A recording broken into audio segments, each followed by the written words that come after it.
Hello, everybody, and welcome to the Great America Show. It's great to have you with us.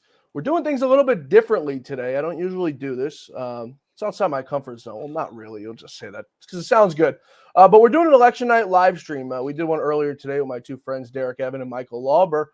I'm happy to say I have one of them back with us today, Michael Lauber, the host of the Insurrection podcast. Michael, thank you so much for joining us back here. It's an important day, and for everyone who joined us on the earlier edition of our election coverage. This one hits near and dear to me because I told everyone the story about why we started this podcast, the great Lou Dobbs and I, and it was to get Donald Trump over the finish line in this election to make sure Donald Trump wins. It seems, as of right now, Michael, things are looking good. What are you hearing? Well, it's definitely looking good. We've had the first call of the night, at least from Reuters. They just called Kentucky for President Trump, and it looks like Indiana's results are heavily leaning Trump over 60%, 63% according to what I just saw. However, Reuters does not have how much of the vote has been counted. There appears to be an error on their website. They don't have the percentage on for Kentucky either, but they did already call it, and he's miles ahead. Yeah, it looks like in Kentucky right now he's up 71% to 28%.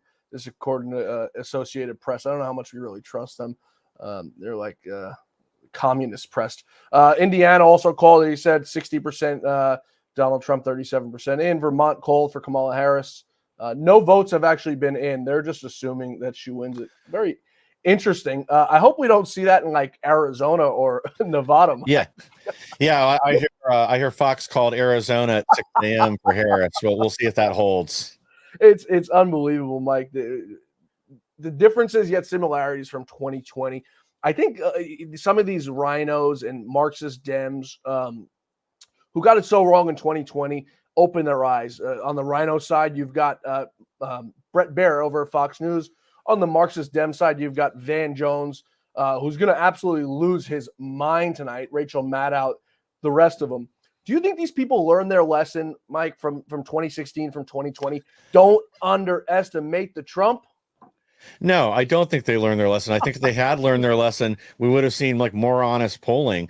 One of the things we discussed earlier was New York Times wrote their copium article yesterday about how they've been off 11 to 16% through this entire election cycle, undersampling Republicans. But it's our fault, specifically Republican men. We don't answer their polls, so we screwed up their results. I got a call from New York Times Siena a few weeks back, and they were polling New York.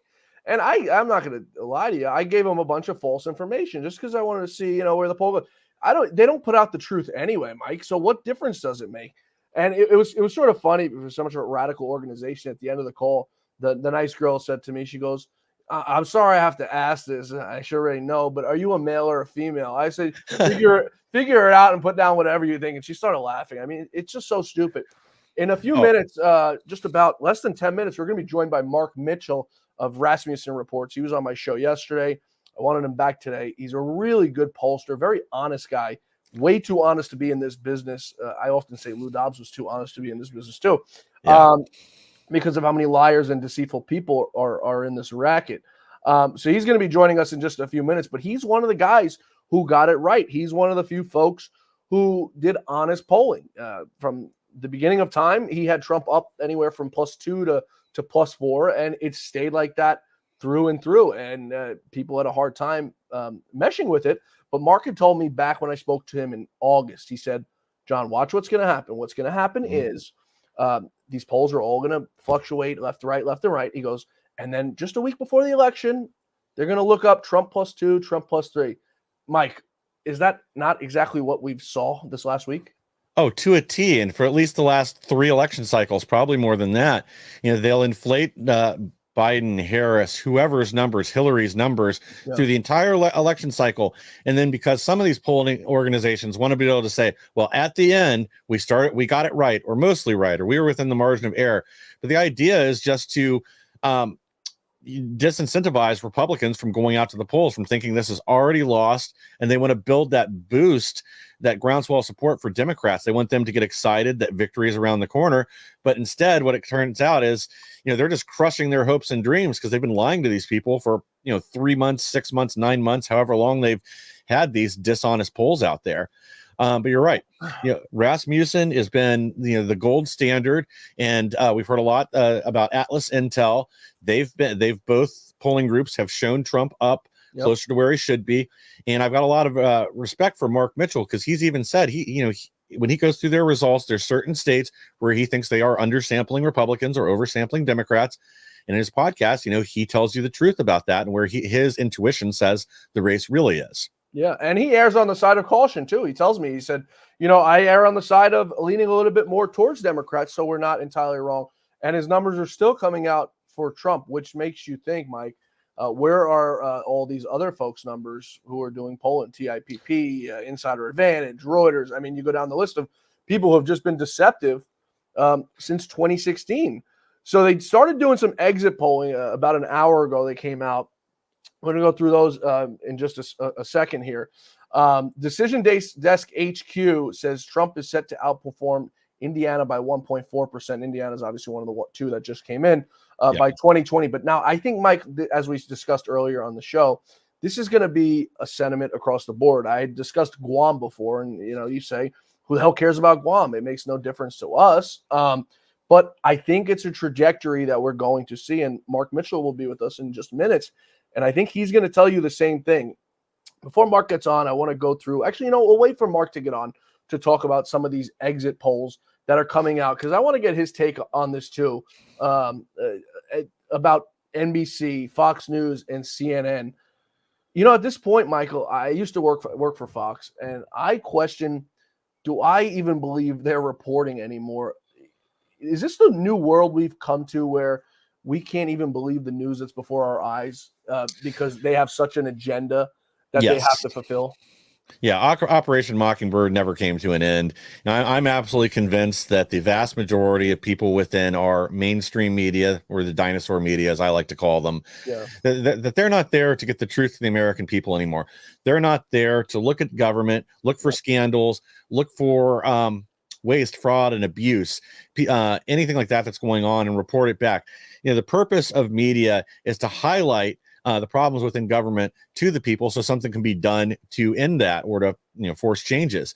But that's not what they're there for anymore. They're literally cheerleaders for this deep state uniparty apparatus, the blob, as some people like to call it. They're just there to push that agenda and push that message.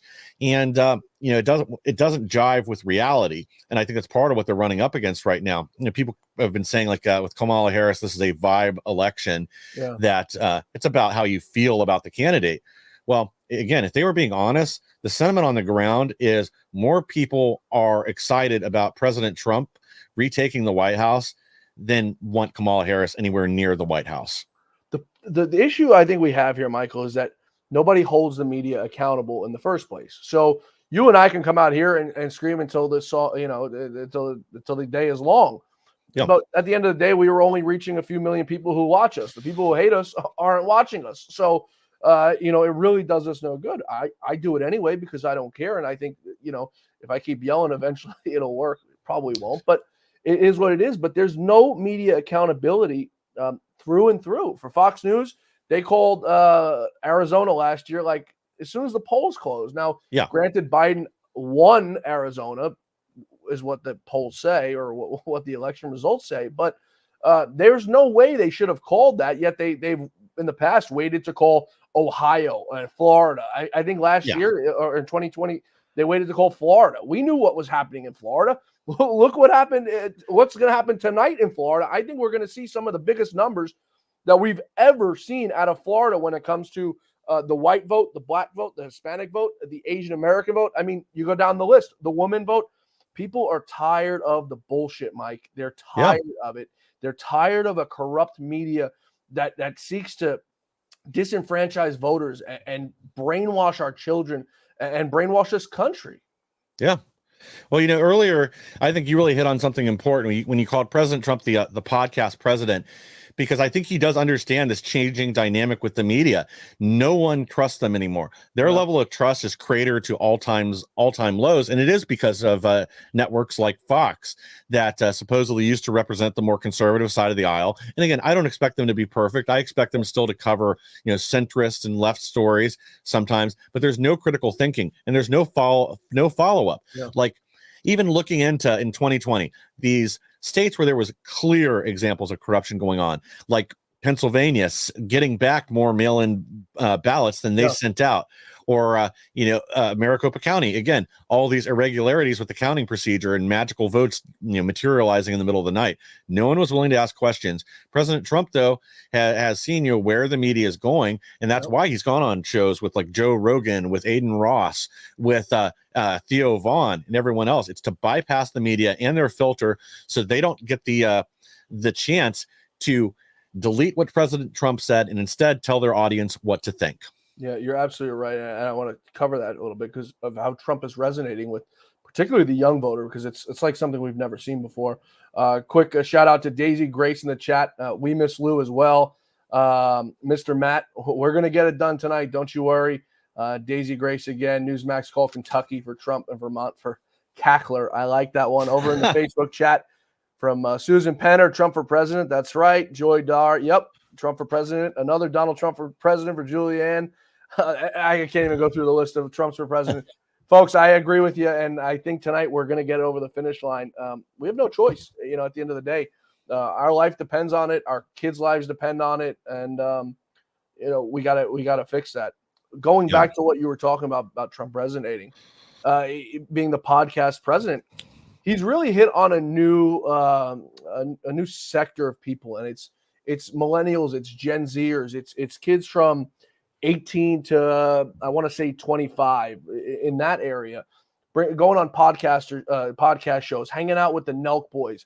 These are people that young kids look up to. They're kids who made a living make millions out of doing joke YouTube videos.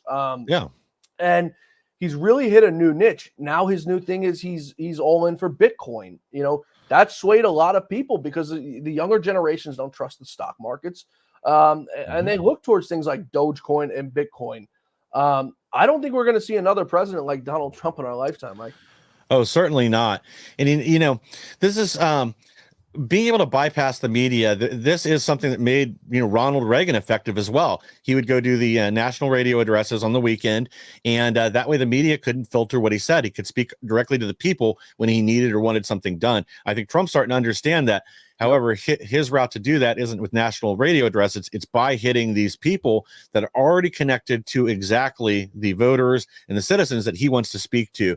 And that's, the Democrats are all in on male toxicity, toxic masculinity. Right. They, if you're a white man, you're the reason for all the problems for everyone in the world. And people are tired of that. They're tired of being saddled with this fake guilt. And Trump, again, understands going directly to them, saying we can make this country great again. We can build it up, and we can live the American dream once again if you follow me into battle. Speaking of toxic male, I want to bring in our guest. It's Mark Mitchell. He's extremely toxic male. He's got the second worst hair in all of podcast and television, and he's wearing a suit today. I don't know what the hell is going on here. I know he's a married man. Mark, thank you so much for joining us today. You're a little late, but I'll excuse you. I'm sorry. Yeah, my wife dressed me tonight. It's so hard.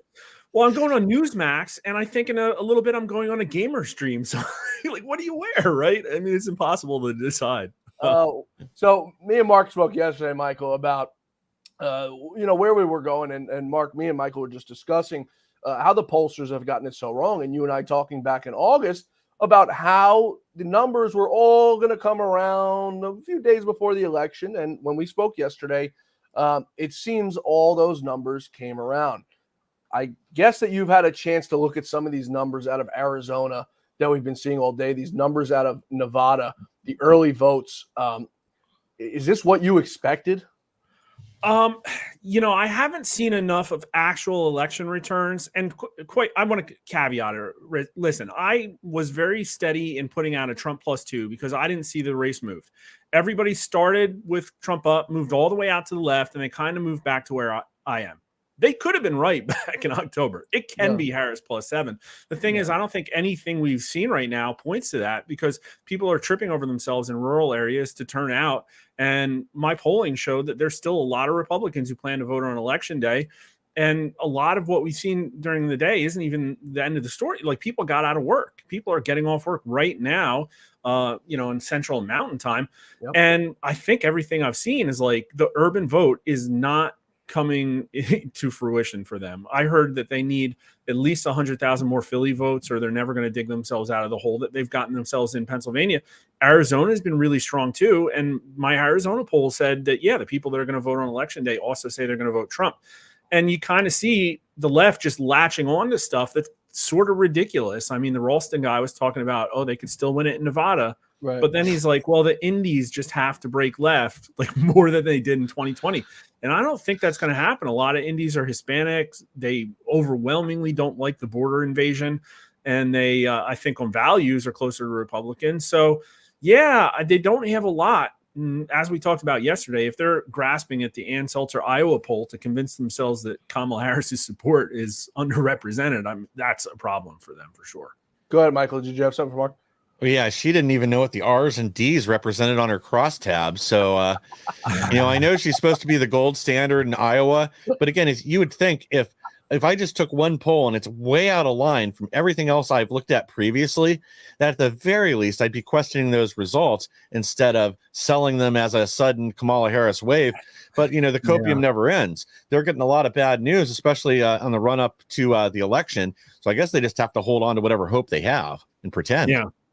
It's unbelievable. Mark, we got some numbers coming in from Florida right now. 53% reporting Trump up 53.4 to 46 Kamala Harris. I guess we're going to expect that's with some of the blue areas coming in, Orlando and Miami and Tampa. Oh, yeah. So now you've got the whole middle of the state. For anyone who's never been down to Florida, I mean, that is Trump country through the Panhandle, down the middle of the state, the Everglades.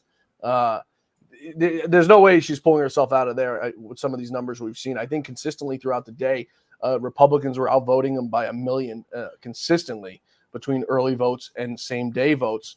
I want to go over some of these exit polls that we've got coming out from MSNBC, from CNN, NBC. President Trump coming out on an NBC poll more favorable than Kamala Harris in Pennsylvania by a point. What does that tell us? I mean, it tells me that the electorate looks like my polling, because in the battlegrounds, they're almost entirely tied in every single one of them from a favorability perspective. But if you look at ABC News, Reuters, Ipsos polls, they have Trump with a 20 to 30 point favorability disadvantage. And they say that I think the number was like 59% of Trump supporters aren't satisfied with their candidate. Like, what? So... Wow. Yeah, I'm not polling Trump deranged Republicans, and they appear to be. And so that's really good. And I'm looking into Orange County, and that's a pretty big lead for Harris with 61% of the votes in. In where? Orange County, Florida, yeah. Okay. And a massively increased turnout. Interesting. 261 in 2020. Oh, no, wait, that's Seminole. I'm sorry. Let's retrieve this data. Oh, no, wow. Is that right? Wow. Check this out. We got an NBC exit poll from Georgia among independent voters, Mark. Now, I guess independent voters in Georgia aren't as popular as they are in Arizona. Some of these people, if you look at some of these numbers in Arizona, there's more independents than Democrats. Hopefully they're leaning right, but take a listen to this, Mark.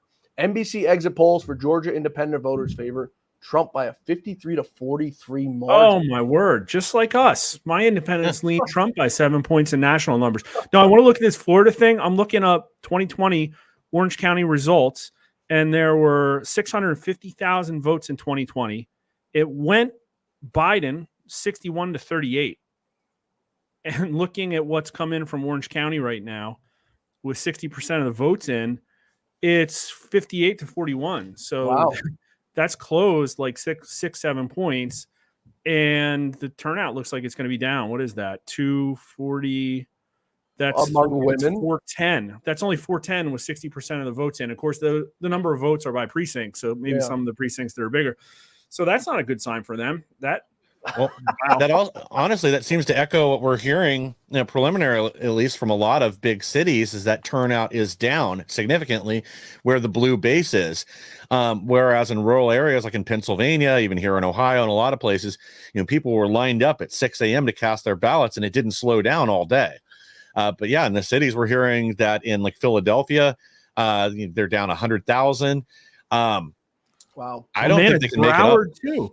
Broward went Biden 65 to 35. And so far, Broward looks like 61 to 39. So that's another 8-point pickup there. It's the 3-point. You know, Mark, I started off my day obviously looking at the New Hampshire votes, the first in the nation with the 6 people. And then from there, I moved on to Guam. And I keep joking on these live streams that we're doing today. You know, Guam may be Guam, and it may be closer to Philippines than it is to America. But when Donald Trump loses it by 3, when he lost it by like 10 or 12 last election, and they flipped the legislature for the first time in 16 years. Now, this is a country that I keep calling a country, a territory that's thousands of miles away from the homeland. And they have a massive shift there. So I keep saying, I'm like, if it's happening there, Mark, it's going to happen across the board. I mean, states like Indiana, 1.7%. People don't got to go out and vote there. It's an automatic Republican stronghold. Yeah. Yet they are. Do you think we're going to see that now in Philadelphia and Pennsylvania and Michigan? I'm here in Wisconsin. Trump's up 1.5%, according to Jonathan Karl. Yeah, I tried to look at some Indiana numbers before I came on here, and I don't think there was enough in when I looked, and I think there it looked pretty much like 2020 did. But the thing is that all these battlegrounds had all these visits, so much advertising. You know, Trump made visits to New Hampshire. And I think the theme is that independents are breaking right, and a lot of people change their minds. And that might not, I think most of the pollsters are kind of underemphasizing that. And that's what we're starting to see in all of these bellwethers, right? And now it's like, now the returns are coming in, and I'm looking at New Hampshire. And of course, okay, it's only 1 or 2% of the votes in, but the numbers are tied, right? Oh wow, Virginia stuff starting to come in too. Yeah, and that's it's gonna get hot this hour. You've got Richmond coming in already, a few percent from Richmond. Yeah, it's sort of insane to think. We had General Michael Flynn on before, Mark, and you would have been rolling because me and you have went back and forth about New York, and General Flynn's going, I think Trump's going to win New York, and he starts labeling off the boroughs. Of course, he leaves out Staten Island. I mean, if everything holds up, he might come really close in New Jersey. I mean, the New York thing, though, come on. Come on. Yeah, it would take a Festivus miracle. But, if it was going to happen, this would be the year for it. Like, I'd keep a close eye on Virginia because, I mean, I really think that's a strong possibility. He could pick up Virginia. Yeah. Between, their fight for in their schools over the trans issues and everything else, there's a lot of Democrats, something that, I've been saying here on our program over and over again. There's a lot of Democrats that they're really frustrated that stuff and really frustrated that the Biden-Harris regime has taken the side of the perverts that want to put all this stuff in our schools. And there's a lot of them that I think won't show up. We pulled on a lot of that stuff, and overwhelmingly, this is a crazy thing that Democrats in this country are actually relatively conservative on that topic. They just don't care about it at all. Like that's the problem. Man, I'm looking. So Tallahassee looks better for Trump by a few points than it did in 2020. Looking at Palm Beach now. Palm Beach went for Biden 56 to 43. Now we're looking at 52 to 47. Where's that? Palm Beach County. That's heavily Democrat. Yeah, well, that's pretty close. Well, a lot less heavy than it was. No, I know. That's what I'm saying. I mean, that's where all your billionaires and millionaires live on Billionaires Row. Those idiots go out and vote blue. It makes zero sense as their houses are protected by walls and fences, and they've got their nice guns, golden guns that are in the safe. Just going back to Indiana, Mark, Decision Desk headquarters says he's outperformed his 2020 numbers by almost 1.5% in Indiana so far. So, it's things like that. I've never, or is that like absolute Trump support? Did it say? No, it doesn't say. So Duval is tied right now, but it went to Biden by. Oh, hold on! I accidentally pressed this stupid button. Give me a sec. I know the feeling. 51 to so Biden was up 4 points in Duval, and it's tied right now. Again, this seems to be an echo of what we've heard in a lot of major cities, major counties, is a shift of just a few points to Trump. But I guess one of my questions early on, care to make a prediction on the popular vote? Because Well, I mean, I did. I had Trump 2.4, rounds up to 3. And I can't be held too accountable to that because a lot depends on what happens in California and stuff like that. But maybe what will happen is some of these early states will get called and people in line in California will go home, and that'll get me there. But seriously, with all this rural turnout, it looks like Trump is increasing his turnout in some places from 2020. And I'm hearing that Democrats are down, and that's a really bad situation because, I mean, Trump could be getting 76, 77, 78 million, maybe even break 80. And, we could be there with hundreds of thousands of urban voters not showing up in all of these centers. Biden could lose millions of votes. I mean, I think people are tired of it, Mark. They're tired of tired of the nonsense, they're tired of the BS. The women don't like Kamala Harris. The men hate her even more. I mean, it's just a laundry list of things wrong with the Democratic Party, and even more wrong with the Democratic candidate. You see Joe Biden not even going to Kamala's party tonight. You see Jill Biden going out to vote, Mark, in head-to-toe red. I mean, I'm not a conspiracy theorist at all, Mark, but when you start to see signs like that, Lou always used to tell me, if something seems too good to be true, lift up the rug. There's probably a mouse under there. Yeah. There's a whole damn lot of mice under these rugs. Yeah, I mean, Halpern, I think, is trying to really toe the line. And he said that he doesn't see how they win Pennsylvania, and there's a lot of confidence mismatch in the campaigns. I think that's very, very fair to say. I mean, the stuff that Posobic's leaking from inside the White House is just incredible.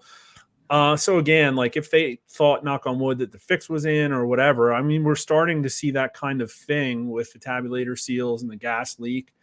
And it just seems too little too late because the writing on the wall just seems like they totally, for some reason, didn't have this massive ballot harvesting operation that they had in the urban centers. I mean, I think that's fair to say because I think we would have seen signs of that by now. And maybe, maybe they'll turn out somehow an extra 250,000 people in Philadelphia in the last couple of hours. But I haven't heard anything about lines in Philly.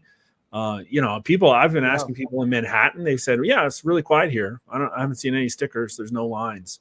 Well, out here in Staten Island, real quick, Michael, before we got to let Mark go, we get one in. Out here in Staten Island, Mark, the lines were like I've never seen before. And obviously Staten Island is a stronghold for Republicans. Michael, go ahead. Well, yeah, this is the story we've seen over and over. Like I said previously, they aren't turning out in the cities, but I think a lot of this is, even the left knows how bad things are under Biden right now. Even if they're only looking at it purely for economic reasons, they know we had massive job growth under Trump, real wage growth, low inflation. At the end of the day, people do vote with their wallets. And when their number one concerns are the economy and our open border right now, and Trump leads massively with across the board with people that support him over Harris. Yeah, I think a lot of them just aren't going to show up. They're not motivated. No, I know, and that's why I think I'm personally might have a polling miss to the left because again, I've been forcing the Biden supporters who don't show up in my polls to overrepresent them. Yep. And listen, some of them aren't answering the polls because they're just not very enthused. The problem is that once I upweight them so that they're at the right proportion, then all the people that are polling actually say they're really enthusiastic, right? So they may be lying. Democrats lie in polls a lot, and they're running against the couch, and maybe the couch is winning here. Yeah, well, what? If you're off to the left, we'll forgive you because at the end of the day, I just want Trump to win, not just the electoral college, but the national vote. So we can say we have a mandate, and Democrats can't blame the electoral college for another loss, and instead pretend that they're really the ones that should be guiding the country forward. Yeah, Mike, we gotta you guys hear my Skype? Yeah, we gotta let Mark go. Mark, right. He's got the hair of a Tucker Carlson and John Fawcett. Stay cool, brush your hair. You're welcome back later when you're done with Newsmax. Have fun, brother. All right.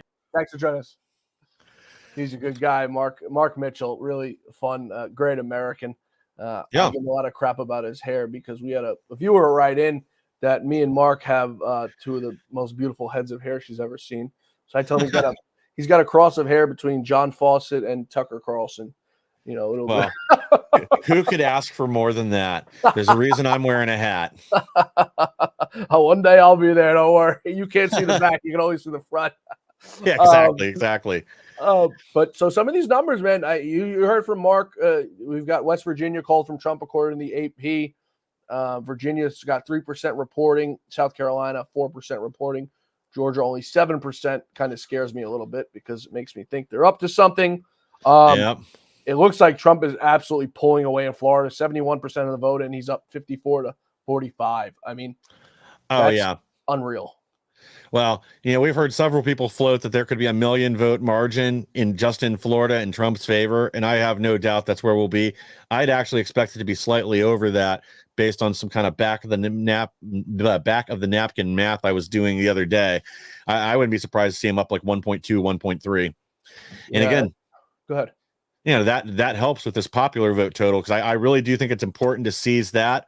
Not just for the moral victory and victory over the left, so they can't blame the Electoral College, but also, if Trump really does end up with a popular mandate, I think we'll be less likely to see some kind of shenanigans with the House after he wins the election.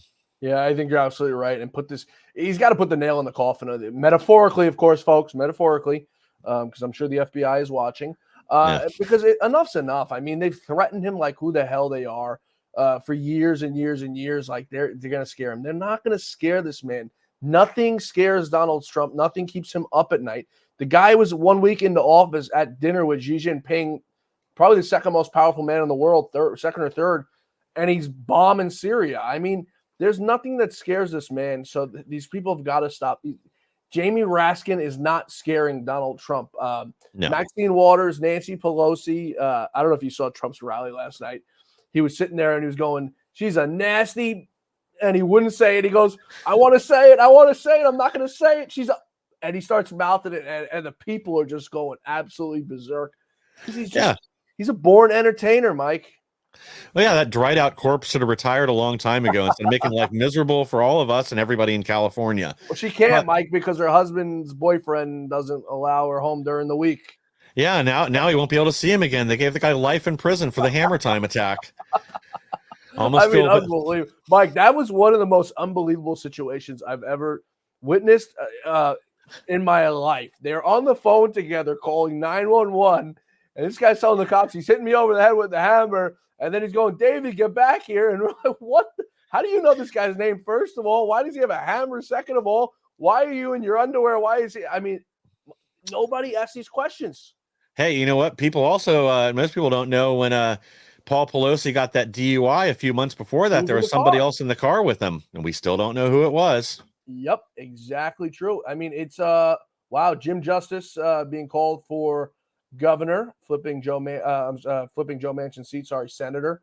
Nice. So that's excellent. That's a pickup. There we go. You put that one in the column. That's right. That was one we were waiting for. There's a win. I think we'll get at least a few more in the Senate tonight.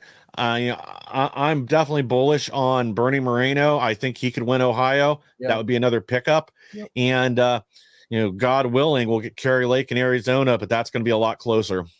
Yeah, I think Kari Lake is all going to depend on how Trump does. I don't know if anyone's watching this right now, but Bitcoin is absolutely surging right now. I don't know if it has anything to do with President Trump, but in the last hour, it's up 2%, up $1,300.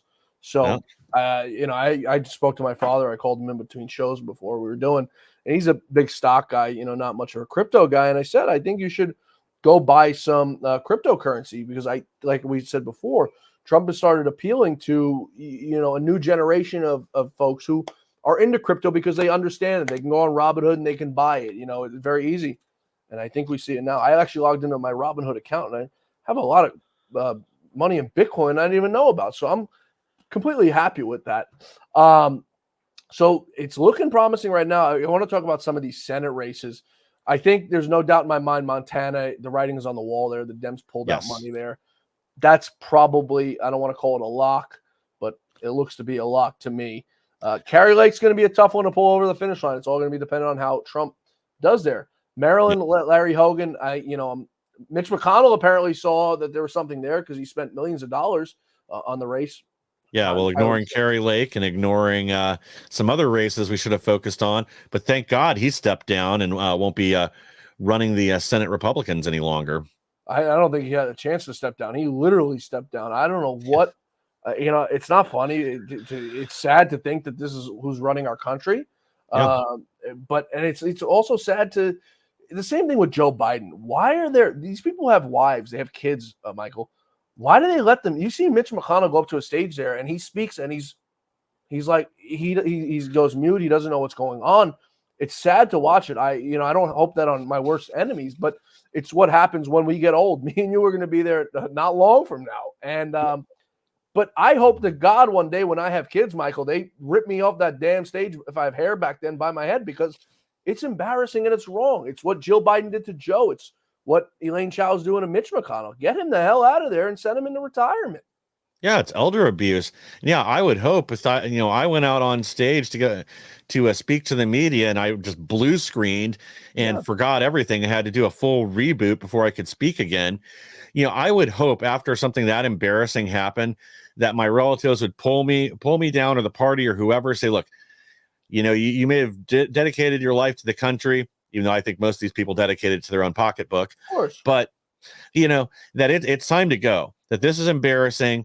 And, Joe Biden, I would much rather have seen him home, sniffing his grandkids' heads and enjoying his twilight years, sipping sweet tea or whatever the guy likes, eating his ice cream, than stumbling around the White House like a human Roomba.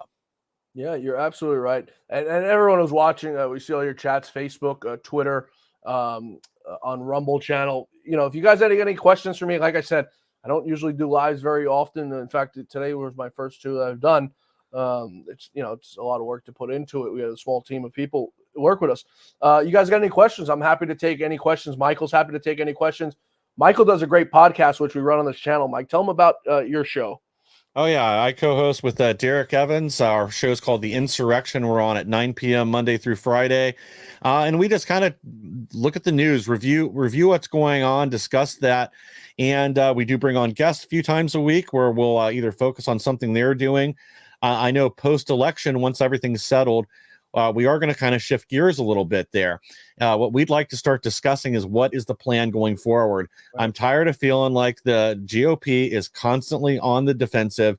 I think it's time to get aggressive, start talking about what we want and pushing that agenda forward. We can forget the left. We need to start kneecapping them, take the cards off the table before they can do anything with them.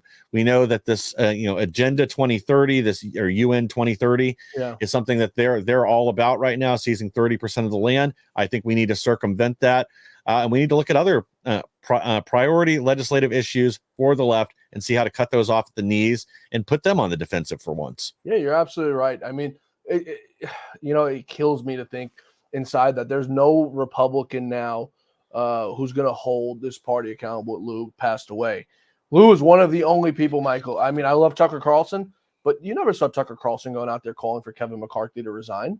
He sat it in the middle. I love him to death. I think he does an absolute great job. He's a friend of mine, but there's lines that people have, and that's one that Tucker doesn't cross.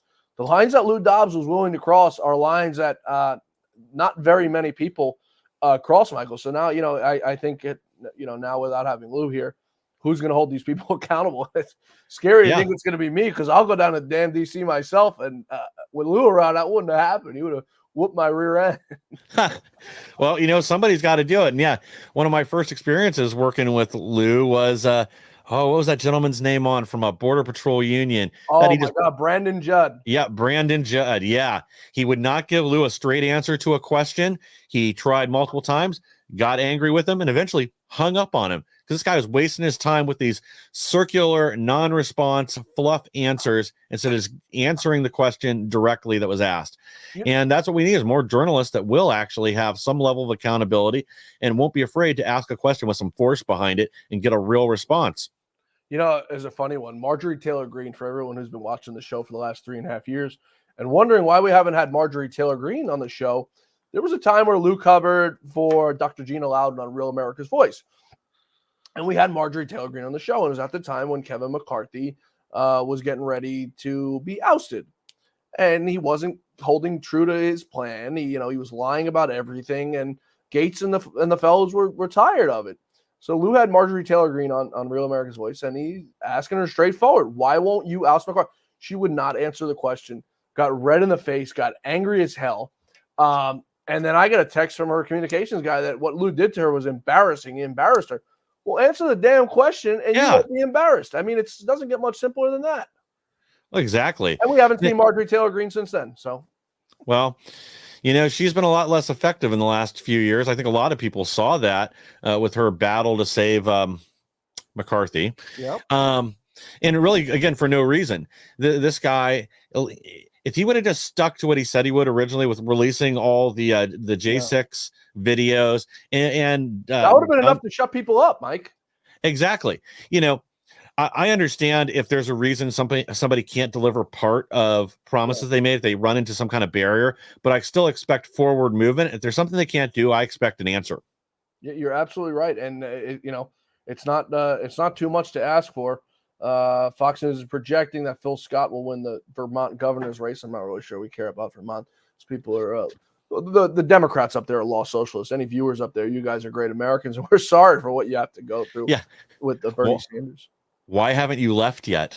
That's my question. I don't know if you've ever been up there, Mike. It's such a beautiful. I go skiing up there in Okemo every winter. It's such a beautiful place. In the fall, it's such a beautiful place, but it's run by absolute socialists. I actually saw Bernie Sanders in Vegas a few months ago, and I started yelling at him and heckling him, and I don't even think he heard me because he was walking with his head down on a flip phone. I'm like, it's a lost cause. Let's go back to the casino.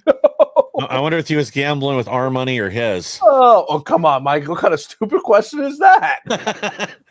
You know damn well his money he was gambling with. Oh, yeah. So we've got some numbers coming in now. We've got Ohio coming in. 2% reporting in the Bernie Moreno race. It's kind of weird. 2% reporting in that race, but 5% reporting, or 4% reporting for the presidential race. President Trump with a little bit of a comfortable lead. We've got North Carolina coming in.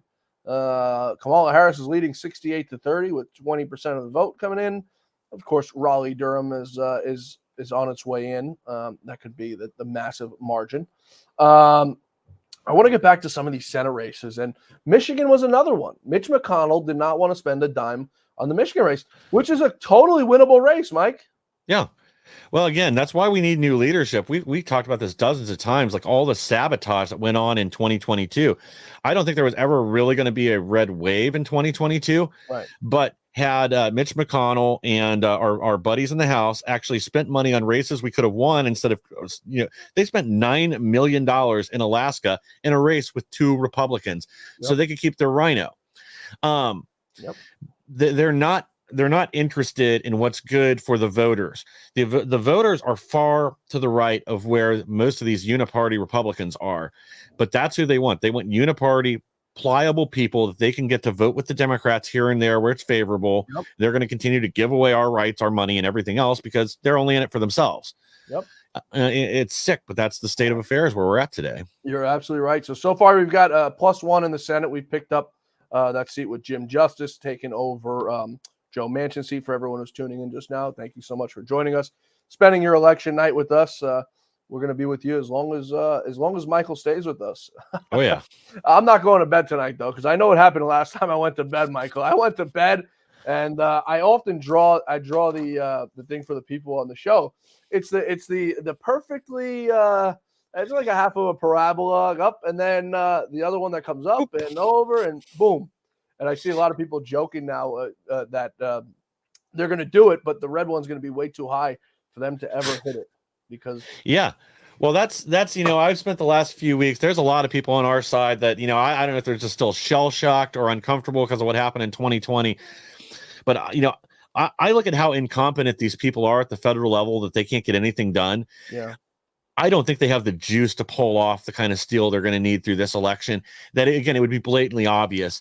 In Georgia, we may be talking. They may have to sub in 250,000, 500,000 votes, and do each of those votes has to be tied to a name on a voter registration in a poll book somewhere. It takes a mass effort to throw in that kind of ballots, that number of ballots to steal a race. They don't have the mass mail-in voting in most places like they did in 2020. It's going to be a lot harder for them to pull those kind of shenanigans.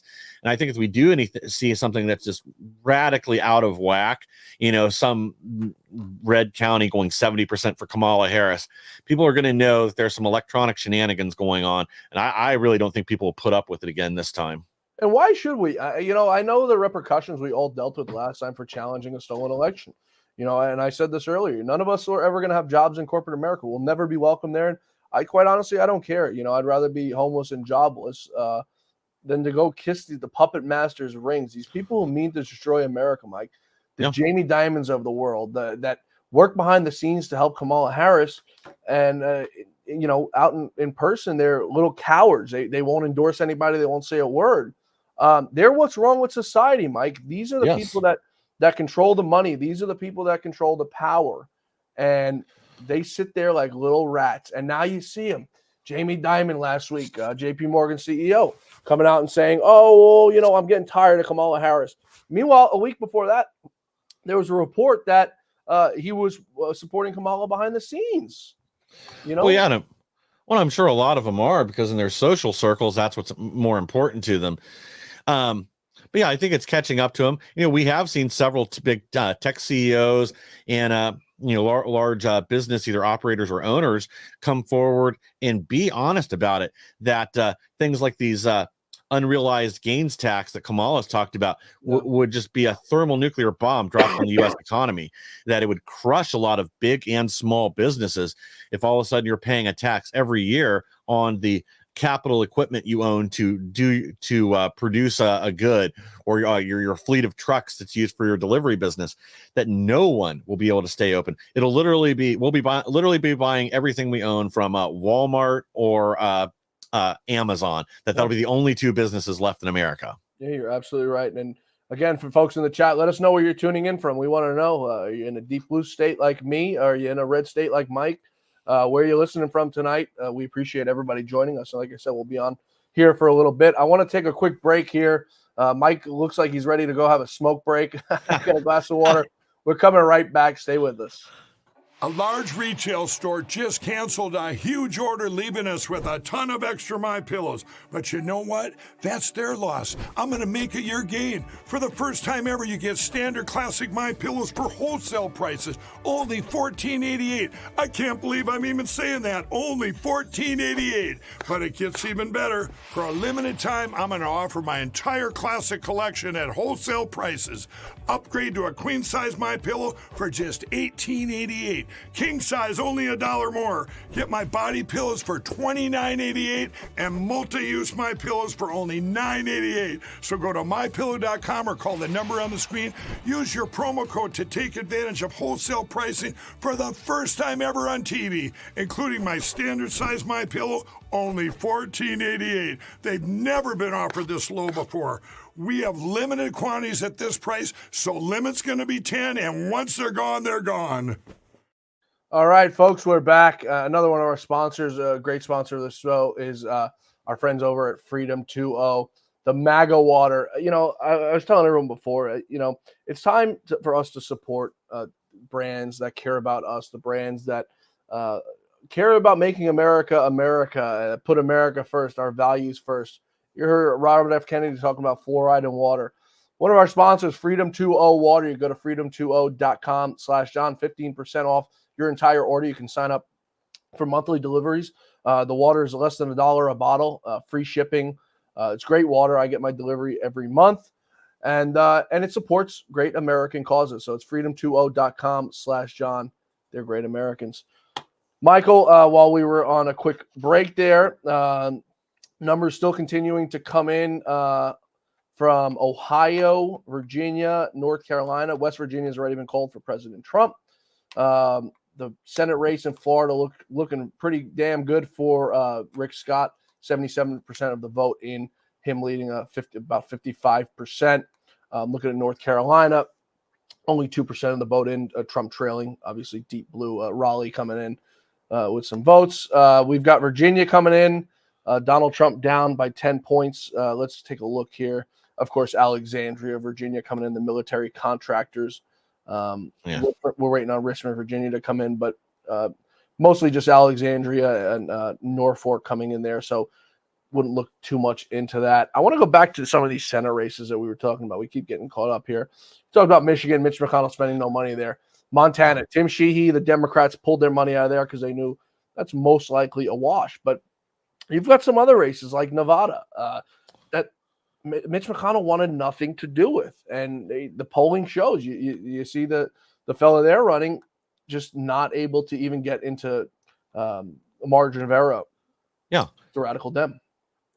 Yeah, and McConnell will throw money into a race if it's a rhino, even if they're 5 points ahead. Yeah. But then he'll ignore a close race like that a few $1 million could make a huge difference. Just being able to run some ads in a few major areas and pick up a marginal number of votes, that could be an extra seat. And that's how he needs to look at it, but he doesn't. He's more concerned about loyalty to the uniparty than he is controlling the Senate. Yeah, and you got we got a Morgan County, Ohio scramble pad. I guess that's where you're tuning in from. Is that over by you, Mike, in Ohio? That's on the other side of the state. I'm over in the Dayton area. They're probably a good couple hours from here. I've got some early numbers in from Georgia over here. Bring them on. 8.6 in. Trump's at 68% of the vote count. Now, again, this is, I assume it must be the smaller counties and outlying areas, but it's 8.6 of the vote. And he's winning at, I misread that a second ago, 60% to 38.8%.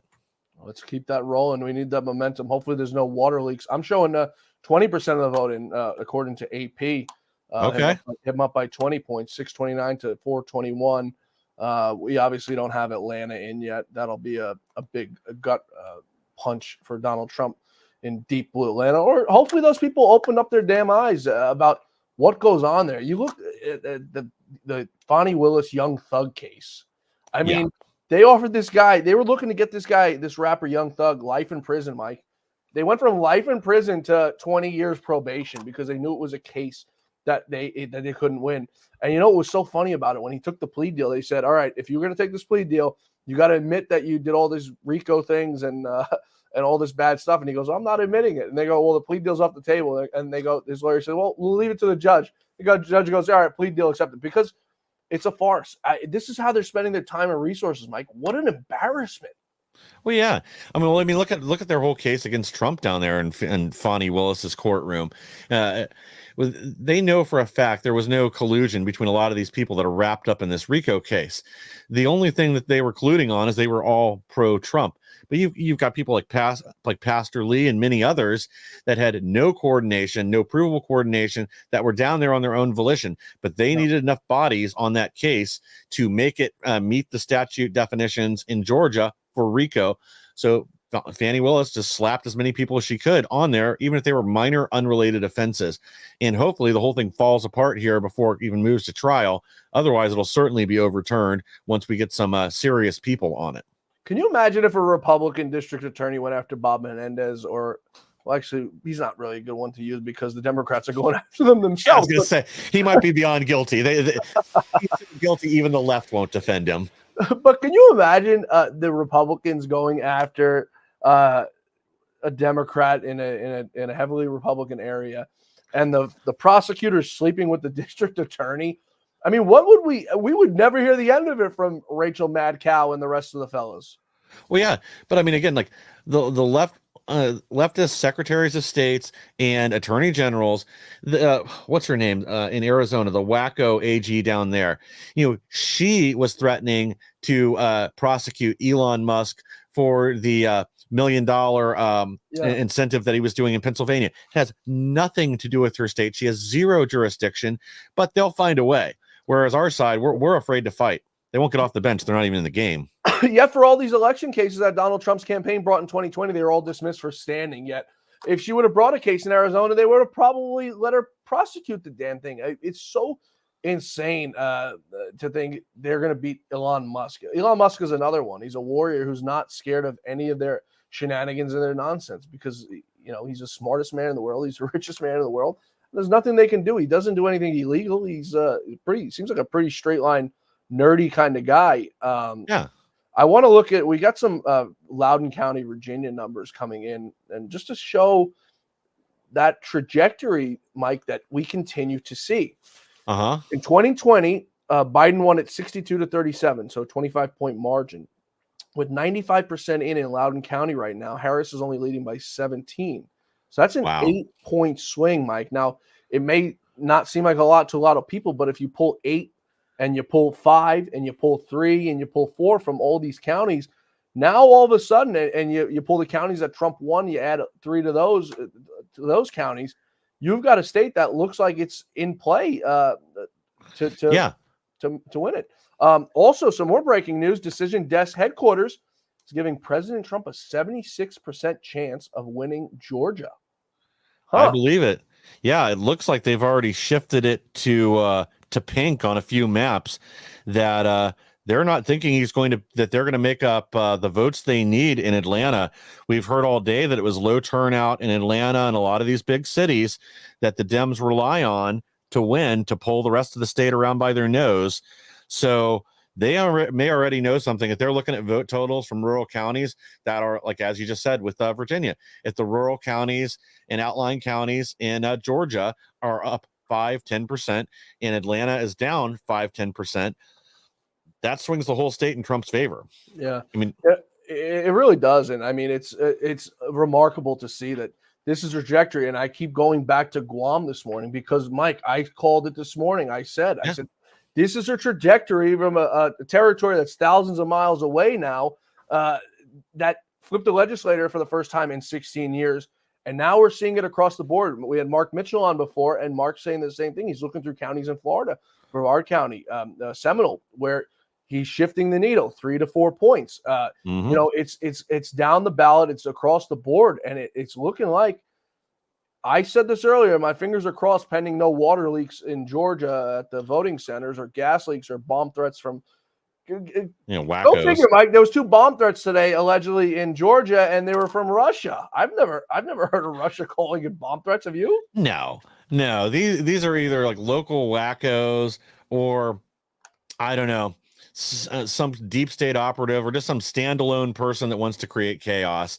I don't think there's an organized effort, not for something like that right now, or we would have seen it earlier in the day. If you were going to have a bomb threat, it would have been at multiple locations in a key area and start it in the morning, so you're shutting down polling for a significant length of time. Yep. So now this is some lone wolf whack job. I got my my best friends out here in the chat. A Capric 7. Anyone needs air condition in New York? A&A Air Condition. My best friends, 2 great people, former Democrats. They're now Republicans. I brought him out to the Trump rally at MSG 2 weeks ago because he comes from a family that's voted Democrat historically, and he's opened his own eyes to see what's going on in this country and what's happening in this country. So I said, come on, let's go to this Nazi rally. I want to show you what a bunch of Nazis these people really are. And we're sitting there and we're watching it, and we're watching Hulk Hogan come out there and do his little act, and then Lee Greenwood sing his touching song. And I lean over to him and I show him a Washington Post article that it's a racist trope going on there. There are a bunch of Nazis. The whole place is out of control. And I'm like, this is what's been happening since 2016 that they're doing to our country, that they're trying to brainwash people. And the left, the people who don't see it, their answer is, well, both candidates are bad. That's not true. Both candidates are not bad, Mike. I ask everyone. I listen to everyone who comes out and says they support Joe Biden or Kamala Harris and hate Trump. And I say, well, what did he do that was so bad in his first term that changed your life? Because for the first time in my lifetime, and I'm sure yours, Michael, we saw the effects of a president. Usually we don't see it at the micro level, right? You have a president who goes in, he does his job, and nobody's life really changes at the micro level that you realize. President Trump was the first president to come in, and we actually saw it, Mike. I went to the gas station to fill up my cars, and I realized the difference from 2016 to 2021. I went to the grocery store to buy groceries, and I noticed a difference. I went to different countries, and I noticed a difference of respect that we had on the world stage. Now, granted, everyone from outside of America hates Trump because he's America first, but it's just across the board, the joke and the laughingstock this president and his mini-me have caused upon us. Well, yeah, I think that's a lot of what's driving what we're seeing right now at the polls. Everybody knows things were better 8 years ago when Trump assumed office. I was still in the staffing industry, and this is the first 2 or 3 years really of the Trump administration were one of the most exciting times I'd seen. There were new job opportunities everywhere. There was a construction boom going on once again. Wages were increasing for the first time in a very, very long time, and substantially and significantly. You had training programs restarting for a lot of people in the construction industry. It was just one positive after another until COVID. And then somehow that was enough to throw the brakes on it. And, I kind of feel like America collectively lost their minds in 2020. And maybe this was just due to the deep state and the operation that was going on, Yep. unbeknownst to most of us.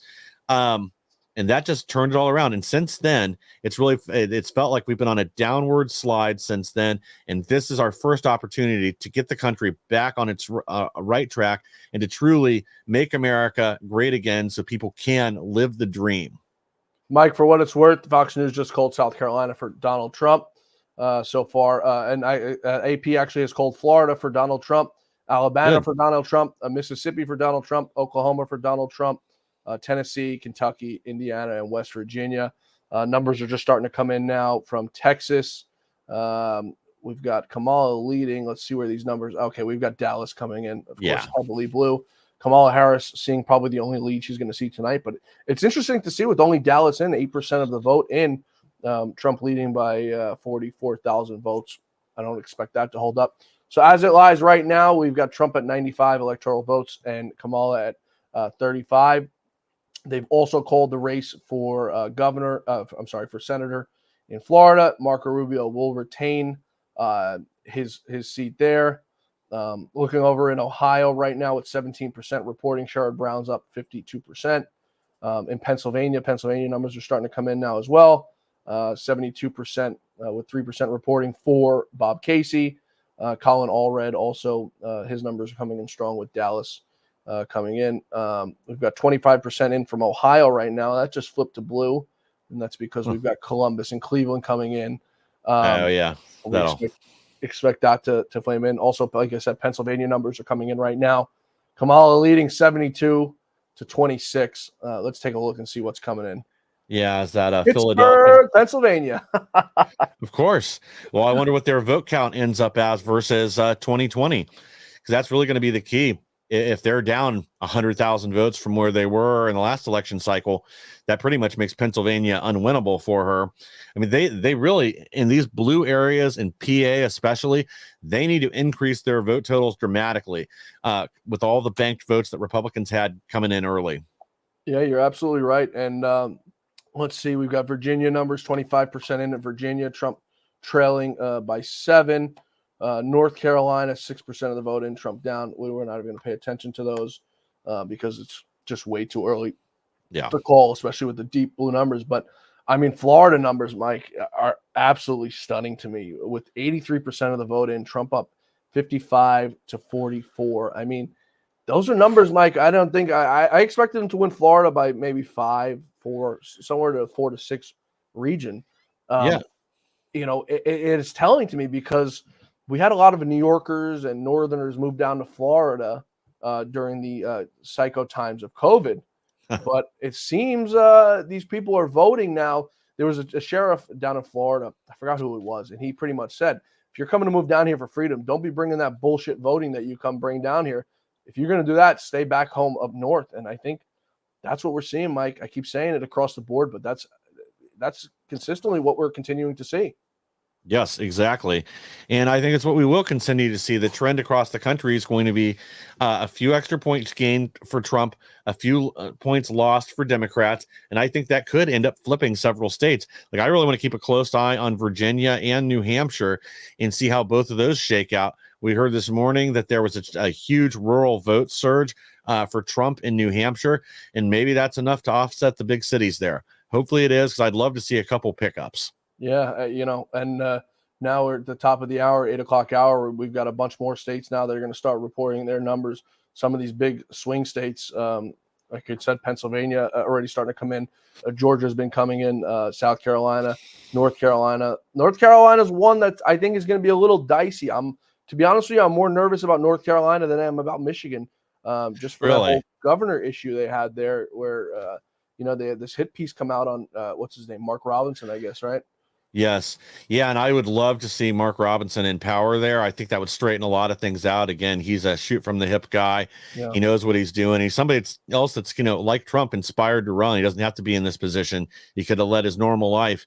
He made a speech at a city council meeting, and that put him on a trajectory where after just a few short years now, he's running for governor there. Yeah. And, I hope that he can make it across the finish line, because to lose North Carolina would be an absolute shame. You know, with the powers that be. Go ahead. Yeah, I mean, I think Trump's chances of winning North Carolina are pretty good still. We're probably seeing all the city votes coming in right now. Yeah, for sure. And, you know, a lot of these rural areas that were just absolutely devastated by Helene, they may take a while to get their vote count in and totaled correctly, because I know a lot of them had to use provisional ballots and whatnot just because of the storm damage. Yeah, we're still waiting on some Senate races to be called. As of right now, we're still only at that +1 pickup in West Virginia from a retiring Senator Joe Manchin. But we've got now, we're expecting now Michigan to start coming in 8 o'clock. We should start getting some numbers from there. Big Senate race there that we just spoke about. Presidential race, massive there. And then we don't get our next big dump until 9 o'clock, where we'll get Wisconsin. Iowa, where apparently Kamala Harris, what was she up, 7 points in Iowa? Yeah, 7 imaginary points. Do we have any of the vote in yet from Iowa? No, they don't. Iowa doesn't close until 9, so we got 9, right? We've got about 50 minutes on that. We expect that one to come in. It's a rather small state, relatively easy to count compared to the rest of them.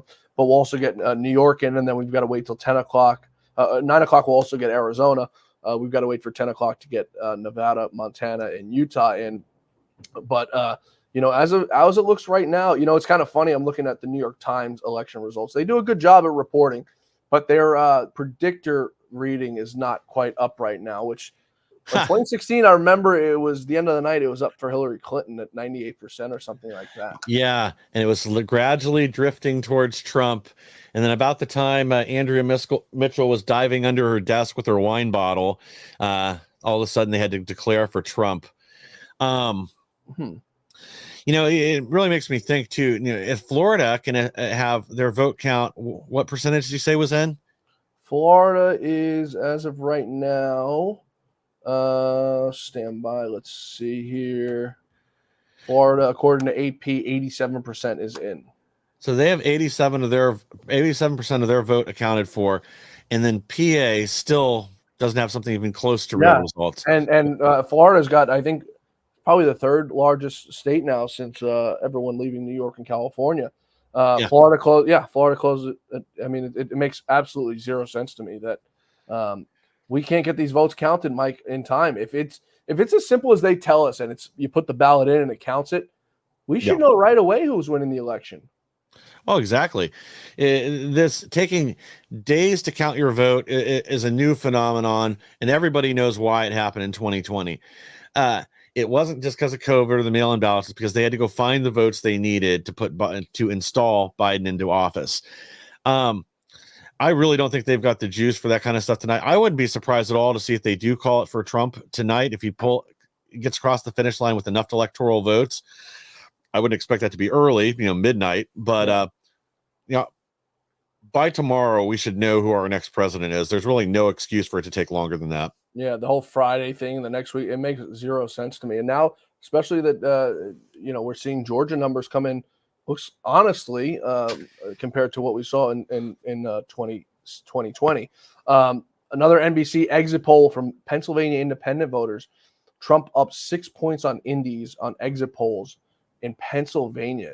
You know, the thing that Pennsylvania, it really annoys the hell out of me, Mike, is that you've got people there who are blue-collar workers. You've got Pittsburgh, people who are blue-collar workers. What are they thinking in their mind to go out and vote for Kamala Harris, someone who hates blue-collar workers, who wants to ship blue-collar jobs overseas, who wants to ship car manufacturers down to Mexico and have cars built overseas? What are these people thinking?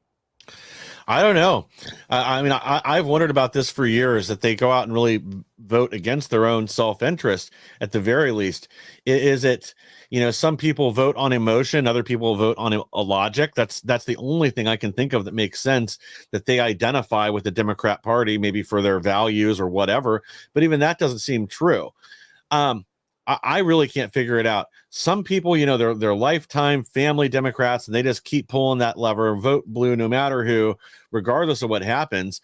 But I gotta think, I wouldn't be voting Republican right now if it weren't for President Trump. Not with how many of them have betrayed us over the years. I'd probably just be sitting at home.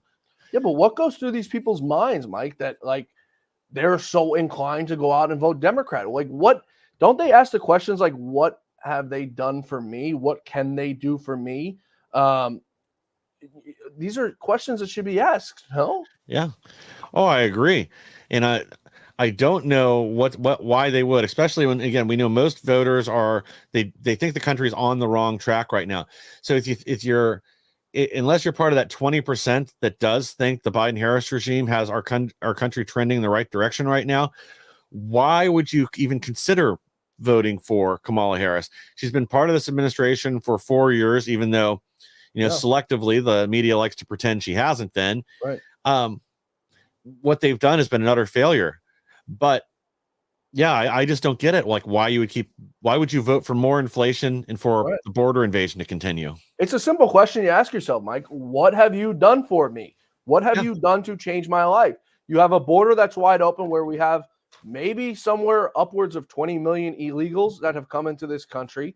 Elon Musk on Joe Rogan on Friday, I guess it was, said it so brilliantly. And it's not a doom and gloom that if Donald Trump loses tonight or tomorrow, that this will be the last election. And, it's not because there's going to be some sort of Marxist takeover, because there will be a Marxist takeover, but it's not going to be them just stopping elections. That's a little crazy. I don't even think they're that crazy to do that, even though I think in theory they love it. But it will be, Michael, sending in another 20 million illegals. And if you've got 20 and 20, that's 40. If my math is correct, you can't win an election when you've got 40 million illegals here voting when you've only got a vote of 150 million people. Well, yeah, the Democrats need the illegals to do the job that Americans just won't do anymore, and that is vote for Democrats. I guess they've maxed out the cemetery vote. Yep. They don't have. They're not having kids of their own. The ones that are being born are being transed.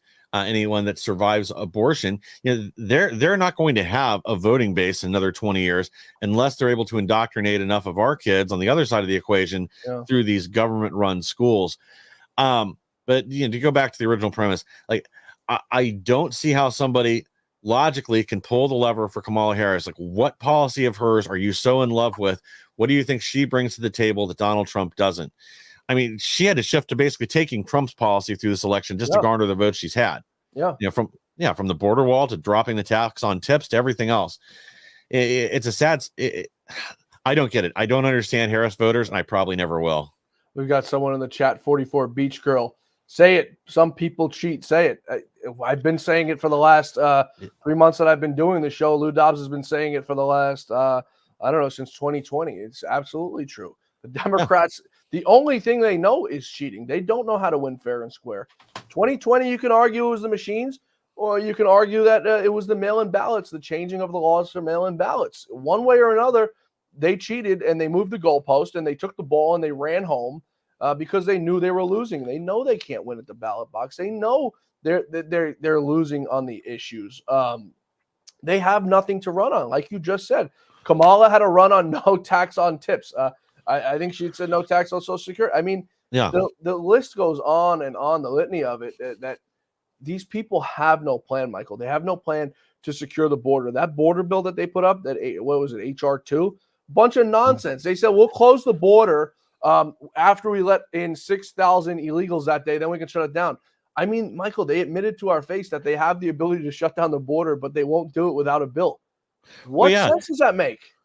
Well, again, this is them lying and the media going along with it so that they can control the narrative. Because you're right, like Republicans and some Democrats abandoned that bill because of the two things. Nothing in there demanded the executive branch enforce. Instead, it said may. Instead of shall, the laws were all written to say may, that they may close the border if this happens. So even if we got our 6,000 illegal immigrants on, say, last Friday, Biden could technically say, you know what, just leave it open, let some more come in. Yeah. But that's never expressed. Like the reason that Republicans vote, the actual reason Republicans voted against the bill will never be uttered by anybody in the mainstream media.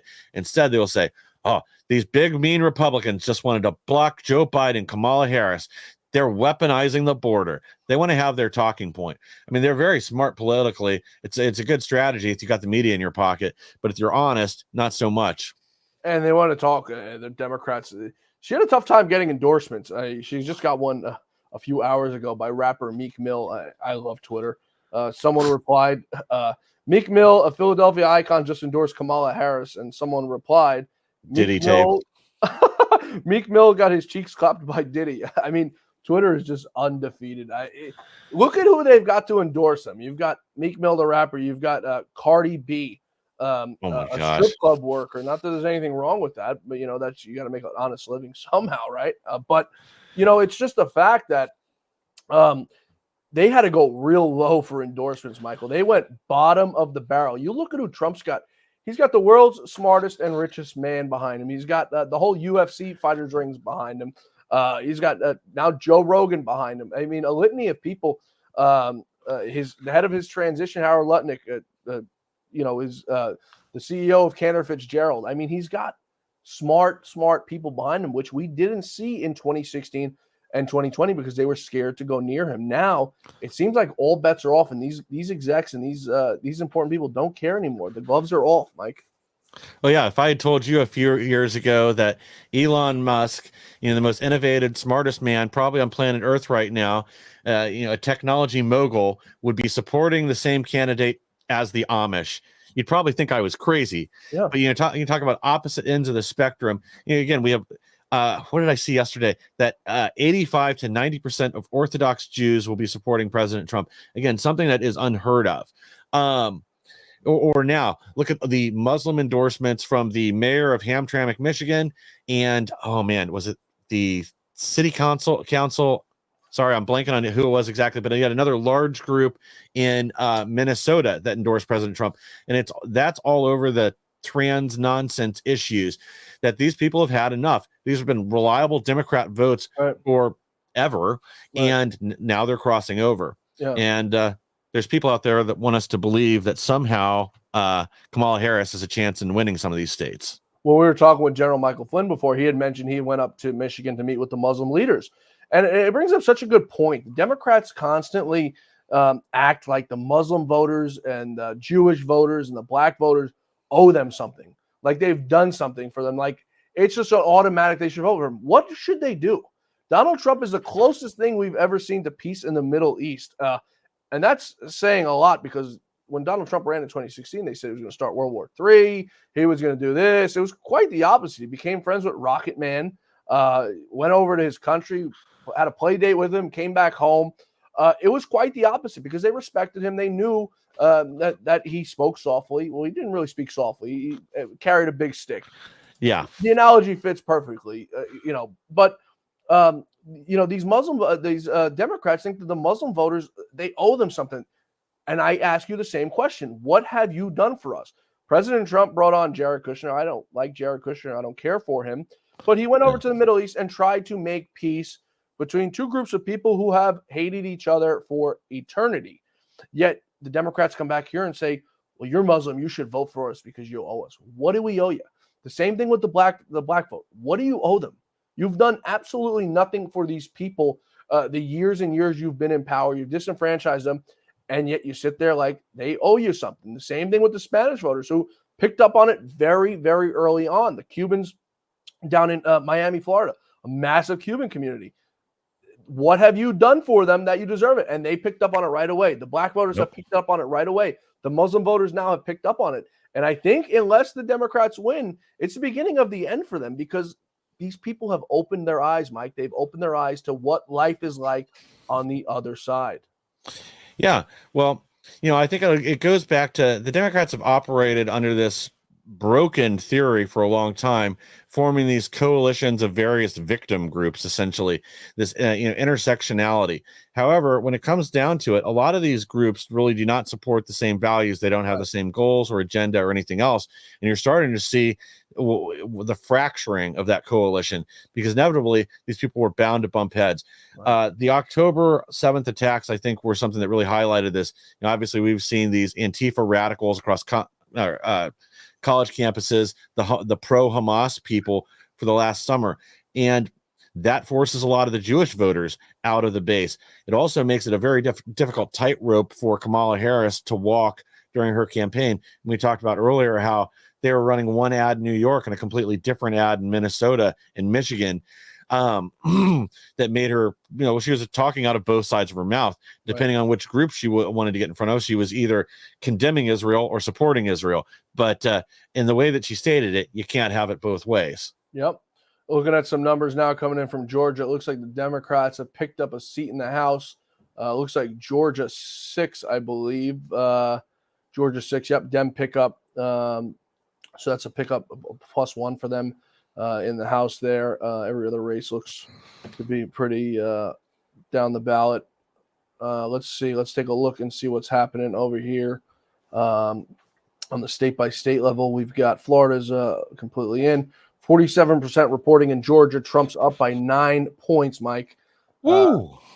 That's pretty big. Now, we've got the outskirts of Atlanta, and it looks like actually we have Atlanta in. Like I've been saying, Mike, looking like it might be an early night. It might be an early night for Kamala. If we can get Georgia in, tonight, I think everything else falls in suit. Pennsylvania and Michigan. What do you think?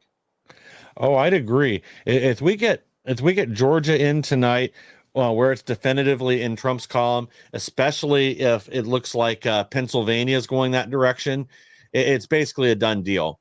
Because I don't think there's going to be any other giant surprises out there unless they're surprise pickups for President Trump.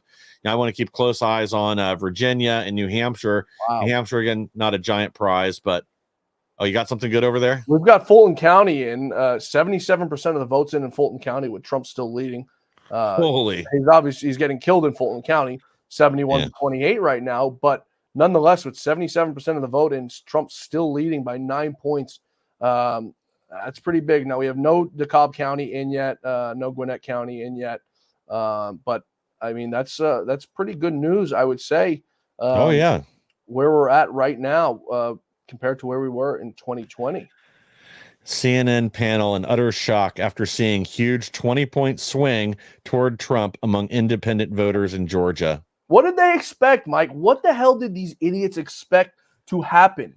I mean, I feel like we're just going in circles here, but it's honestly the truth. What have they done over the last 4 years? If the lie is told enough times, it becomes the truth. I wonder if they've just started to believe their propaganda, or if this is the dog and pony show they need to put on so that, there's a reason they deployed the National Guard out to D.C., Oregon, and Washington. Maybe this is riot fuel for their base to set up something else. Yeah, it's truly remarkable. Now, New York Times got Georgia at leans Republican. Leans? Listen, over. You know what? I will take that because they've got Pennsylvania at toss-up, and they've got Michigan at toss-up right now. The Gateway Pundit's reporting, according to CBS 58 in Milwaukee will reportedly recount 30,000 absentee ballots due to a tabulator issue. Oh, my goodness. Here we go, 2020 all over again. Well, again, to give Laura Trump some credit, the RNC has got lawyers deployed in all these key swing states. They've got 500 attorneys in each 500 attorneys deployed out across the 7 swing states, and these people have been on it. So when you have something like this, even if it's a negative headline right now, chances are they're already interceding there. They're already dropping injunctions, lawsuits, God knows what else, and they'll make sure that there are observers in there. Hey, you know what? Maybe they really did screw up the count of these 30,000 ballots, but this time we'll actually have eyes on it and we'll make sure it's counted honestly. I want to read this. I've got something here from somebody in Pennsylvania. Democrats only squeak out 2,411 net votes out of the mail-in ballots on the election eve. I mean, yep. It's truly remarkable. I always, in the back of my mind, think that they're ready to steal it, but the whole too big to rig thing might be coming true. Well, I think Pennsylvania, they've gradually tried to lower expectations on that over the last 3 months. And we talked about this a little bit earlier, but early on, when they started the early voting and the mail-in voting in PA, the Democrats' goal was to bank 750,000 votes and make a firewall. Then it was 500,000. Well, they ended up with 409,000 plus these, whatever it was, he just said 2,000 some odd votes. 411, yeah. Yeah, so let's just split the difference. So we'll say, basically, they ended up 78,000 votes under their minimum goal to retain control of the state. And we know that there's been a massive, massive turnout and growth for the Republicans, both in the rural counties and in the crossover vote, former Democrats switching and becoming Republicans. So Yep. I think it's going to be a knockout in PA.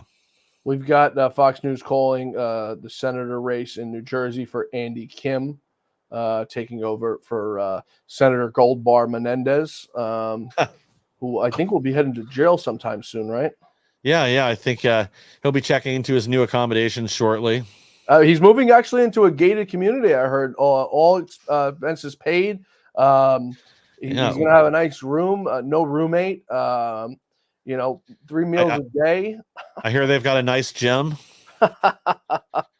I'm not sure he's going to be heading over there.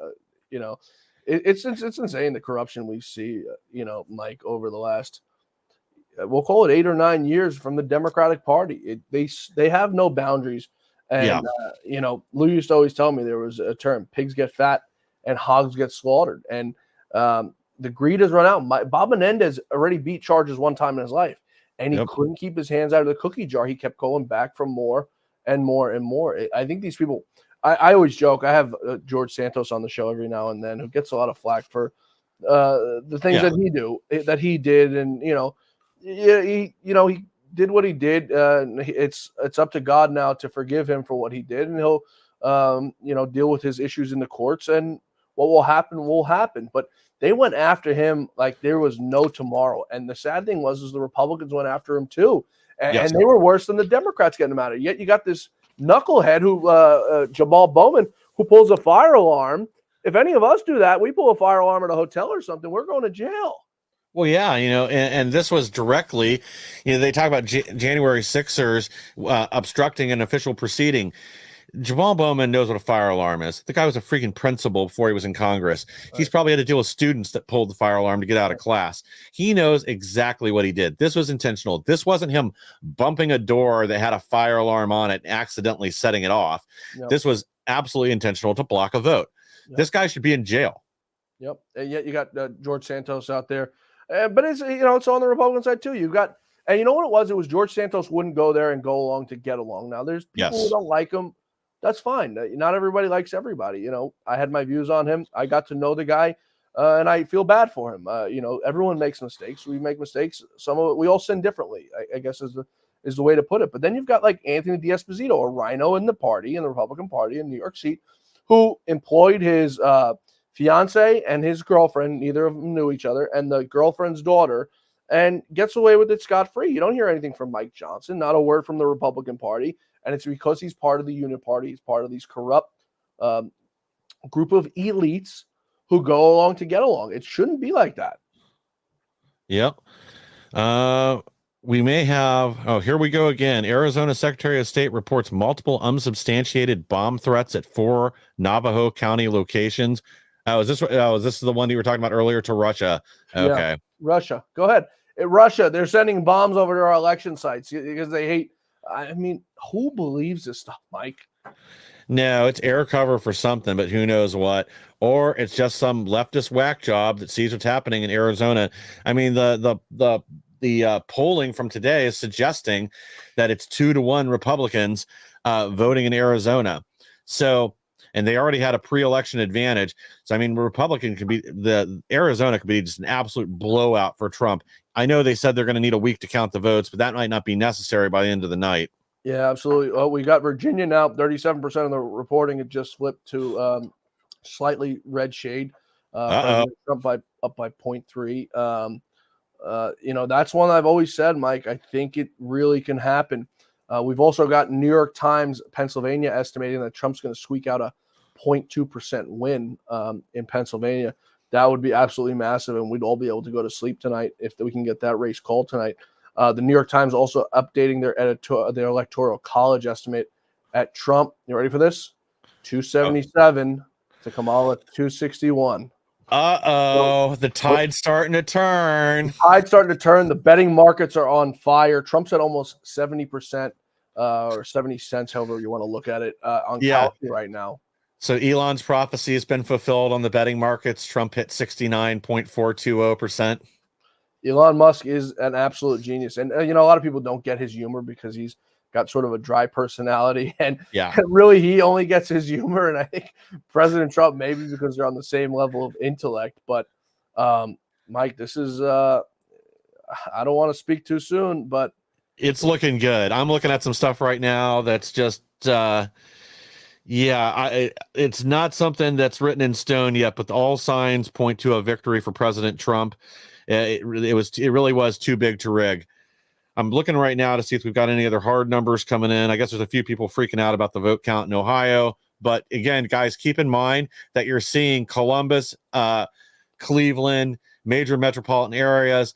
Cincinnati is typically kind of a split vote, and every once in a while it does lean red. But Dayton, all the major cities in Ohio lean blue, and then it's made up with the rural vote in the suburban vote. So guys, keep your pants on. Trump is back up in Ohio again right now, and I'm sure he's going to finish 8 to 10 points ahead. It's just you're seeing the city come in first. So it looks like the AP is calling New Jersey for Kamala Harris with 24% of the vote in. I guess we'll keep an eye on that.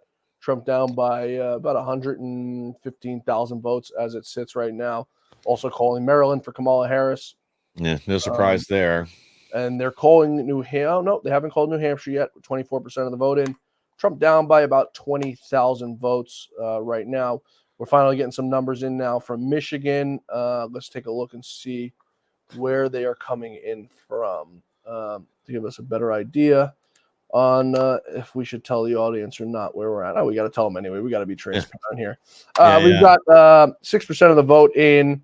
Kamala Harris up 57 to 41, and Detroit is starting to come in. So once again, that's it's good that these big cities are coming in early, Mike, because you get 80 or 90% of the vote in Detroit, in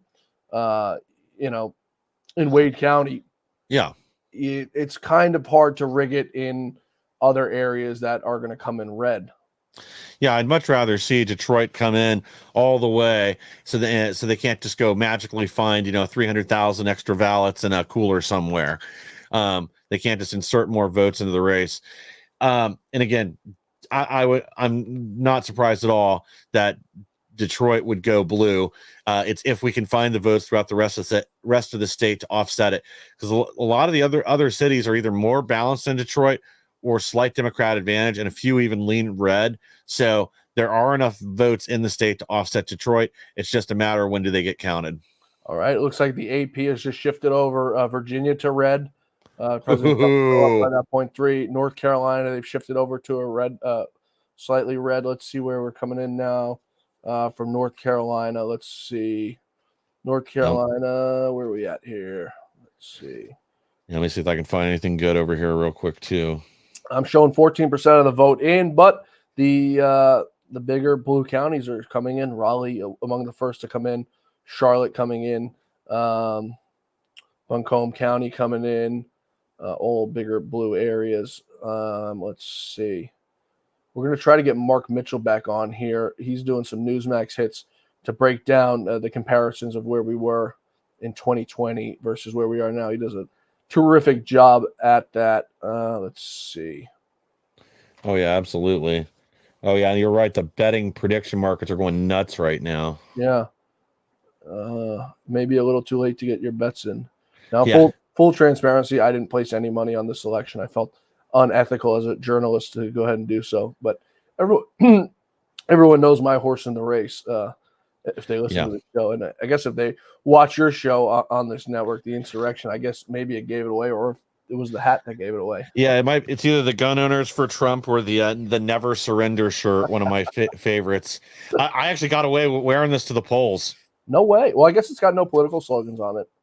No, I suppose not. Maybe they didn't recognize Trump in the picture, but I figured I'd get turned away and threw an extra shirt in my car, but they didn't stop me. I wanted to go in and be a wise ass wearing a MAGA hat, but I was like, you know what?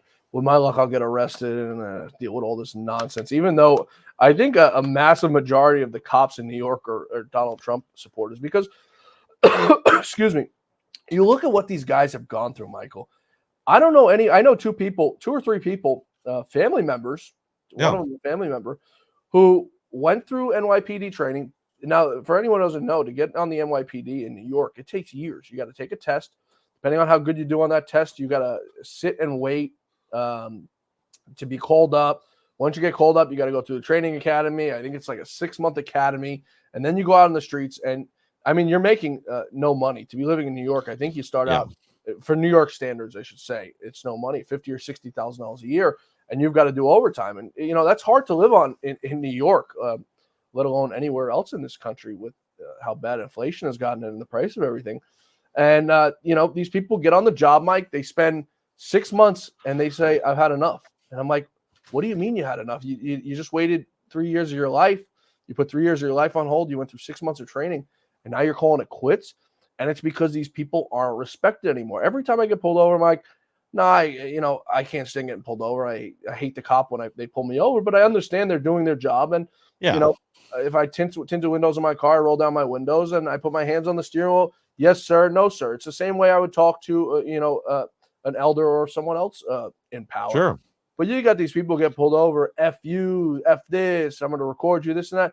Mike, 9 out of 10 times when I get pulled over, yes, sir, I'm sorry I was speeding, I was doing this, I was going that, I'm sorry I had my seatbelt on, I'm sorry I was on my phone.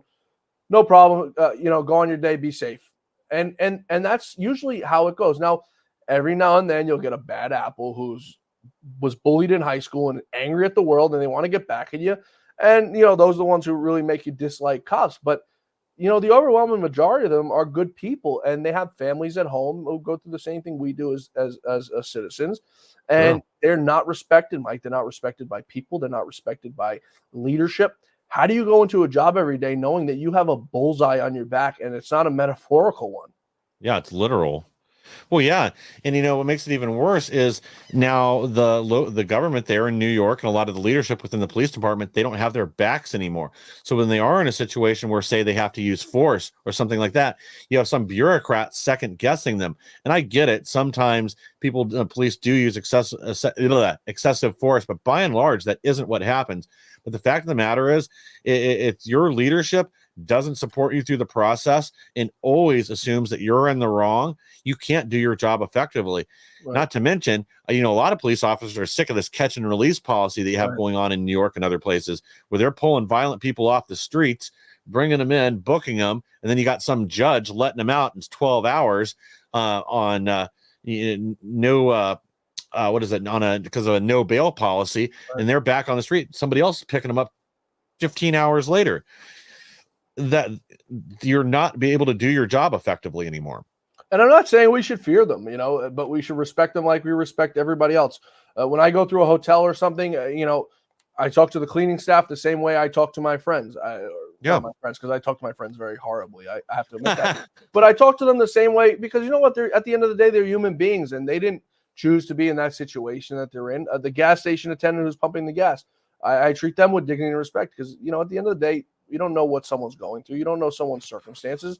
And someone who's stocking shelves at Walmart is obviously, doing it to get by. They don't choose to do it.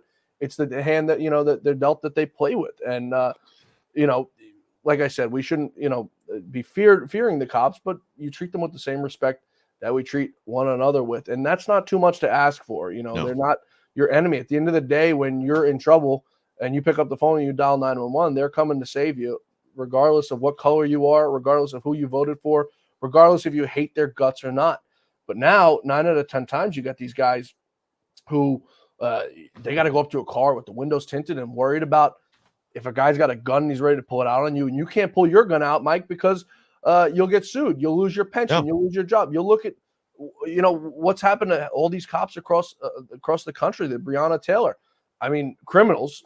And the cops now indicted and found guilty because they're doing their job. How are we supposed to survive as a society like this? We can't have justice that's based on people's feels. It doesn't work. We have to have law. And again, especially for police officers, there has to be a little extra leeway sometimes. Because again, like in that example you're giving, you're walking up to a car, dark tinted windows, all of a sudden, a gun swings out. They've got to be able to defend themselves. We can't second guess their decisions, especially if the evidence presented to us looks like they made a reasonable move given the information that was present to them at the time. they've always got to worry about it. I think there's also how a lot of them end up getting killed now is they don't want to pull a weapon and use it because they're afraid of the repercussions there of losing their pension. They might have worked 19 years. They're a year away from that. Right. And there's a societal pressure now to not do the right thing. You're right. They deserve our respect. They shouldn't be abusive or anything like that. And I'm all for prosecuting corrupt police officers or abusive police officers. But the fact of the matter is, you're calling them on the worst moment, on the worst day of your life, but that's the situation they're going into multiple times every single day, and it's a thankless job. Yeah, and then what do they get, man? They get spit in their face. Yep. Some of them forced to leave their jobs, leave their pensions behind because they don't want to deal with the repercussions of what their families will have to go through if God forbid, they do have to use their guns. It's truly a sad time for this country, Michael. It really. I never thought we'd see where we're at. I'm just looking at the chat here. Wavy Crockett 69, A Capric, Beyonce, who's Diddy's friend. Mexayan, there have been more people not afraid of becoming whistleblowers, so we might have that edge if they try to cheat again. That's true, but the problem is with that is that you still have those people who are scared to be whistleblowers. Not everyone's like those fellows from the IRS who came out and blew the whistle on Hunter Biden and his tax cheat and Joe Biden. Role in all that. We had Russ Tyson before. We'll talk about that in just a second. Fall Girl, how you doing? I hope Kelly Song comes in. Kelly Song joins us on the Great America Show every day. She's one of our most dedicated viewers, so thank you. Everyone who's tuning in, please be sure to like, subscribe, and all that good stuff. We do this to inform you guys. Yeah, help us to grow here so we can bring more people the news the mainstream media doesn't want you to hear. I got a good one for you. This is from a Gateway Pundit. Hold the champagne. American embassies in Europe cancel election night festivities as liberal diplomats and staff anticipate a Trump victory. Oh, my goodness. Here's an interesting one with Rhode Island, 54% reporting. Trump's only down by 5%. Huh. Deep blue reporting. Georgia, we've now got 55% in. Trump up 55% to 44.3. About 1.6 million votes for Trump to Harris is 1.25. Holy, is this true? Florida's a 13-point blowout. Oh my goodness. Are you kidding me? That's what I'm seeing right now. It's still updating. Yeah. Well, we need to keep our eyes on Virginia and PA. If Virginia ends up going blue, I'd pretty much say this is over. If we pick up, you mean go red? Yeah, sorry, goes red. Man, that's the second time I've done that in like 3 days. Yeah, it's staying pretty consistently. He's now taken a 0.5 percentage, 0.6 percentage lead. He was up 0.03 before. Hey, 0.6 is out of automatic recall or automatic recount range. We'll take it. We've only got about 43% of the vote in there. He's up by 0.5%, or 10,000 votes or so. So we'll keep an eye on that. We've got some more coming in from Pennsylvania. The good news is Philly's coming in, Pittsburgh is coming in, Erie's coming in. All those deep blue areas that I said, if we can get those in early and we can get 80 to 90% of the vote in, I think it's going to be very hard for them to go ahead and try to stuff the ballots, the mail-in ballots and all that fun stuff that they did to us in 2020 at our expense. We've now got the New York Times putting Georgia at leans Republican. New York Times has North Carolina as a toss-up. We've got 22% of the vote in there, Trump up by 5 percentage points. Excuse me, Virginia, we've got 46% of the vote in. New York Times has it as leans Democrat. It just flipped to Kamala's favor by 5 percentage points. They've still got – go ahead. I'm sorry, where was that? That's Virginia.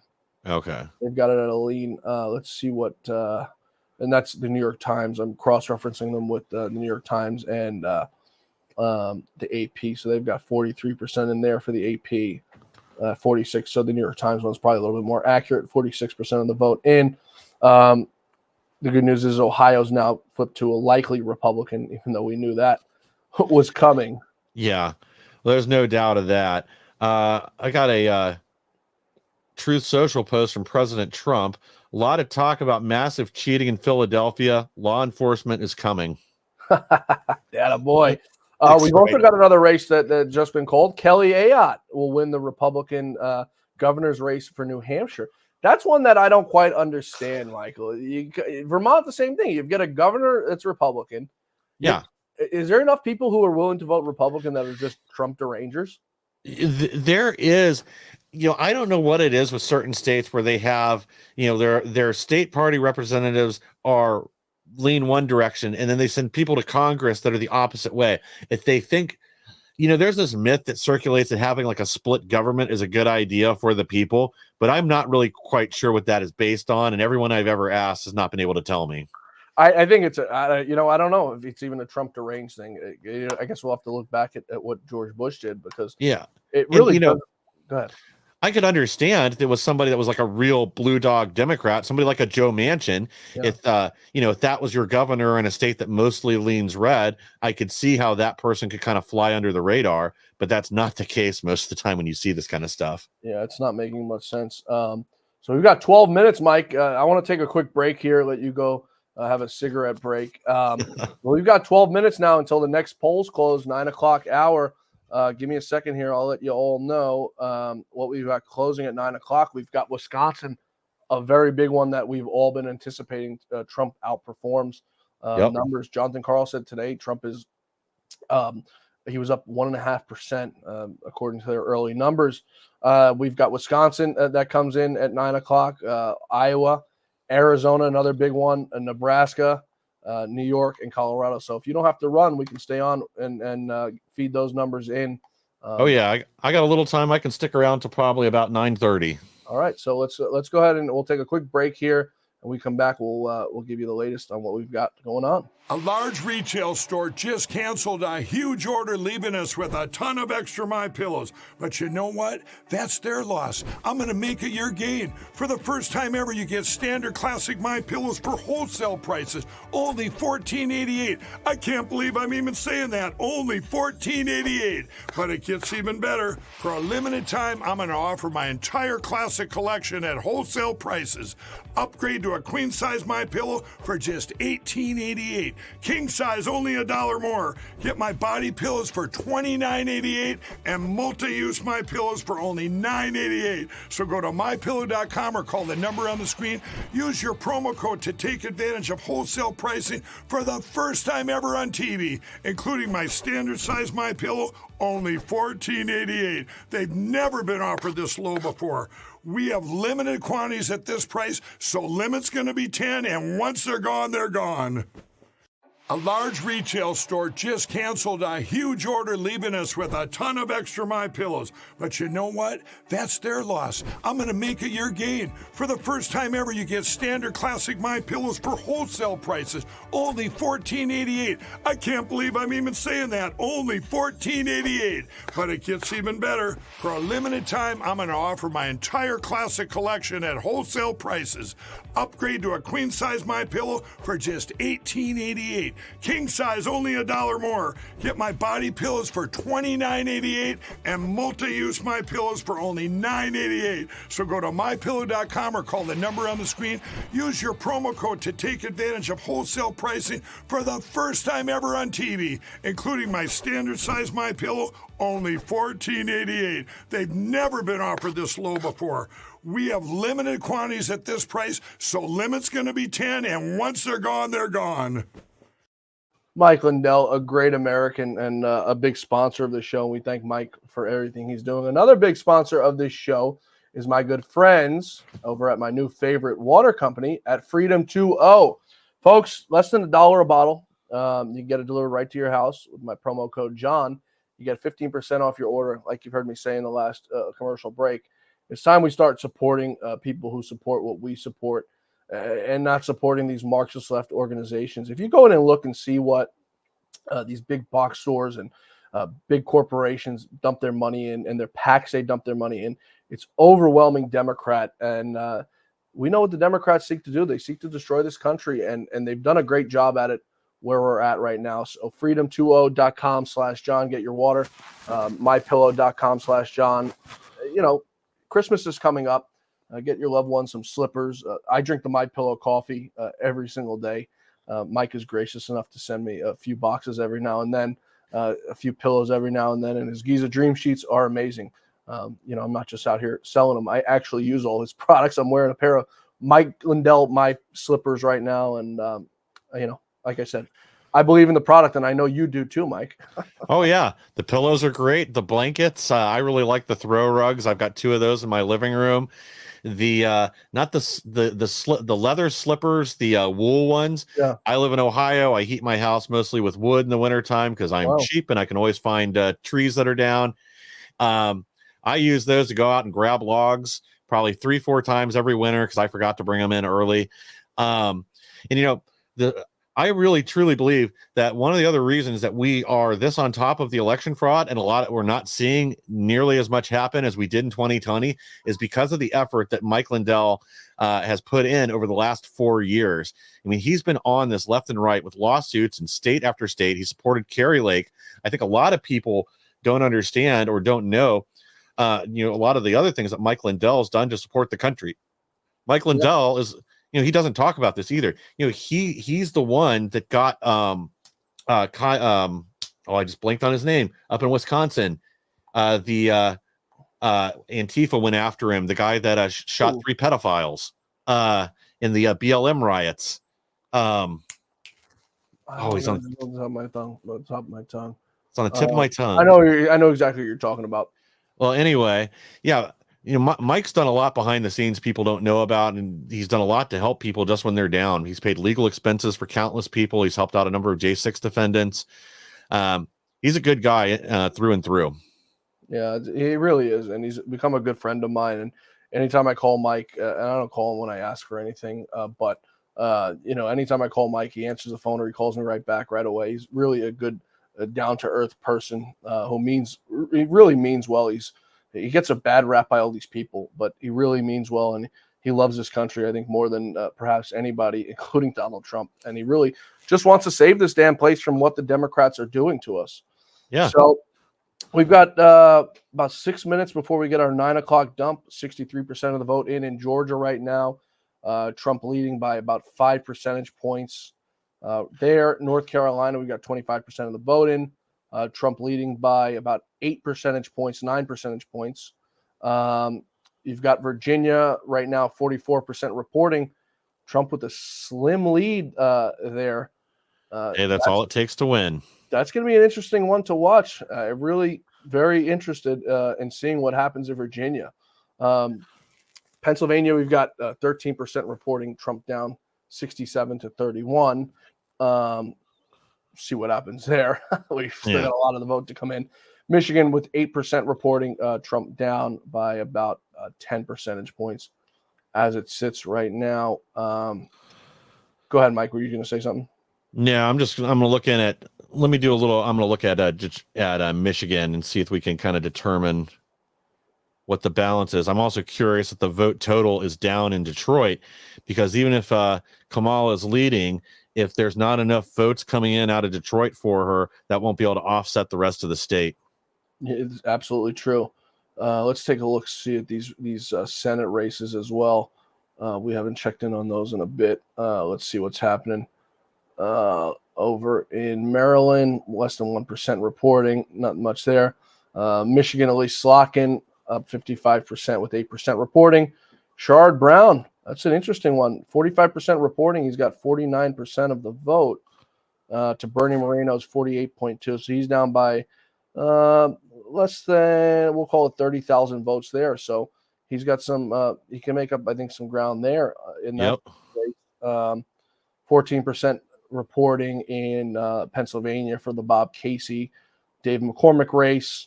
14% in that race. Bob Casey up 66-31% right now. So we still have some time to come in on some of those votes. Obviously, the deep blue areas coming in. Bernie Sanders will hold his Senate seat in Vermont, unfortunately. Well, they get what they pay for. It's, you know what? It's you get what you deserve. Yeah. It looks like Ted Cruz with 53% of the vote in. That was a race that the Democrats continuously said they think they can win. They're going to flip Texas red for the first time ever. I don't see it happening. No, it certainly is not going to happen. Yeah, that's a pipe dream. They're not going to flip Texas red anytime soon, especially with the border invasion continuing. I mean, think about how many new registered Republicans that alone probably made in the state of Texas. Yeah, you're absolutely right. They couldn't sneak in enough illegals, I guess, until in time for this election, maybe in 2028. But well, when you got Paxton down there actually doing something about it and fighting back, it's hard for them to sneak in the illegal votes. Imagine that. They went after Ken Paxton over a bunch of total nonsense. They made the guy, they wasted taxpayer money on absolutely nothing. They knew they weren't going to get him.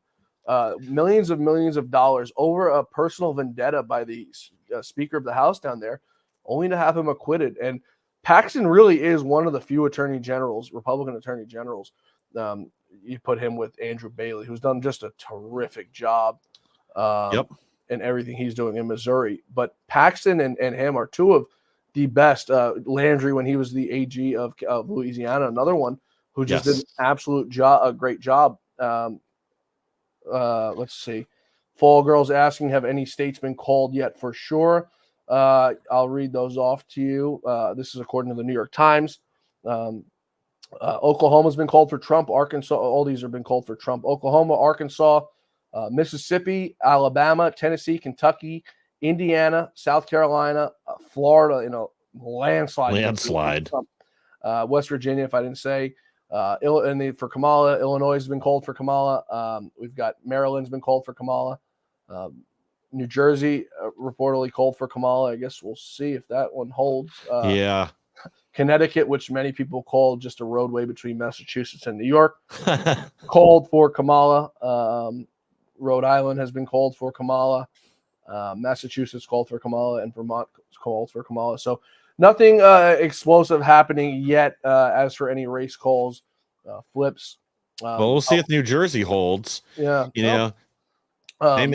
They may be dancing back and forth on that one again, especially if the vote is down in the major cities and is up in the rural areas. That's all it really takes. When we saw just before the election, what was it? It was only 3 points for Kamala. That's within the margin of error. Yeah. And again, if we have a low voter turnout for Kamala Harris, that's all it takes in a state that's that close. Yeah, you're absolutely right. As for Senate races, the only one we have so far in that's a big one is the Jim Justice in West Virginia, picking up retiring Senator Jim Manchin's a seat. It's sort of interesting. I'm not entirely sure why Manchin retired. I guess he saw the writing on the wall, maybe that he was probably going to lose with how well Trump was performing. It could have also been that he was maybe thinking about presidential aspirations for himself. It could be. And I also kind of wonder if part of it wasn't, he and Kristen Sinema, to their credit, held the line against Biden and the Democrats when they wanted to end the filibuster and everything else.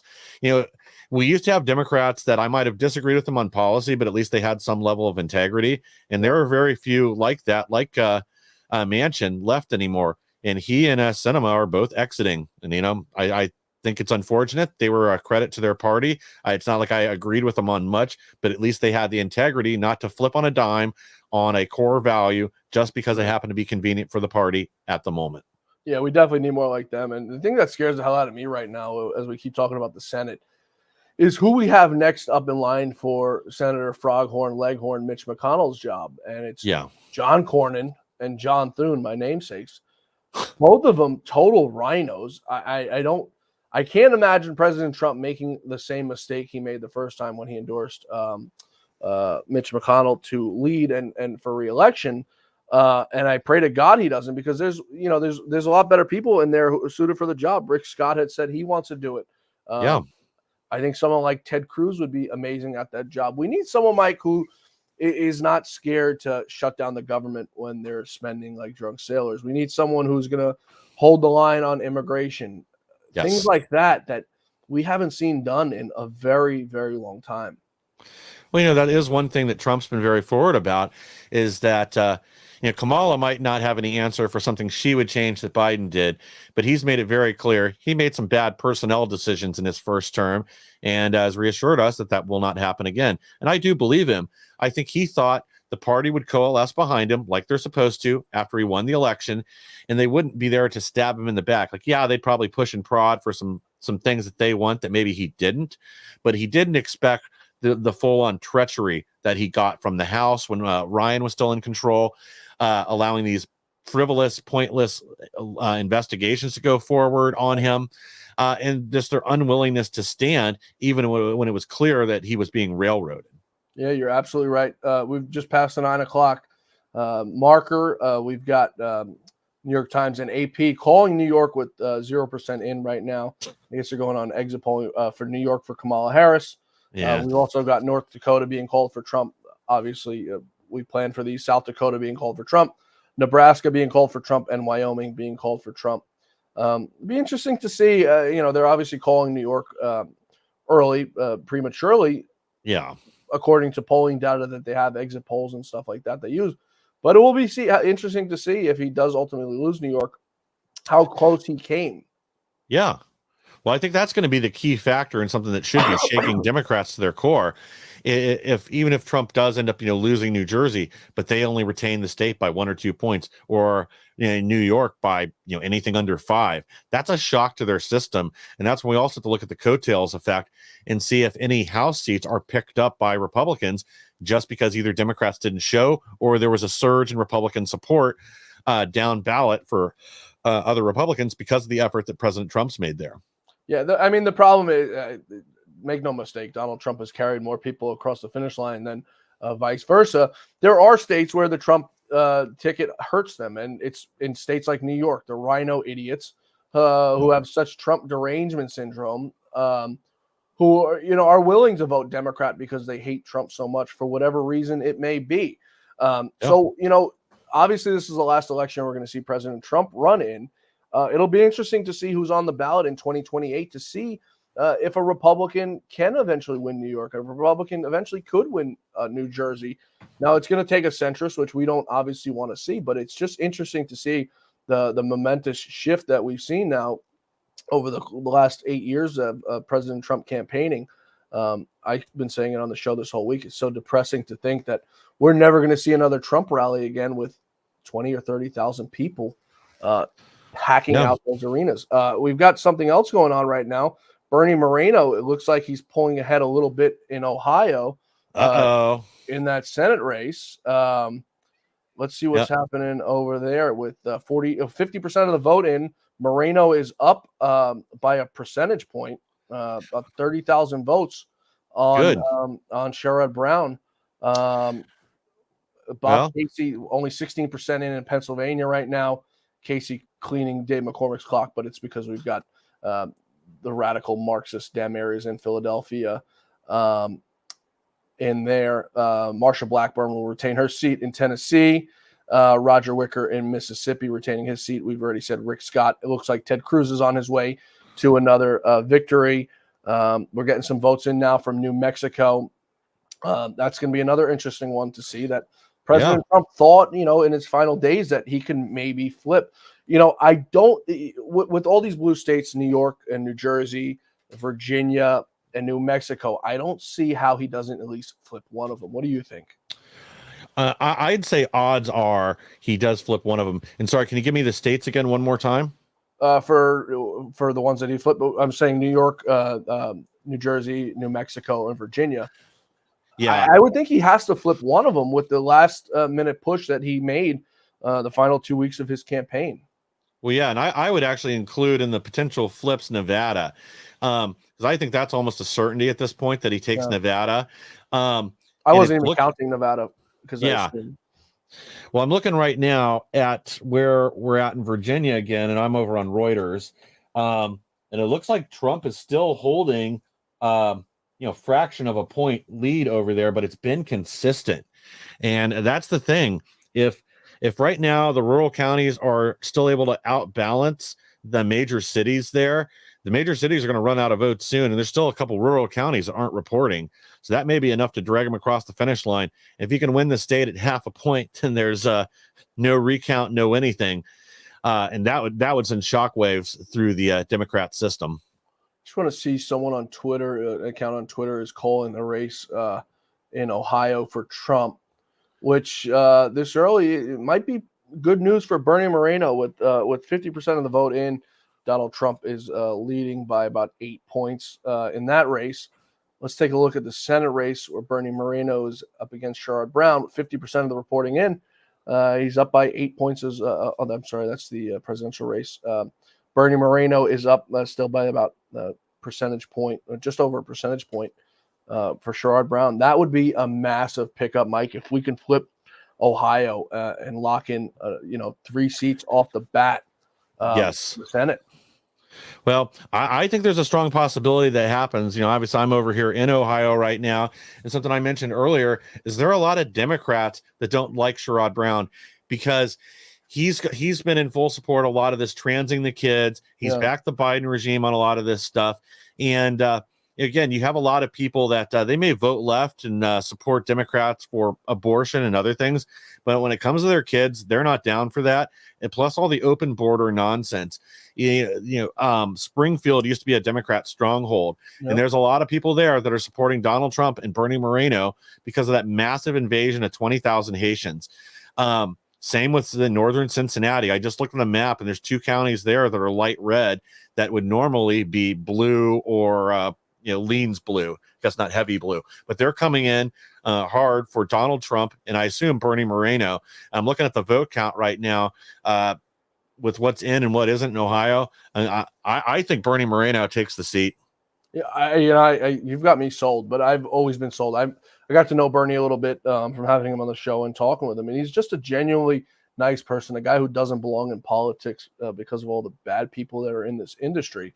Genuinely a nice guy. And we were talking about it earlier, a migrant from Bogota, Colombia, who came to America, lived the American dream, made a fortune here. And that's great. I mean, the guy came here legally, he made a fortune, and that's the American dream, not coming across the border via drug trafficker, paying your $20,000 and making an all cash job and paying no taxes. I mean, there's a right way and there's a wrong way to do it. And the people who came here the right way, I think, have resentment, and rightfully so, for the way that these other migrants are coming into this country. Yeah, no, I agree. And it looks like Michigan's starting to even out too. Trump's now within 9 points there, so things are starting to level out. I hope some of these rural counties and PA start getting their vote in. Let's see. It looks like we've got a net zero on the House. The Republicans have picked up a seat. It looks like in West Virginia. Nice. Let's see here. Oh, I'm sorry. That was the Senate race. Let me see what we're at the House. Nonetheless, net zero. We lost that 1 seat in Georgia. It looks like the Republicans picked up a seat in Georgia as well. So a flop for a flop. So we got a Dem pickup in Georgia and a Republican pickup, which leaves the House at a net zero right now. Trump's lead's increasing in Virginia, 1.3%. Oh, wow. Oh, we've also got it's a net 1 pickup in the House. North Carolina 6 picked up a seat, ran uncontested. So there you go. You got Republicans +1 there. What were you saying? What race was that? That was Virginia. Trump's lead in Virginia has increased to about 1.3%. Let's see. I'm going back and forth here to New York Times and AP. Yeah, it looks like Trump's up. Yeah. I'm showing with the 53% of the vote in, Trump up by, it looks like here, 0.7%. I just want to see what the AP is reporting because their numbers are a little bit off, but he's still holding 49% from AP, and Trump's up. Yeah. 49. Trump's up 49.8 to 48.5. If he could hold that, Mike, that would be absolutely unbelievable. I can't think of a bigger FU to the folks in Alexandria, Virginia, the military folks working at Lockheed Martin over there who all hate him because he doesn't want to go send us into endless wars overseas and spend hundreds of millions of dollars and billions of dollars starting endless wars that get us absolutely nowhere. Yeah, well, I'm all for giving the middle finger to the military industrial complex, and all the people that live in rural Virginia, their values don't align with Alexandria, and they get drug around by a few people outside of DC. Well, I shouldn't say a few people; they're outnumbered by the people out just outside DC, Right. and they end up making their decisions for them. Right. So we've got Prince William County in 86% of the vote, one of the relatively larger counties.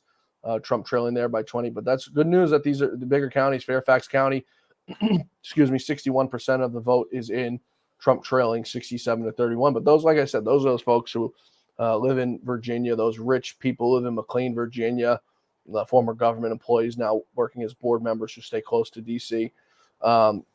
We've got Norfolk Beach coming in, another decently large area, 64% of the vote in Trump trailing there. But, the big city, inner city votes that we get come in, the better off it is for President Trump now, because they're less likely to be able to steal it in the end of the day. Yeah, and if their vote count is down in these major cities in the rural, and more people came out in the rural areas, that's all it takes to offset that and realign the stars, so to speak. Let's see. I'm getting a headline here. Jake Tapper losing his mind. Let's read this one for the audience. CNN anchor Jake Tapper stunned as independent voters in Georgia reveal who they are backing. And that was the a CNN exit poll. Independent voters back Trump 54-43%. Unbelievable.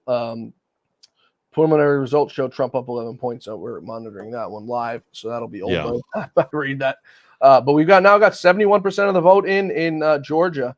I kind of got nervous when I saw Brian Kemp come out and make amends with Trump, because I'm like, he's setting him up and he's getting ready to stab him in the back once again, like he did with Brad Raffensperger. He's a Brad Raffensperger.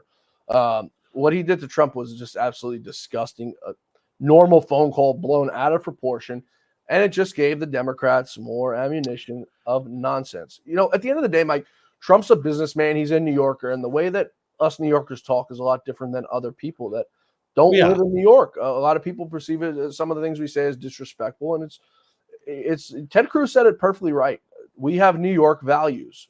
When he said that about Donald Trump, and he was absolutely right. New Yorkers are raised a different way. We see things that are a lot different than people out in the Midwest see. You in Ohio. Are raised differently than I was raised here in New York. I was raised, taking public transportation and going to the play handball after school and doing this and doing that. Some things that you didn't do in Ohio. You guys, probably had land out there. You drove tractors and ATVs and all that fun stuff. Well, we were out here causing havoc on the streets. We're raised differently. We're brought up differently, and we speak differently. And it is what it is. And some people could never resonate that with President Trump. Well, honestly, I think that's one of the things people like about President Trump is he's direct and to the point. You don't have to guess about what he thinks. In this call with Raffensperger, it was misconstrued. He didn't tell Raffensperger to go invent votes. He told him to go through. He's like, I know there's 10,000 ballots there. That's all it takes. And again, Raffensperger, day after the election in 2020, he was on media in the morning saying that Trump had this in the bag. There weren't enough votes to offset his lead. And then suddenly more ballots materialize. And that's what Trump wanted to know. He wanted to know, where did these magical ballots come from? Find the votes. Where did they come from? Yeah. I've got some more interesting news. NBC exit polling. And this is what we spoke about earlier. President Trump resonating with a particular group of voters that the Republican Party never seemed to be able to do. Get this. NBC exit polling for Michigan young voters under 30. We just spoke about this before. President Trump 51-47 +4. Ooh, that's a key demographic, and it's shifting our way, even if it's only by a point. And think about it's up 4 points. Yeah. Well, think about it. A few years ago, less than a decade ago, we would have expected this 80-20 the other direction, that young voters flocked to Democrats. But now the economy, the situation with variety of things is so bad that you now have a split on people under 30. Yeah. It's President Trump. Everyone associates the Republican Party with these country club, rich, snobby folks who, can't resonate with young voters. Donald Trump is the only president I've ever seen in my lifetime able to do that, resonate with the average person, because he speaks like a normal human being. He curses. He uses profanity. People may not like it, Michael, but at the end of the day, for anyone to say anything against that, I'd say 99% of the country you're a bunch of hypocrites, because we all curse at the end of the day. We all do bad things at the end of the day. It's very hypocritical. You know, when the Access Hollywood tape came out, Lou Dobbs was one of the only people to stand by President Trump when everyone was running from him, that he was toxic. At the end of the day, it was what it was. He said what he said, but at the end of the day, we've all said something that's been questionable. And if you say you haven't, you're a liar and you're a hypocrite. And the Democrats are the biggest ones at it. You know, you own your mistakes, Mike, and you move on from it. And the Democrats are glass house living folks who throw boulders. Oh, absolutely. I mean, think about it. You know, one of the last desperate controversies out of the left was going after Tony Hinchcliffe for his joke about Puerto Rico. When Kamala Harris had George Lopez at her rally saying, well, if Trump's going to build this border wall, he better not leave the construction materials there overnight, implying that the Mexicans are going to come up and steal it. Yeah. So it's fine if he does it, but if somebody on our side, and again, you know, Puerto Rico is a floating island of garbage right now. They're having a huge problem with their waste management, trash being left all over the island. Right. It's disgusting. So he's highlighting a problem and he's using humor. He's not saying the people that live in Puerto Rico are garbage. Yep. But anyway, you know, they're not here to be honest. They love clutching pearls, even if they're somebody else's.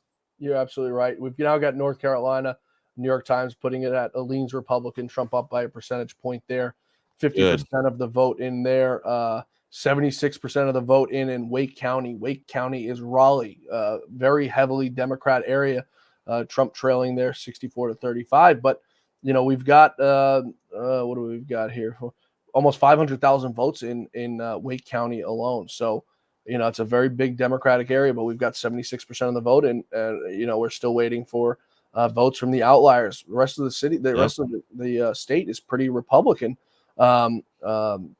Down in Charlotte, we've got just 10% of the vote in, a lot smaller, obviously, than Raleigh. And then Buncombe County, 89% of the vote in, another pretty decently big county in North Carolina, 89% of the vote in there, Trump trailing 61 to 89. Let's see, Kamala in New York. Let's see what's coming in New York. New York City's come in, of course.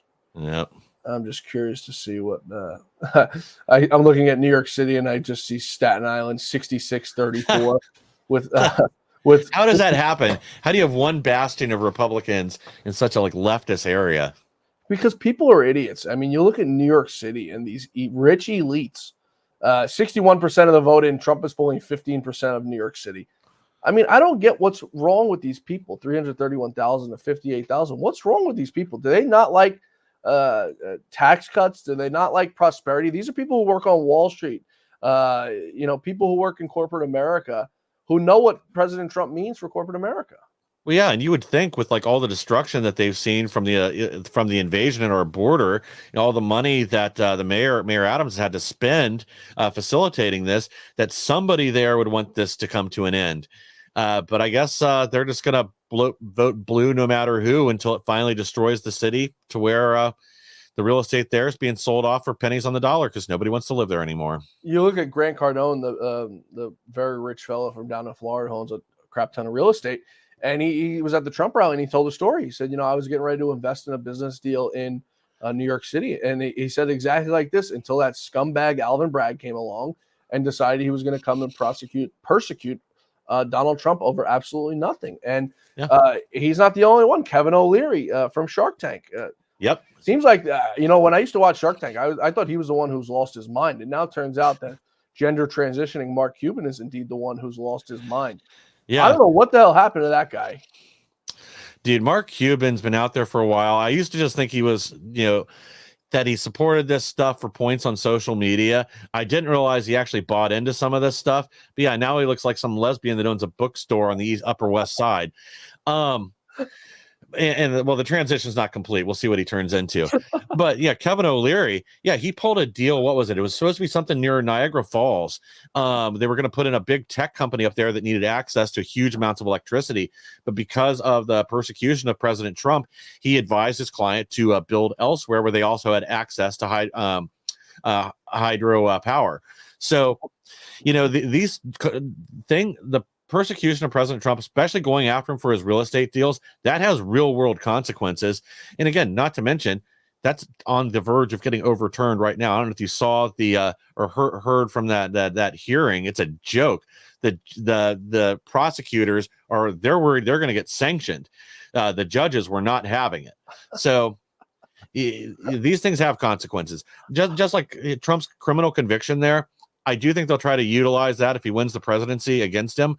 But I'm willing to bet the minute it gets in front of an appeals court, it gets overturned, just because of all the legal nonsense that went on during that trial, the jury instructions, not allowing him to call in witnesses, ignoring facts with pertinent to the law.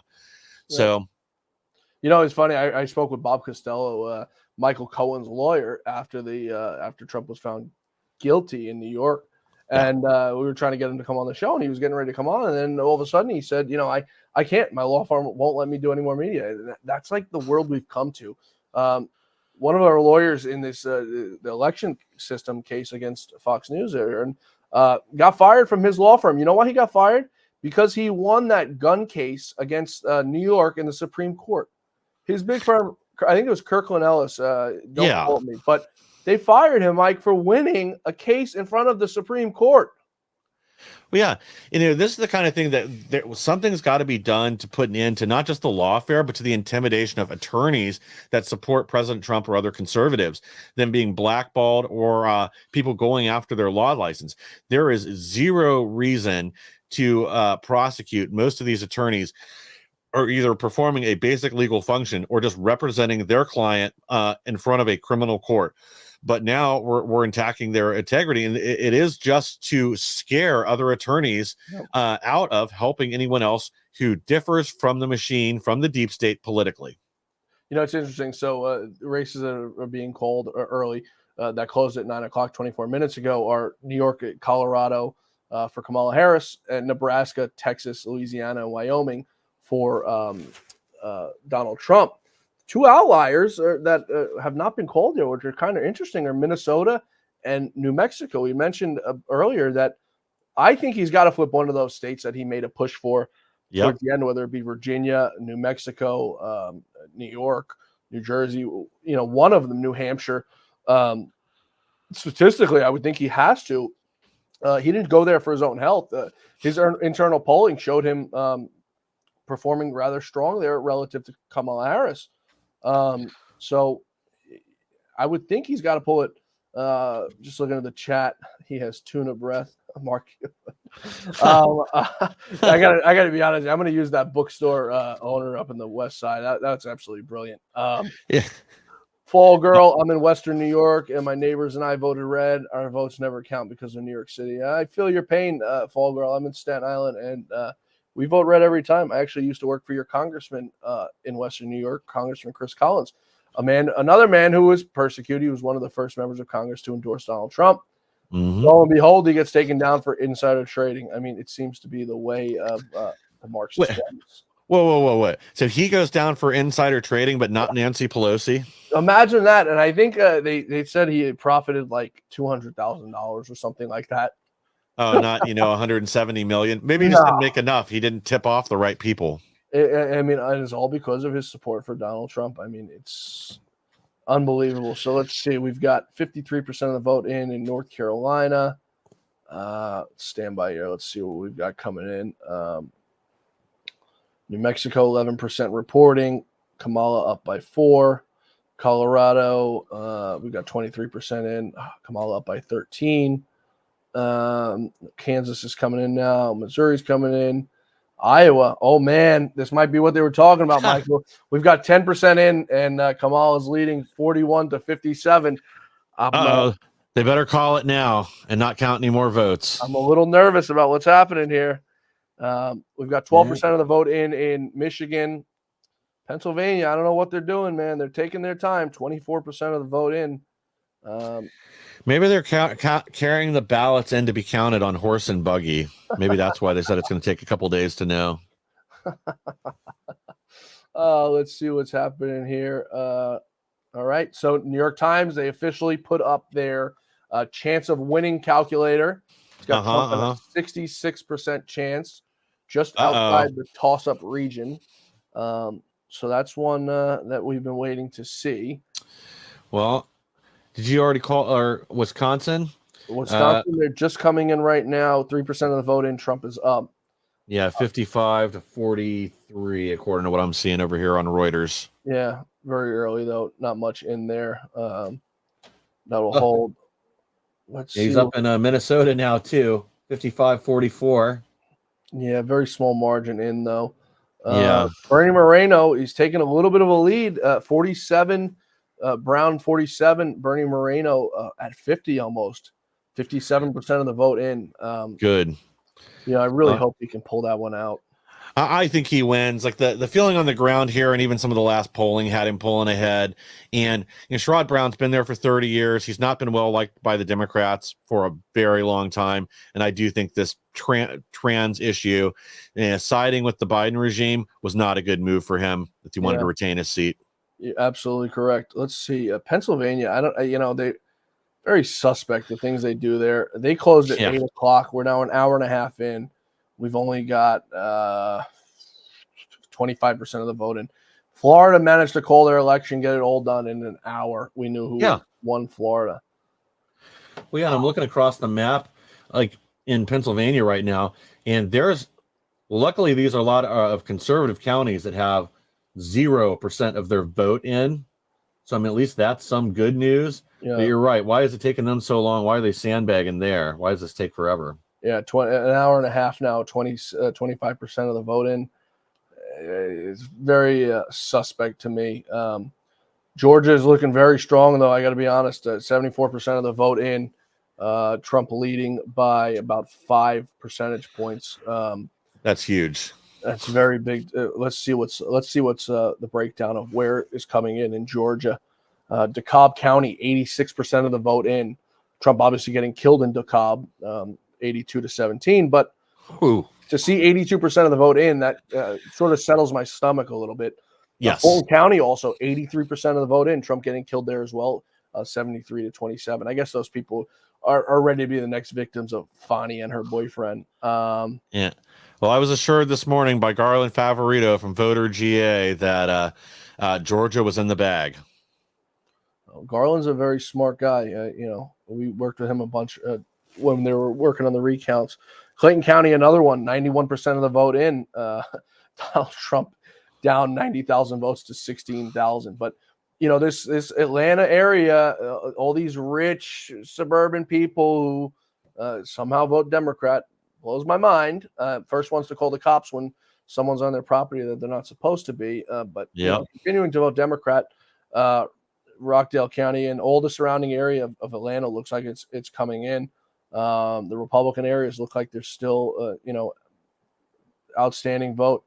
Jefferson County, I think Trump lost that in 2020, if I'm not mistaken. Could be. That sounds right, actually. He's up there. Small vote, but, just a general trajectory of what we've been seeing.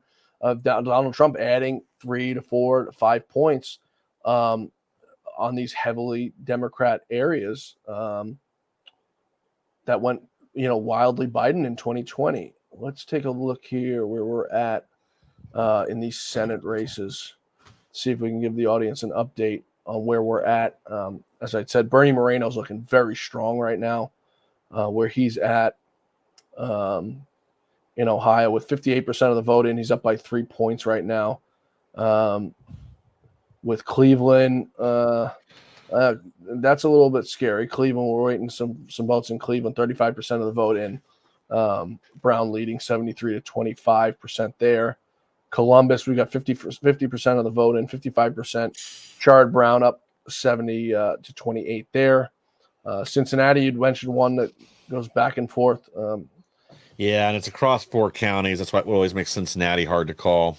Yeah. Toledo, which is Lucas County, 40% of the vote in. So we've got a majority of the vote in most of these heavily blue districts. Where if we can keep this trend going, it looks like Bernie Moreno will have a good night. Yep. We've got Hung Cao. Wow. Hung Cao in Virginia is holding tight to Tim Kaine, only down by 2 points. We'll take it. That's very big. That's very, very big. Yeah. And I think he'll bring a lot. I mean, hopefully he can retain it. It looks like Trump is still up in the count there too. I'd love to get Hung Kao into Congress again, somebody that really understands the problem and why we've got to clamp down on our borders and get this corruption in the DOJ cleaned out as soon as possible. Yeah, absolutely. Let's see what we're doing over here. The House races are all coming in very slow. That Republicans are expected to hold control of that at least. It's looking like the Senate will most likely go Republican. We're waiting for Tim Sheehy to be called. That'll put it at 47. Ted Cruz puts him at 48. And then we've got another few outliers. The Kari Lake one's going to be real interesting to see what happens there. It's going to be up to Donald Trump. I think that's on his back to pull her over the finish line. I think so.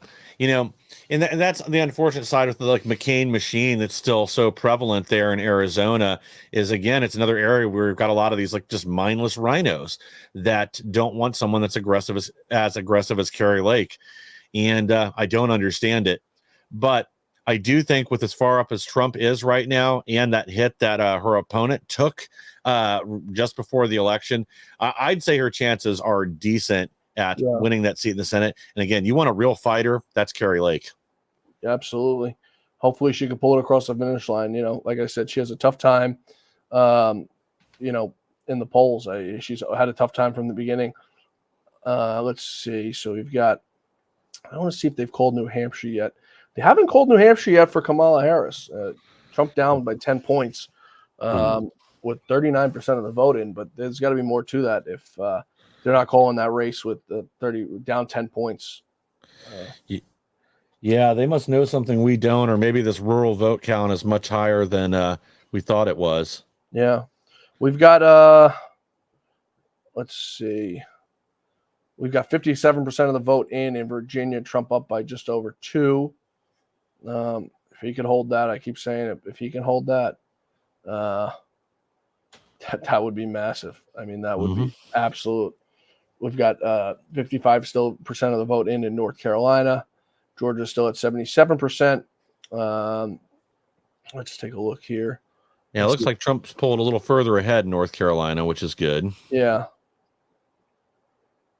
Okay, so Twitter is saying Donald Trump wins North Carolina.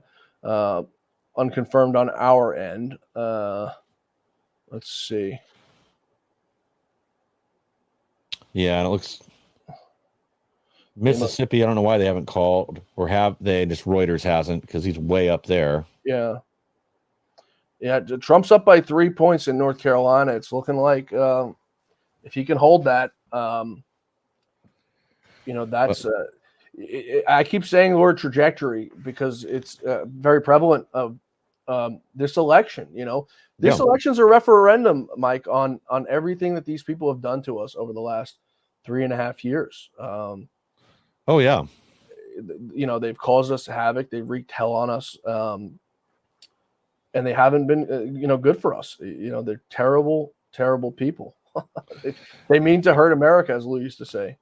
Yeah, well, there's no doubt about that. With their policy, they're America last, and that's the problem. We're willing to spend billions of dollars to fight a war in Ukraine, funnel money across the world on causes that are against our interests. Everything from researching rats in Mexico to funding gender studies programs in Pakistan. And we're sick and tired of it. Like, one of the things I'm really looking forward to with a second Trump administration is getting Elon in there in the Department of what does he call it? The Department of Government Overreach or whatever, but just cutting the cost, getting rid of the waste, fraud, and abuse that we've all suffered under.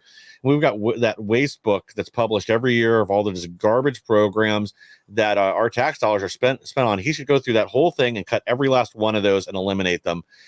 I'm excited for where the direction things could go. It's just right now we're in that nail biter moment, waiting to see how these polls work out, and then it's what procedural maneuvers are used to try to prevent Trump from being seated in the White House. Yeah, you're absolutely right. I'm just waiting on Mark Mitchell. You got some time to hang around, Mike, for another few minutes? I'm sure I got at least another few minutes. Okay, all right. I want to bring in a friend of mine, a fellow Staten Islander, who does a lot of political work around New York, and a great Republican, Joe Padoriano. Joe, how are you, brother? Thank you, John. How are you, Where John? are you Thank right you for now? having me here. I am at the Betty Post celebrating the Republicans' election night, and we are having a red avalanche here on Staten Island. Sam Pirozzolo just won his re-election by a whopping landslide, and Nicole Malliotakis did the same. We really are having a great night. Sam is right here. He's the assemblyman. And the fact of the matter is this. People have spoken. People are fed up. And as a Zillennial, I am disgusted because, frankly, economically, we're dealing with a lot of nonsense from the inflation to experiencing so much ancillary regulation that the Biden-Harris administration has pushed on us. So the fact of the matter is that that's the most important issue to me as a young voter, a fellow young voter, John. You're absolutely right, Joe. It's unfortunate to see that President Trump, couldn't pull New York ultimately, performing absolutely well in New York City. He's doing great here. Absolutely in Staten Island, but in New York City, having a rough time. He has a tough time resonating with these Wall Street elites who obviously don't know really what's going on in this country right now, Joe. I agree with you. The thing is this, right? It's not the people that are super rich that are being affected by what's going on in this country. It's the people that are in the middle class that are getting hurt. We're paying for the farm wars. We're paying for the migrants. We are paying for the deteriorating quality of life that is coming before us because of the Biden-Harris policies. And the fundamental reality is that we need to go back to a country which was a great economy, which was when our country was America once again. And being American is not necessarily about being one race or one kind. It's about being America, putting this country, the red, white, and blue first. Yeah, you're absolutely right. Mike, for Joseph Doriano, a small business owner out here in Staten Island, is a millennial Thank you, voter. John. Like I said, does a lot for, for the Republican Party. And he yeah. knows how tough it is. Go ahead, Mike. Well, yeah, and as a small business owner, I'm sure getting the direct effect, like you mentioned, from all these regulations, and then just how things are done now, where it isn't equal. They're not looking at things the same way as they used to. They're looking for reasons to attack small business owners like you and bring you down. Yep. And then, like I said, you guys are on the ground. You're dealing with the repercussions from this huge, massive human wave, this invasion that's occurred at our borders. We're experiencing firsthand every day on Staten Island. We, in fact, had a horrible migrant shelter come here at a veterans/senior home in Midland Beach, actually, Island Shores. And the fact of the matter is that the city of New York pushed these migrants here because they were not allowed at St. John Villa. We fought hard. By the way, let me just say this. There were both parties on Staten Island that were fighting hard against this migrant shelter. A state senator named Jessica Scarcella-Spanton, who's a Democrat, by the way, stood up against the migrant shelter. She is in favor of deporting these migrants. And the fact of the matter is that this is a bipartisan issue here on Staten Island. Andy Lanza, Joe Borelli, Nicole Malliotakis, all the elected officials here on both sides of the aisle, Sam Pirozzolo, they fought hard because people are so angry with the nonsense that is coming out of Washington and coming out of City Hall and coming out of Albany. In fact, let me just say something about Albany. Governor Kathy Hochul is an out-of-touch politician who frankly cares only about one person, and that is herself. Kathy Hochul, who has exacerbated this migrant issue by not doing anything about it, because when you let a wound stay unchecked, the wound will get bigger and bigger and bigger. And before you know it, it'll turn into a massive infection. And that is what's going on with this migrant crisis right now in this country and in the state of New York and in Staten Island. So the fundamental reality is that people spoke because they are fed up with all the nonsense. Yeah, you're absolutely right. We also have another race that's just been called. Governor Larry Hogan has been defeated in that Senate race there. Rhino Larry Hogan. The writing was on the wall. Mitch McConnell decided he was going to dump millions of dollars into a race that he knew he was going to lose. It makes you think who these people are playing for. Joe, thanks for everything you're doing. Enjoy your election night party. Go have a drink for me, all right? I wish I could. The pleasure's mine, man. I appreciate you. Thank you so much for having me on. Thank you, brother. Be well. Thank you, brother. I love you, man. You're the best. Good guy. Joe's a really good small business owner. He designs all my websites for me and stuff like that. Very smart. Cool. Loves politics, and he takes it too much to heart, and I try to guide him. Not to take so much stuff to heart, and it would be a fault of mine. But being in politics so long, Michael, you grow a skin that's like an alligator. Yeah, well, you're used to getting betrayed, double-crossed, and stabbed in the back by these rhino Republicans, like my favorite, Eye Patch McCain, who seemed great when he was coming up, but the minute he got into office, he found the place to shove that dagger. Yeah, you're absolutely right. Let's see. So we've got Larry Hogan's race being called there. That Senate race. I want to take a look here over at Mr. Bernie Moreno over in Ohio. Ohio. We'll see how he's doing. Yeah. Let's see. 62% reporting. Bernie Moreno, he's pulling away. He's up by about 5 points. Good. With a decent amount of the vote in. Give me a second here. Let's see what's happening. Yeah, I just want to know what's going on in Pennsylvania and why they're so slow to count. Yeah, we've got now 31% in, so 6% more in than we saw. Let's see where we're at here. Franklin County, which is Columbus, Ohio, has got 55% of the vote reported in. Cleveland, 35% in, so they're dragging their feet a little bit there. Yeah. Leaves me a little nervous about Moreno holding on. We've got 13% of the vote in Michigan, 20% of the vote in Wisconsin, Minnesota just 1% in right now. Yeah. Let's take a look at the Senate races. Slockin race hasn't been called yet in Minnesota. Bob Casey race hasn't been called yet with 32% in Pennsylvania. Ted Cruz's race hasn't been called yet, but we expect that one to stay. With Ted Cruz, 64% of the vote in. Ted Cruz up there pretty sizably. We've got Tammy Baldwin's race in Wisconsin still also hasn't been called yet. We're going to get another dump of ballots here in the next few minutes or so. Expecting Arizona, Montana, and Nevada to come in. 3 big ones, 2 big ones, I should say. Montana, we expect Tim Sheehy to prevail in that race. Let's take a look here what we've got going on. Donald Trump is up slightly in New Mexico. That would be unbelievable. I keep saying it, Mike. One of them's got to give, and whether it be New Mexico or New Jersey, I mean, it looks like New York is probably out of reach at this point. Unfortunately. Well, there's Virginia too. Trump's still up. The ballots are still trickling in, and there's up 0.7 now. I'm showing an updated count at Trump 193 electoral votes to Kamala's 112, where we're at right now. Let's see. Yes, Michigan, we've got 13% of the vote in, Trump trailing by about 8 points. Still way too early to tell what's going on there.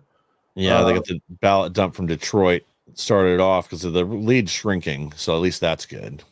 The one that's interesting to me, let's see. No, New Hampshire still hasn't been called with 41% of the vote in. So, Trump trailing there in New Hampshire by about 10 points, 9 points, and it still hasn't been called. So it's an interesting one to watch out for. I've said from the beginning, I think Trump can win New Hampshire, and I think he can win Virginia. Those are my 2 outliers, and we'll see what happens. They've got Virginia likely Democrat right now, Trump up by 2 points. We're still obviously waiting for the rest of those votes to come in from Fairfax and the rest of the Marxist Dem territories that harbor it. Yes. Let's keep some. Go ahead. The other one I find interesting, and maybe this is just what Reuters is doing right now, but they still haven't called Mississippi, even though Trump's up 58-39. Yeah, that's probably because of the exit polling that they don't have it. A lot of these races get called on exit polling. So for anyone wondering, if you see like a race get called that's 0% the race has been called, it's based on exit polling. So what they do is they wait for people to walk out of the polls and they take an average of them and they figure out the numbers there. Usually very, very accurate. You don't see very many mistakes there. For all you folks that are wondering, why is it showing 0%? And the race has been called. That's why. Wavy Crockett, just looking at the chat over here. This guy's dapper. I don't know if he's talking about me or Joe or you. Probably Joe. He's a tie. Probably Joe. Yeah. I don't know how anyone can vote for Chicken Tikki Kamala. Oh, I know. Oh man. Let's take a look here and see what's happening. that. Stand by. I want to check and see. You're fine. I was hoping kind of for some updates, some newer information out somewhere, but everything seems to kind of like leveled off. They better not have stopped counting ballots this early. Let's see. Let's take a look here. Right. You know what sort of is interesting too, this race? We didn't see George Soros out there dumping as much money as he usually does. Pretty interesting. Yeah, and same with, well, I think part of this was just the sentiment of the country that George Soros has gotten smacked down on a lot of these corrupt prosecutors that he's put in place, that's really run his name through the mud. And the momentum was very clearly on Trump's side, especially towards the end of this election. And, he's also, 190 years old. Maybe he just wanted to sit on some of his assets so he had something to leave to his corrupt son, who's kind of taking up in his footsteps. Yeah, that's very true. Let's see. So Election Wizard, folks on Twitter, who do a very good job and very accurate, they're calling North Carolina for Donald Trump. Decision Desk HQ is predicting that Trump wins North Carolina as well. Scott Pressler also tweeting out Trump winning North Carolina. We're obviously waiting for, one of these big weenie outlets like Fox News or AP to call, which, they sit on their hands as long as they could to hold out hope that Kamala can still win, which as of right now, it's looking like it's maybe just out of reach. Yeah, I think with these numbers in North Carolina, especially knowing that a lot of these people that were in areas that were totally destroyed voted on provisional ballots, which are not included in that count yet, their votes still are coming, and that may be 30,000+ from the information that I'd received previously. Yeah. Let's see. We're still waiting on some Michigan numbers to come in. We're still stuck at 13% there. Wisconsin. Well, we're at 26% in Wisconsin. Donald Trump down by 0.3%. Not the end of the world. No. And that's the thing. Again, in Wisconsin, you have a lot of rural areas. That's where a lot of his support is. And a couple of the cities there are not nearly as left-leaning as they are in some other states. So it won't be, well, I mean, I guess it could be, but it won't be like some of these margins that we saw in Virginia, where 78% of people are voting for Kamala Harris. Yeah, I'm saying I want Steve Garvey to win California. I think we all do, but it's most likely not going to happen. Those people are still far too radical out there. Go Royce White in Minnesota. We'd love to see Royce White win as well. I mean, unbelievable. Let's see if we've got anything else coming in. I mentioned earlier, Bitcoin is surging. Bitcoin's up 7.6% in the last 24 hours. So, that's what a Trump presidency will do to the rest of the markets. Well, yeah. And same was true in 2016. We had a huge surge in the stock market, giant investment of capital the minute he was declared the winner. And then we saw the fruits of that over the next few years with, new construction, new jobs, hiring, rebuilding America's infrastructure. We'll see the same this time. We'll see our steel industry revitalized. And I imagine we'll see a return to American manufacturing again. Yeah, you're absolutely correct. It looks like we've got another. Where is it? Looks like we've got another pickup of the House seat. We'll take it from North Carolina. Let's see. Yep. Addison McDowell in North Carolina. Pick up that seat. We'll take it. North Carolina 6. Yeah. Any seat we can take to sort of stifle these rhinos. Yes. Yeah, and she's not somebody I know as much about personally, but I've got a few friends in this industry that really like her. I just haven't had a chance to look into her yet. Yeah. Let's see here. Yeah, this is Pennsylvania. These guys are dragging their feet. We got 36% in, but there's no excuse how Florida, who's got way more citizens than them. Close to 30 million versus like 16 million in Pennsylvania. I don't even know if it's that high. I might be overestimating it. Hang on, I might be thinking of a different state. I had populations on one of these tabs. Let's see. We've got 10 million about 10.5 million votes counted in Florida, counted in about a half hour. Donald Trump absolutely cleaning the clock of Kamala Harris. Metaphorically, of course, 13 points. That is absolutely massive. Texas also has been called for Donald Trump now. Oh, Wyoming, Louisiana. A little surprised I haven't called Kansas yet, but what percent's reporting? They've updated their election clock again. It went from 66% now to 69% at the New York Times. I'm sure Elon Musk is loving that 69.9%. Yeah, I'm checking Twitter right now. Let's see if he's tweeted that out yet. New York Times reporting that she will prevail in the electoral vote, the popular vote by 0.3%. That's still, I think, too early, in my opinion, to be able to tell. Let's see. They've got the electoral map at Trump 286 to Kamala 252, giving Trump a 56% chance of flipping Pennsylvania. They've got Arizona. I guess we're getting some early numbers in Arizona. Let's see. Well, this is interesting. Apparently, there's still people waiting to vote in New Jersey, in Burlington County. They've been in line for over 2.5 hours. So as it looks right now, let's see, stand by here. Maine 2, Arizona. 13% in Michigan, Trump up 1. Let's see. The New York Times folks must be sweating bullets right now, I got to tell you. Yeah, well, I'm sure the whiskey bottles are open. Well, I guess they probably just drink Chardonnay, don't they? Marvin Gaye and Chardonnay. That's right. So they've got Wisconsin in the Trump column right now at a 0.3% chance, but they've got Nevada, which we don't have any numbers in yet. We'll get them in about 6 minutes. Michael's got to run at the top of the hour. We'll stay on here for a little bit longer and see if we can give you some insight onto anything else that's happening. Yeah, and I think Trump takes Nevada based on the early numbers and the data that we saw and their low turnout on election day today. Yeah, Arizona as well. Oh yeah. Well, they were saying it was in Arizona. It was 2-1 Republicans at all the precincts that they were monitoring and surveying. So I think it's in the bag. I want to look at something here real quick shortly. Robert Trafalgar, a friend of mine who does absolutely great Robert Cahaley of Trafalgar Group, who does absolutely great polling. I just want to cross-reference and see where he's at right now.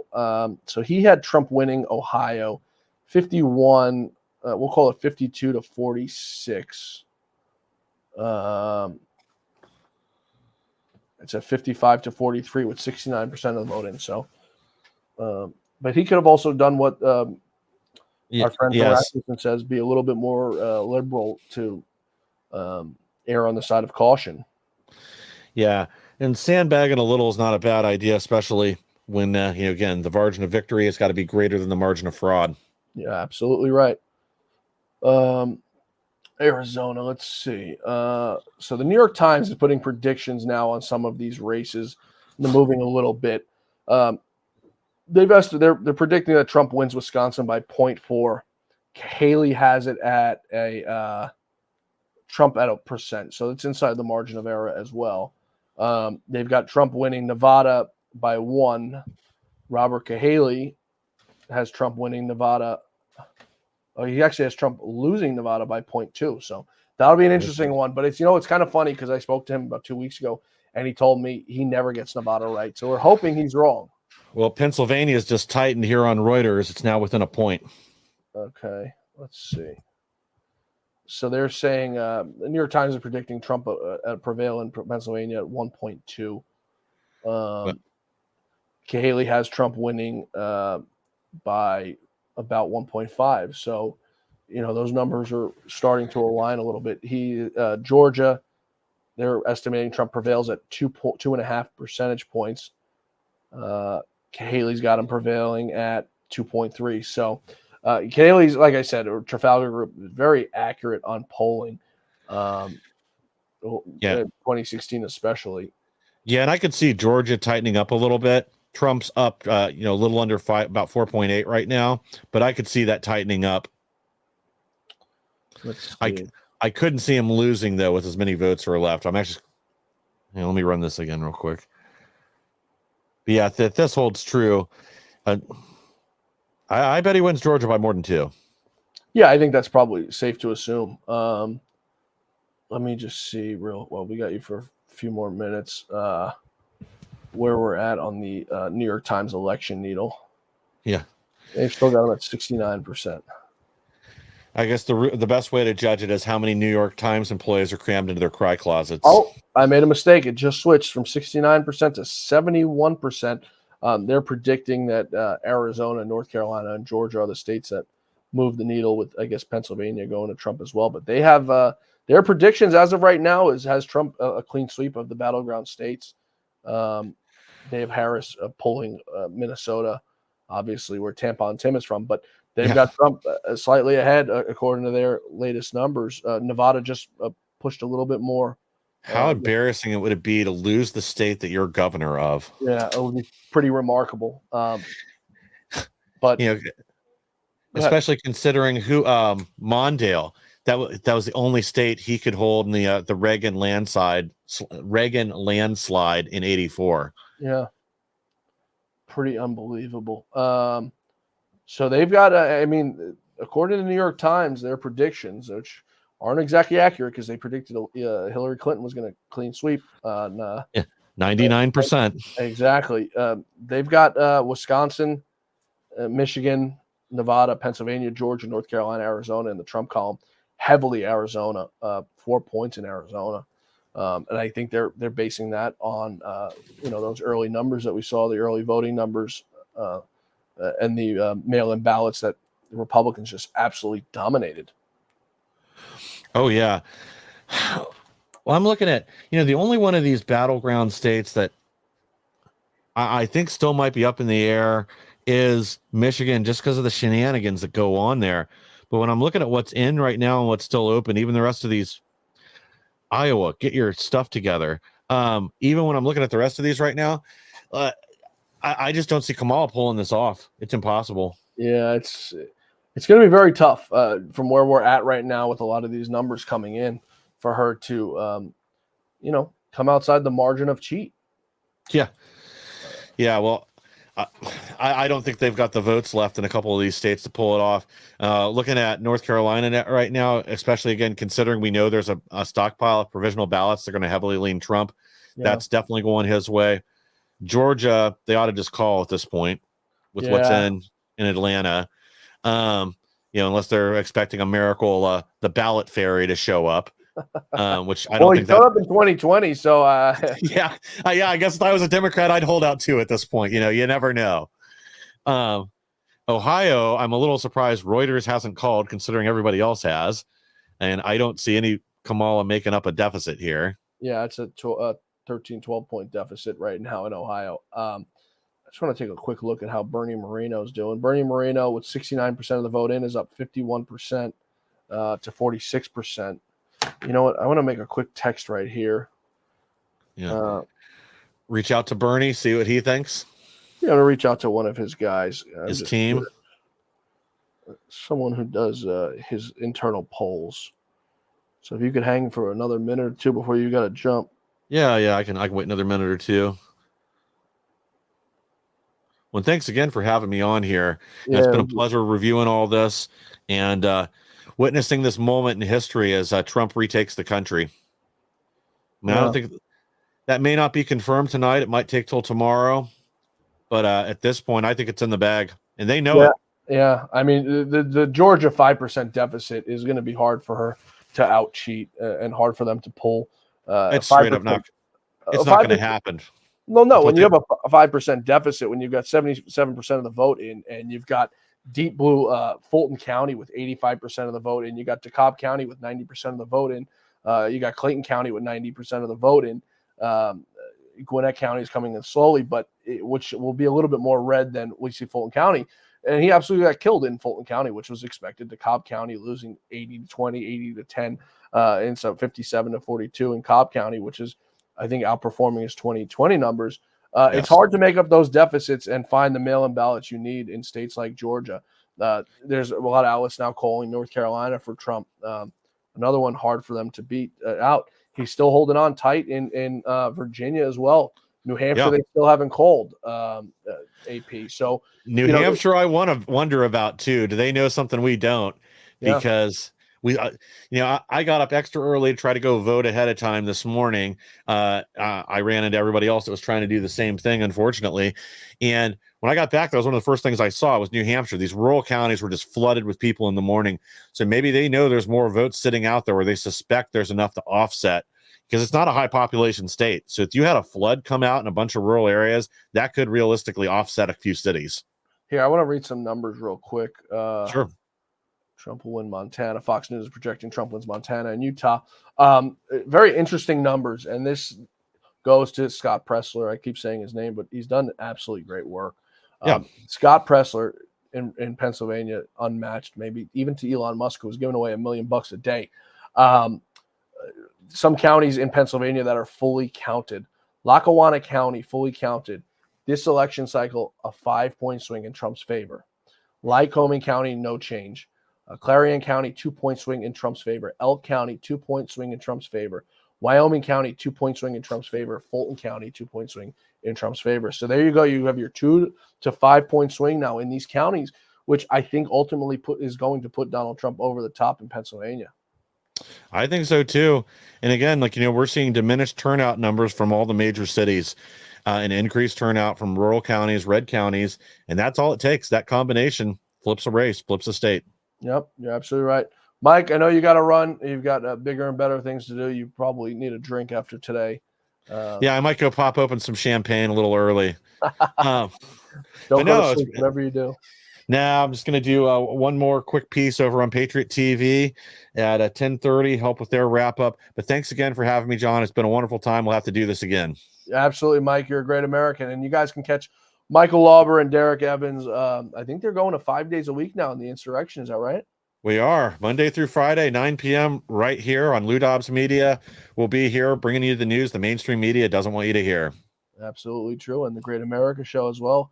Absolutely. We don't compete. We're in the afternoon. I like to get up early, get my show done, and then enjoy the rest of my day. Yeah. I get to get up early, produce a few shows for Patriot, and then spend the afternoon getting the show material together. Michael Auburn, thanks, brother. I appreciate you. We'll talk to you soon, okay? Thanks again. It's been a pleasure. Thanks, John. You got it. All right, so we're going to continue here. We're going to have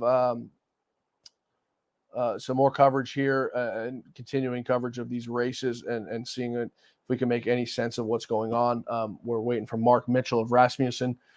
He's wrapping up some hits. I think he's going to be joining us back here shortly to go over some of these numbers on where the Republicans missed, where the Democrats missed, where the pollsters missed, and some of these changes we've seen from 2020 to now. There's no doubt that Donald Trump is outperforming where he did in 2020. Numbers are unbelievable.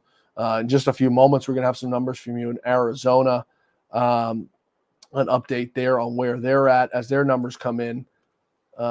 We should have those in a few moments as they start to come in. We've got some numbers out of Maricopa County. As it sits right now, Kamala Harris at 50%, Donald Trump at 48%. Now, if we take a look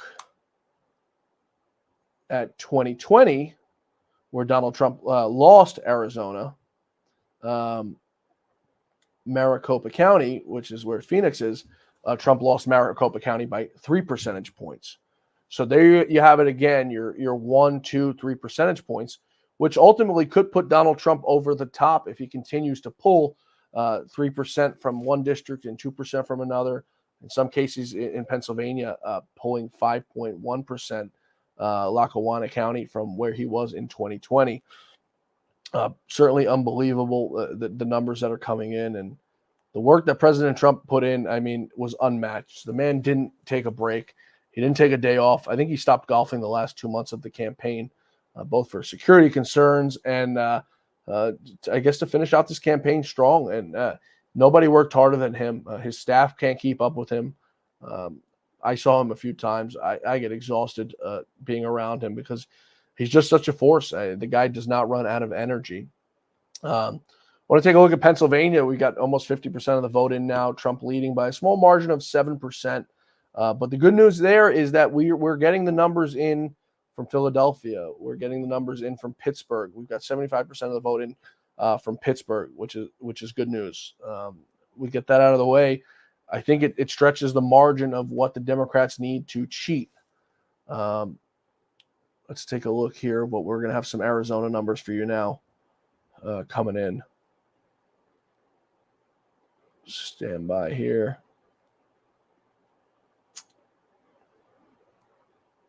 So we've got Arizona's got 36% of the vote in already. Now, you go look at states like Arizona, 36% of the vote in. New York Times has it leans Republican. The work that was done in Arizona was another one that was just a work of art. Charlie Kirk of Turning Point USA, busting his rear end down there to register voters, college voters, in this election that never voted before. And as you heard me and Michael talking about, Trump resonated with these young voters like no Republican ever has, and no Democrat has, because the Democrats offer nothing. The free student loan forgiveness, nobody was fooled by it. The Democrats weren't allowed to do it in the first place. They went out and did it anyway. They used it to try to manipulate and swing an election. And it looks to me, as for these early numbers we're getting, as for exit polling among young kids, it doesn't work. So the New York Times is now estimating Trump is going to win Pennsylvania by 1.9%, almost 2 percentage points. And that coincides with what Robert Cahaley of Trafalgar Group predicted was going to happen. So we've got 36% of the vote now in Arizona. Our New York Times has it leans Republican. Like I said, Charlie Kirk doing a lot of work down there to register voters who never voted before in this election. We're also getting Montana in where we've got a big Senate race there. Tim Sheehy running against a Marxist, of course. Some other races that we got to watch is Eric Hovde in Wisconsin, Bob Casey race in Pennsylvania, which seems to be tightening right now. 48 to 48.3, McCormick to 49.2. Bob Casey, so 0.9%, only down by about 20,000 votes. That race tightened big time, and that's the Senate race in Pennsylvania. Bernie Moreno still looks to be ahead up at 71% of the vote in Ohio. Another one, if the Republicans could flip it, would be absolutely amazing. 51% Moreno, 46% for Sherrod Brown. So I'm being told now, exclusive reporting from inside the campaign, that Bernie Moreno is going to prevail according to his internal numbers that are coming in that Ohio race, being told will end around 3-4. So that'll be a massive pickup, as I've said on this show. Bernie Moreno is a great guy. I've got to know him throughout this campaign, a very genuine person, living the American dream. Overall, great guy. We're now being told Donald Trump will prevail in Iowa. We were told a few days ago Kamala Harris was up 7 points in Iowa. It's things like that make people not trust the Democrats on top of everything else. So for all of you who are just joining us, staying with us the entire night, appreciate you guys joining us. We're going to be on here for a little bit longer, hoping to get Mark Mitchell back in here of Rasmussen to break down some of the numbers on where we sit. We're going to take one more quick break here, and when we come back, we're going to have some updated numbers for you in Arizona and an update on that race in Montana, Tim Sheehy. A large retail store just canceled a huge order, leaving us with a ton of extra My Pillows. But you know what? That's their loss. I'm going to make it your gain. For the first time ever, you get standard classic My Pillows for wholesale prices, only $14.88. I can't believe I'm even saying that. Only $14.88. But it gets even better. For a limited time, I'm going to offer my entire classic collection at wholesale prices.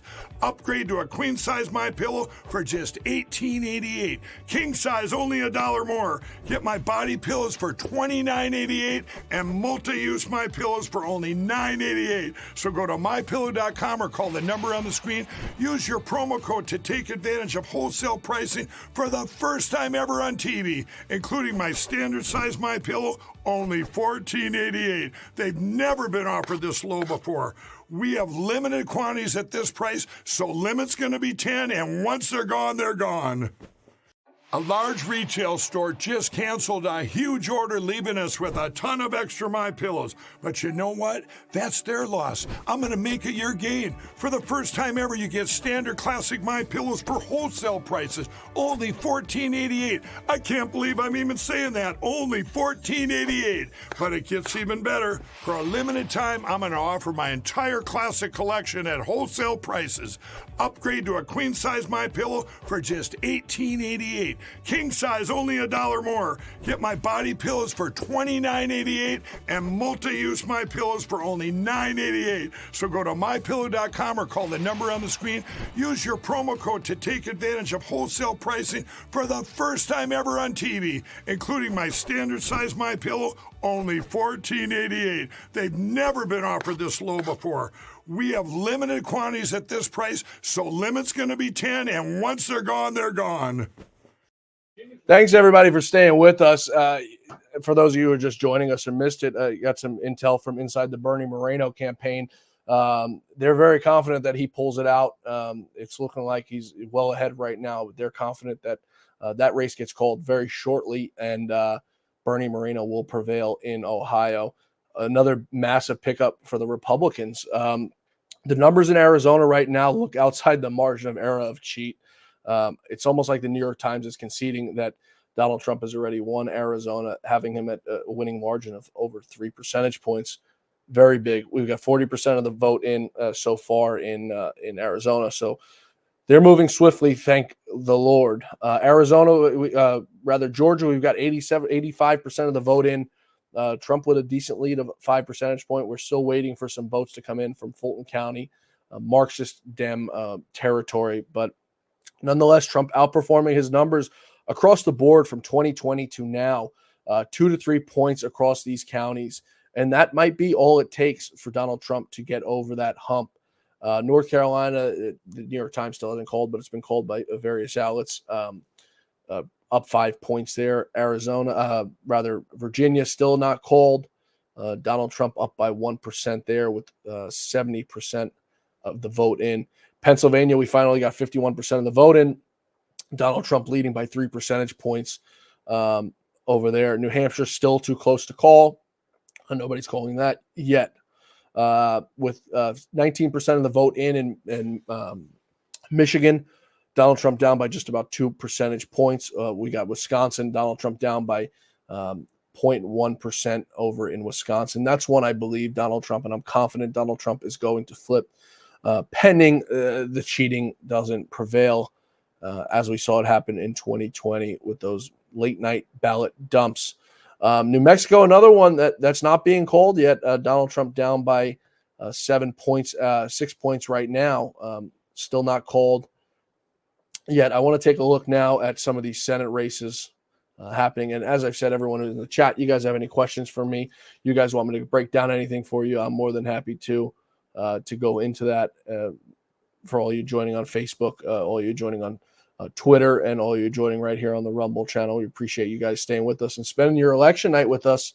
As I said, we're expecting Mark Mitchell of Rasmussen to join us shortly after he wraps up his other media hits to break down, what's going on and the differences we see from now to 2020, 2020 to now.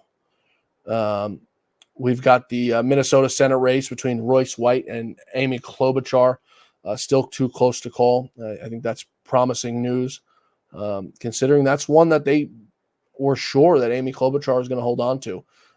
So that's good news. Still too close to call.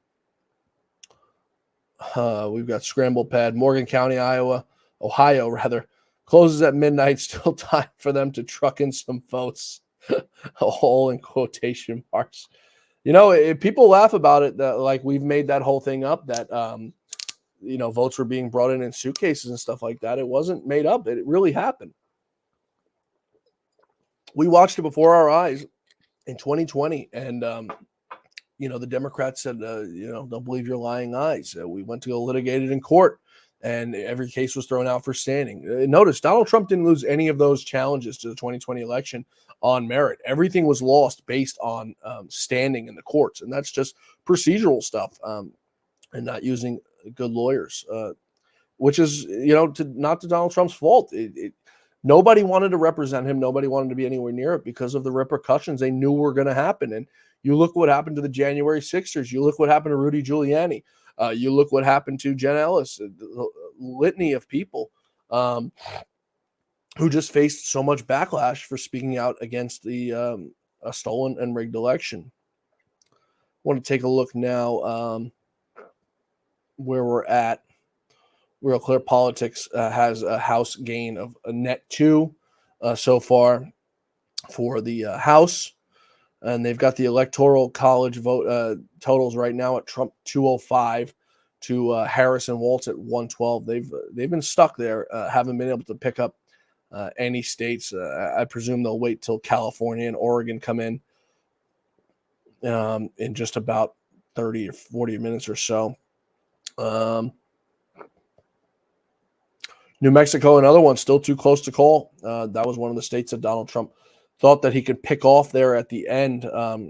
Still not being called yet, which is, I think, a promising sign.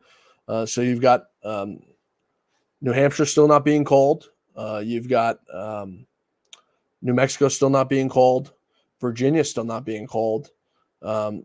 Minnesota still not being called. So I think, as I've said when I was on with Michael, there is some room for Donald Trump, I think, to pick up one of those last-minute stops that he made in New Mexico, in New Hampshire, in Virginia, and pick off, a few more electoral votes and hopefully be outside the margin of cheating in states like Wisconsin and Minnesota and Pennsylvania. That's what we hope. It's all we could do at this point is hope, because we saw what happened in 2020 and the destruction the Marxist Dems did. Taking a look back now at some Senate races on where we're standing. So as of right now, only one confirmed flipped race called, Jim Justice in West Virginia for Bob Manchin. That's the only one that's a confirmed flip so far. As I just told you, I got intel from my sources of the Bernie Moreno race that he looks to be locked up with 73% of the vote in right now. He's up by exactly 6 percentage points. You got the Libertarian Party, which constantly pulls votes from Republicans.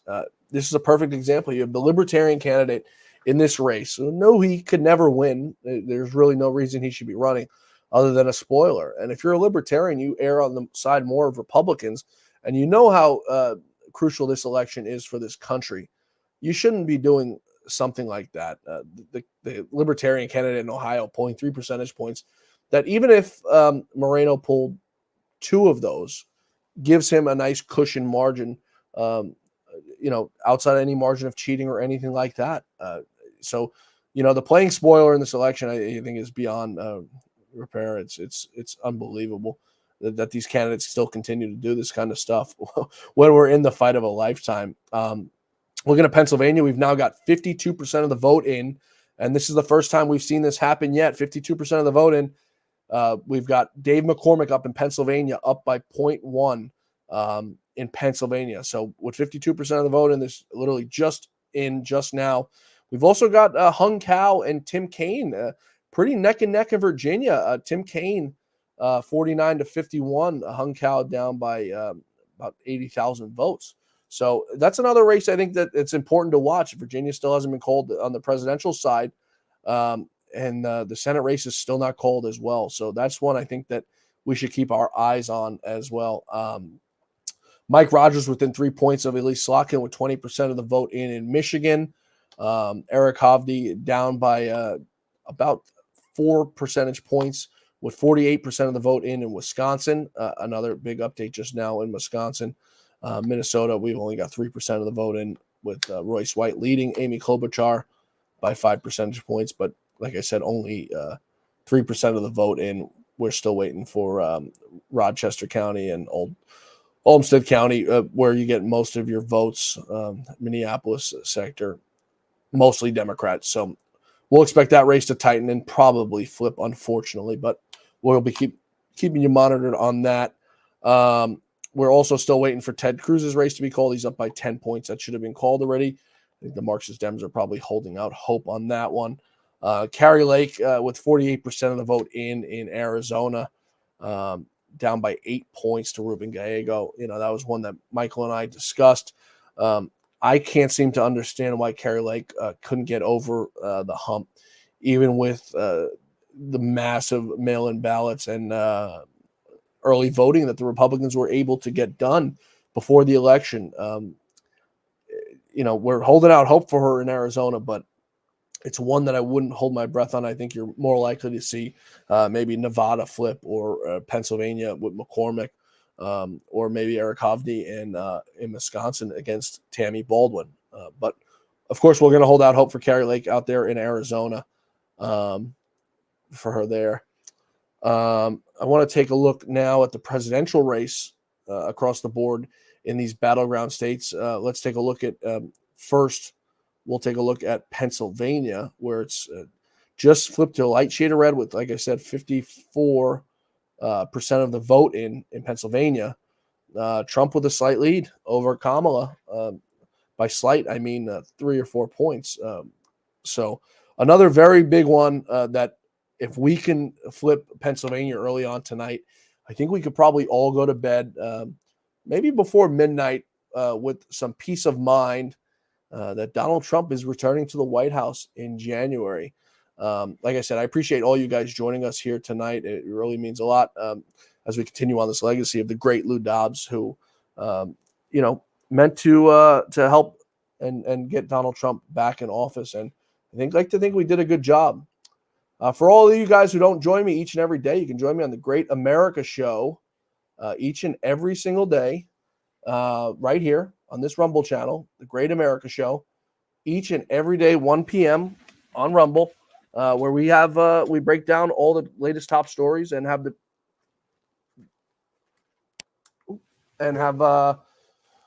top guests and politicians around the country. So we hope you'll start joining us, if you don't already, for the Great America Show each and every day, 1 p.m. on Rumble.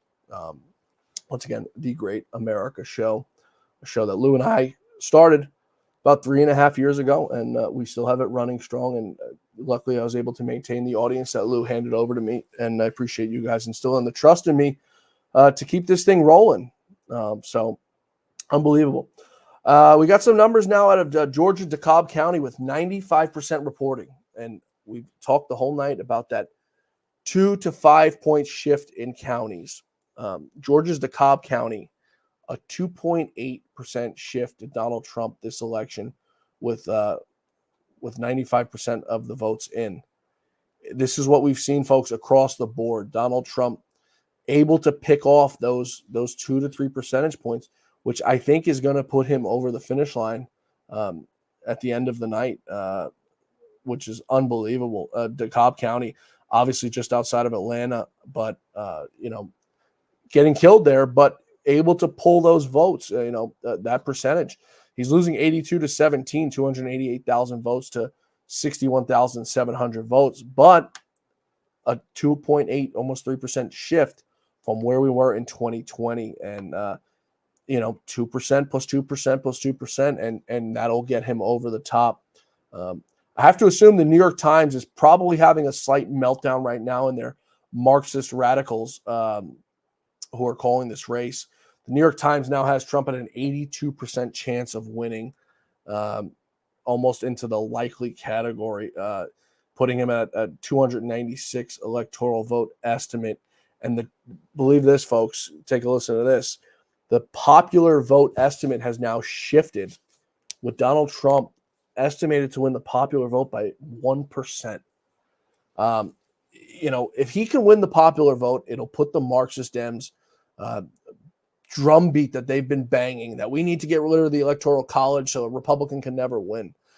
Granted, we're never going to see Donald Trump again running for office, as sad as it sounds, or a candidate like Donald Trump, unless maybe Don Jr. decides to run, but he's still not his father.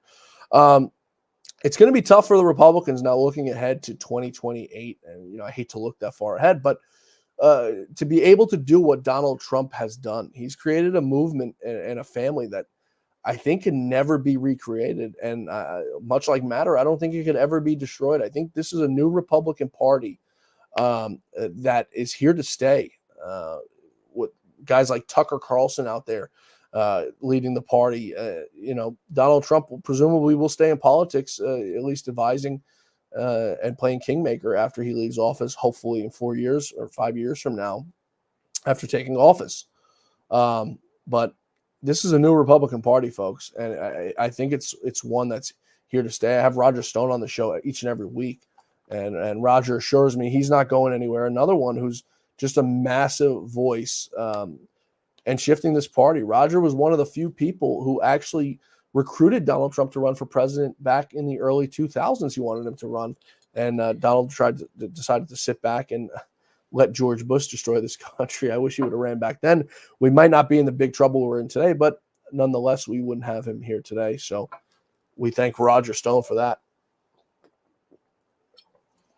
We've now got 91% of the vote in Georgia, folks. This is big, big, big news. Donald Trump up by 3 points still. New York Times putting in the very likely Republican category.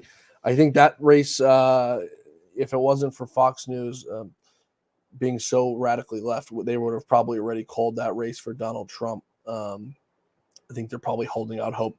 Kamala can still win that, but it seems out of reach. But still too early to start popping the champagne bottles. But as of right now, it's looking very, very, very good for Donald Trump. Pending no delivery trucks come by at 2 o'clock in the morning, 3 o'clock in the morning with ballots in suitcases and lock boxes and things like that. No minivans pulling up to the scene.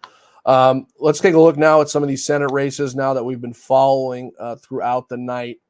Ruben Gallego with 48% of the vote in Arizona, up on Kari Lake by about 7 percentage points. It's going to be a tough one for her to pull out. We're praying, but it's going to be a real tough one. 21% of the vote in Michigan. Elise Slotkin is up by 2 points on Mike Rogers. That's one that's obviously very close, way too close to call. 2% of the vote in Montana, Tim Sheehy up 60-40. We expect Tim Sheehy to pull that one out ultimately. 80% of the vote in Ohio, Bernie Moreno is up by about 6 points now. It looks like he's pulling away with that race. As I told you, my sources I spoke with earlier told me that race should be called rather soon for Bernie, and that'll be a massive pickup for the Republicans. Another one we've been monitoring all night with 55% of the vote in Pennsylvania. Dave McCormick up 49.2 to 48.3 of Bob Casey, incumbent Radical Dem Bob Casey. Another one that we're going to have to watch. Another one with the Libertarian in the race, pulling 1.3% of the vote, folks. So you got to recognize what's happening here and what some of these Libertarian candidates mean to do. Ted Cruz, another one that's still too early to call for the Marxist Dems, but we're going to put Ted Cruz in the win category as a hold for Texas. And lastly, we've got Tammy Baldwin over in Wisconsin against Eric Hovde. Eric Hovde down by just about 3 percentage points with 50% of the vote. 0.3 percentage of points with 50% of the votes in. So it's another one that we're going to monitor closely. But it's looking like this is going to be that red wave that we didn't see in the midterm elections that we were promised. Donald Trump prevailing. Hopefully by the end of the night, this race will be called. We've got numbers now in from Minnesota, 3% of the vote in Minnesota. We should be getting those in shortly before the top of the hour. Have a better idea of where he sits in Tampon Tim state of Minnesota. Wisconsin, another one looking pretty decent right now for Donald Trump with 51% reporting Trump up by about a half percentage point. So another tight race that we're going to continue to watch. But it's looking like, that red wave that we never got in the midterms may have taken a turn and come back around for this election. Michigan, we've got 22% of the vote in right now. Kamala Harris up 0.2%, 49 to 49.2. Still no call out of New Hampshire with 56% reporting. Another one interesting to watch. Why they haven't called it yet is has me wondering. 68% of the vote in Virginia. Kamala Harris with a 0.3% lead. So another very tight one. Donald Trump down with 68% just by 9,000 votes. So another one I think is possible that we can see flip. Not foolproof, but definitely one we can see. Election HQ on Twitter is predicting that Donald Trump wins the state of Georgia. One we've been monitoring all night. It seemingly got close at times, but they are predicting the election HQ that Donald Trump will win the state of Georgia. Let's take a look at that one real quick here. Yeah, an election wizard also, like I said before, pretty accurate folks on Twitter predicting that Trump wins the state of Georgia.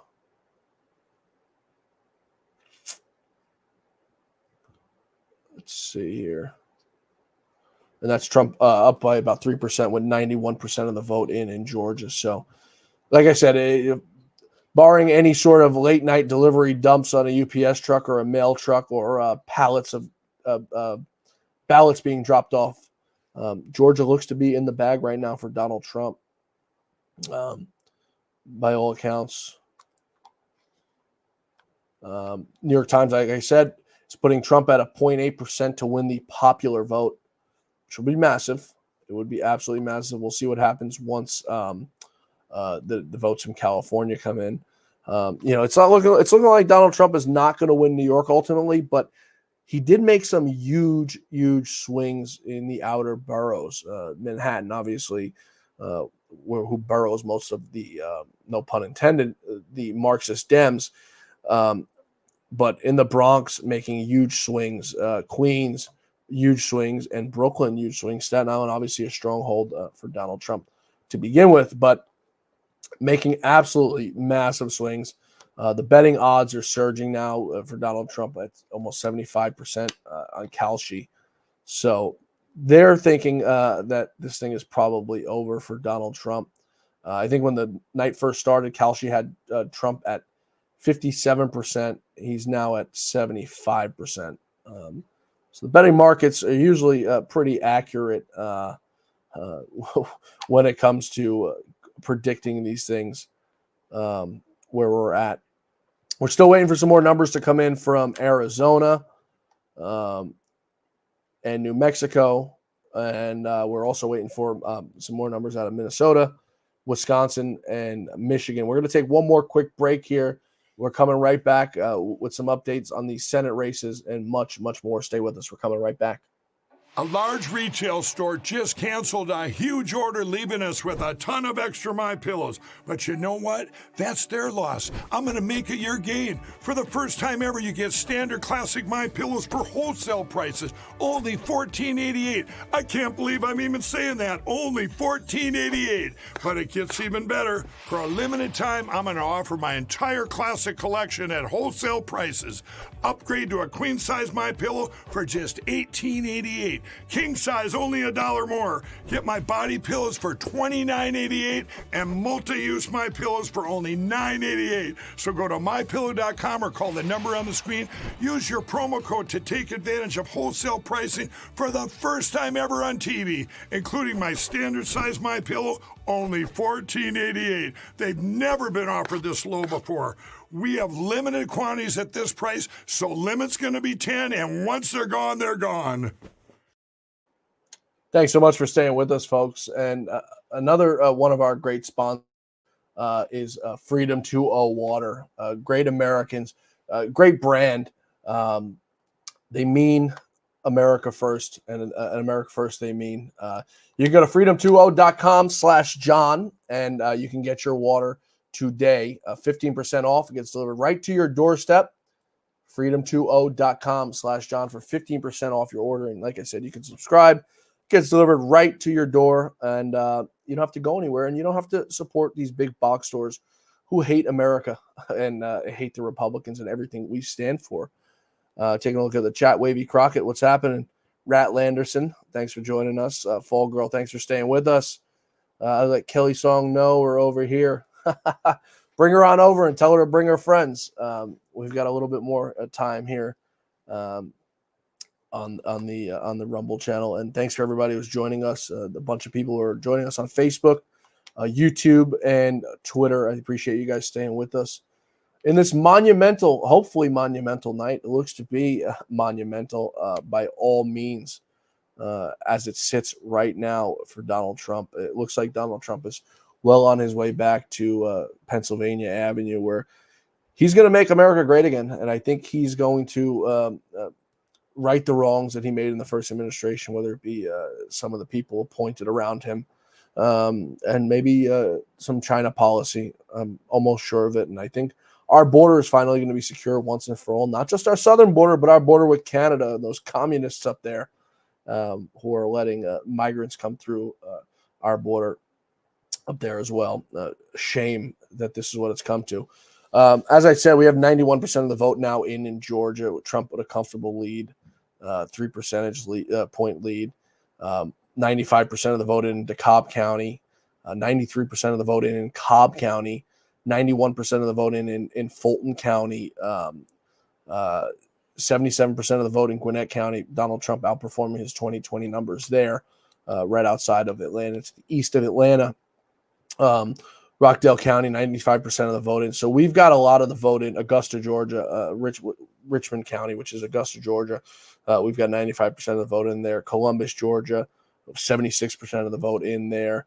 Savannah, Georgia, we've got 37% of the vote in there, but obviously not as big as Fulton County. So the big picture here, folks, is that we've got a lot of these numbers in from these deep blue counties where they stole the election in 2020.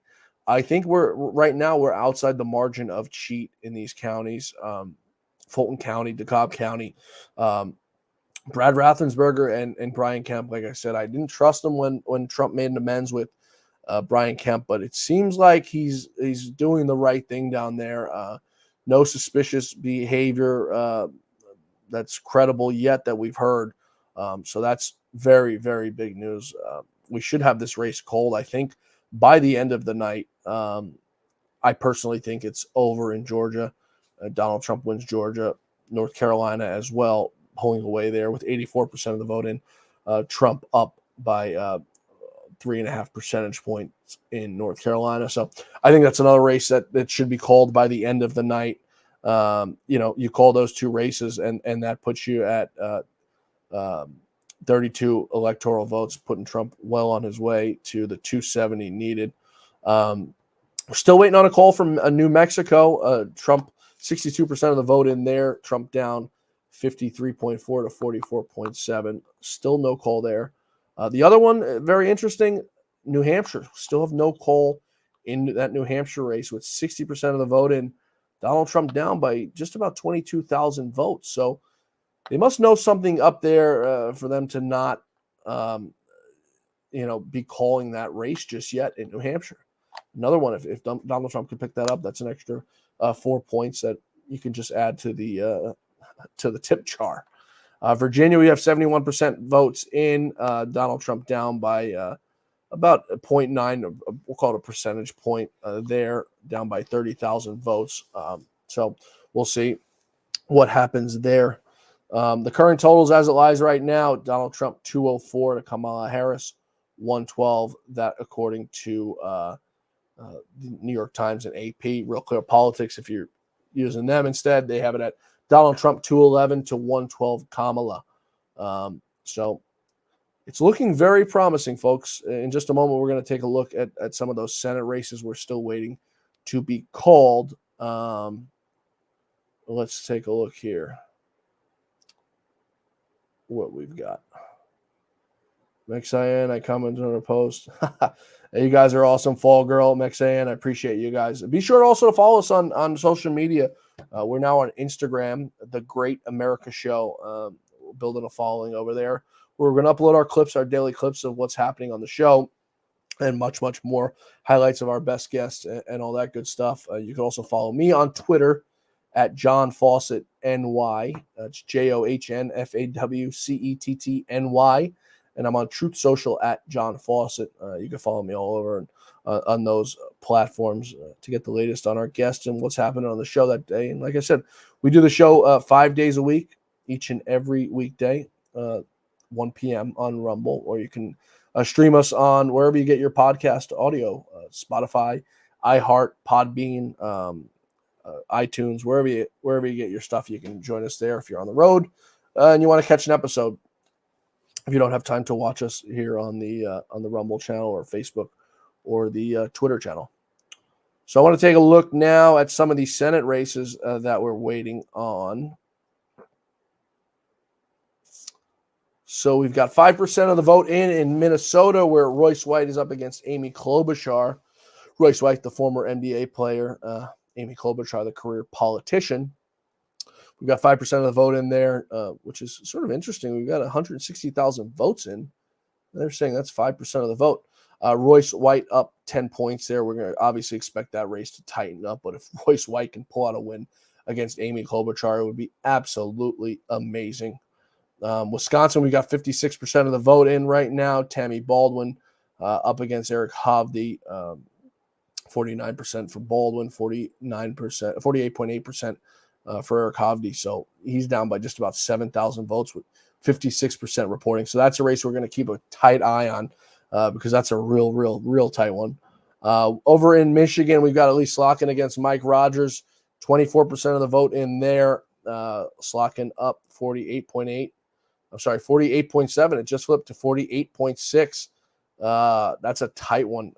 Rogers down by just about 1,000 votes right now as it looks. Over in New York, Kirsten Gillibrand obviously expected to continue to hold her seat there as the Marxist M she is. Over in Pennsylvania, another one, 60% of the vote in. Dave McCormick up 1% against Marxist Dem incumbent Bob Casey. Another massive one if we can flip that. Looking at Ohio, Bernie Moreno up about 6 points on Sherrod Brown. And as I said, we expect that one to be called tonight too for Bernie Moreno, which another flip for the GOP. Rick Scott holding his seat down in Florida. Roger Wicker maintaining his seat over in Missouri. Josh Hawley as well. Senator Marsha Blackburn expected to hold her seat as well there. Ted Cruz expected to hold his seat there. New Mexico, we have a call on the Senate race. The Democrat Martin Heinrich will continue to hold that seat there in New Mexico. And with 50% of the vote in Arizona, Carrie Lake not tightening nearly enough, down by about 120,000 votes in that Senate race, underperforming Donald Trump's numbers big time. So it's going to be a tight one if she can pull that one out. But, it seems a divide between the Trump Republicans and the Carrie Lake Republicans. I'm not sure where it is, where the divide is, where the mismatch is. Some strategists I talked to said Carrie switched her position on abortion too many times and stopped talking about the election that was stolen from her in 2020 and, pissed some voters off. So it's not clear where the divide is there, but she's having a very tough time, there. Donald Trump right now at 902,000, we'll call it 903,000 votes in Arizona. Carrie Lake trailing 825,000 votes. So behind Donald Trump by 75,000 votes. So you don't know if those people sat the election out, wrote in, or, did a cross ballot and voted for Gallego and Trump. It doesn't make much sense to me why you would do that. Because Carrie Lake obviously supports Donald Trump's policies. So to me, it looks like to be a personal thing on why she can't seem to get over the hump there. Thank you, Fangirl, for staying with us. I appreciate you. Gio gave a bribe option. She said no. Yeah, they did, and it just makes you wonder. I don't know. I wish I can give you an answer on why she's underperforming Donald Trump. Everybody, I would say 99% of these races ride the coattails of Donald Trump. You look at McCormick in Pennsylvania. If he ultimately pulls that out, that's because of Donald Trump. If Mike Rogers pulls it out in Michigan, that's because of Donald Trump. If Eric Hovde pulls it out in Wisconsin, it's because of Donald Trump. And if Royce White pulls it out in Minnesota, it's ultimately because of Donald Trump. So this is one race, that we see she's not exactly getting the Trump pull. And, we'll have some strategists on in the coming weeks to figure out what exactly went on there and, why she couldn't pull across the finish line if she ultimately doesn't prevail there. And we'll try to figure that one out because it's one that's boggled my mind for some time now. Let's take a look now and see if we've got any updates on the electoral presidential map. Let's take a look. Folks, the other thing too is you've heard me talking with Mark Mitchell of Rasmussen yesterday, and then just earlier, if you guys were on this, of why these pollsters get it wrong. It's like they get it wrong on purpose. Why would you come out here and knowingly lie and knowingly put out fake polls when at the end of the day the truth is going to prevail on November 5th or 6th or whenever they call this election, and we're going to see the real numbers of what it was. It doesn't make any sense to me because these people lose so much credibility. But at the end of the day, it does make sense because the media doesn't hold these people accountable. Fox News, MSNBC, CNN, none of them hold these pollsters accountable for the lies and distortion of what they do. And there's a reason why I only have on 3 or 4 pollsters on the show: Robert Cahaley, Mark Mitchell, and John McLaughlin. Because I think those are 3 guys that are stand-up guys who you can trust, who have a proven track record of success and honesty. You look at some of these other fools from the New York Times, you don't even know who their pollsters are because they're hiding behind a wall, not revealing themselves who they are. These guys have a name for themselves, and they have a name that they have to maintain in order to get business. New York Times, of course, do whatever they want, and they get away with whatever they want. And it's because of the corrupt media. Sarah McBride running for House in Delaware, making her the first openly transgender person of Congress. So congratulations, Sarah. It's pathetic that's what you had to run on, being a tranny. But to each his own, I guess, right? It's unbelievable. So taking a look now at the presidential race. I want to see what the New York Times is telling us, their live election forecast on where they're at. They have a Trump victory now at an 87% chance, according to the New York Times. His percentage went up to win the popular vote by 1%. Electoral College map puts an estimate on Trump 298 to Kamala 240. Obviously, a big chunk of that 240 is California's electoral votes that she'll pull a massive amount of. So for Wisconsin, the New York Times has Trump at a 2.1% chance now of pulling Wisconsin. They've got Trump at a 2.2% chance, a 2.2% margin of win in Pennsylvania. They've got Trump at a 2.5% win margin now in Michigan. They've got Trump at a 2.5% win margin in Nevada. They've got Trump at a 2.7 margin win in Georgia. They've got Trump at a 3.3% margin in North Carolina. And perhaps the most surprising of them all, a 4.3% win margin in Arizona.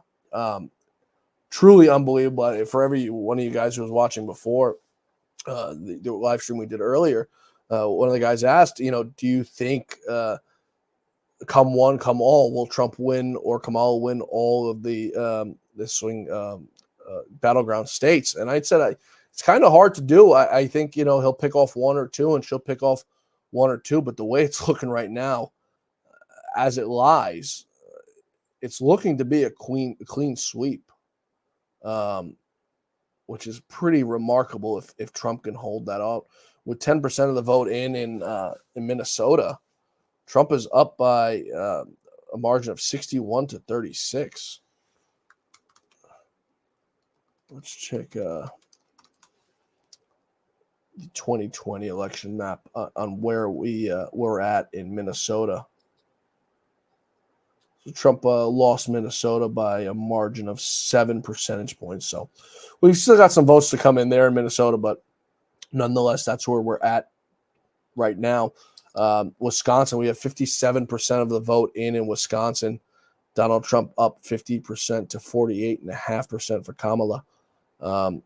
Another one tight to watch, but I think Donald Trump ultimately prevails in Wisconsin. One that he lost in 2020, Michigan, another one. Michigan right now, 26% of the vote in, Trump up 50.8 to 47.4. Pennsylvania finally getting their act together, 66% of the vote in, Trump leading 51-48. So pulling away a little bit there. McCormick right there behind him. North Carolina, I think, should be called soon. Georgia, another one, should be called soon. We still have no call on Mexico with 65% of the vote in. Trump trailing there by 7 percentage points. New Hampshire, another one, still not called yet. Trump trailing by 3 percentage points there. In the next few minutes, we're going to be expecting to get some results out of Nevada. So that'll be some interesting ones to see where we're at there. Minnesota, go Wisconsin, go Michigan, go Penn.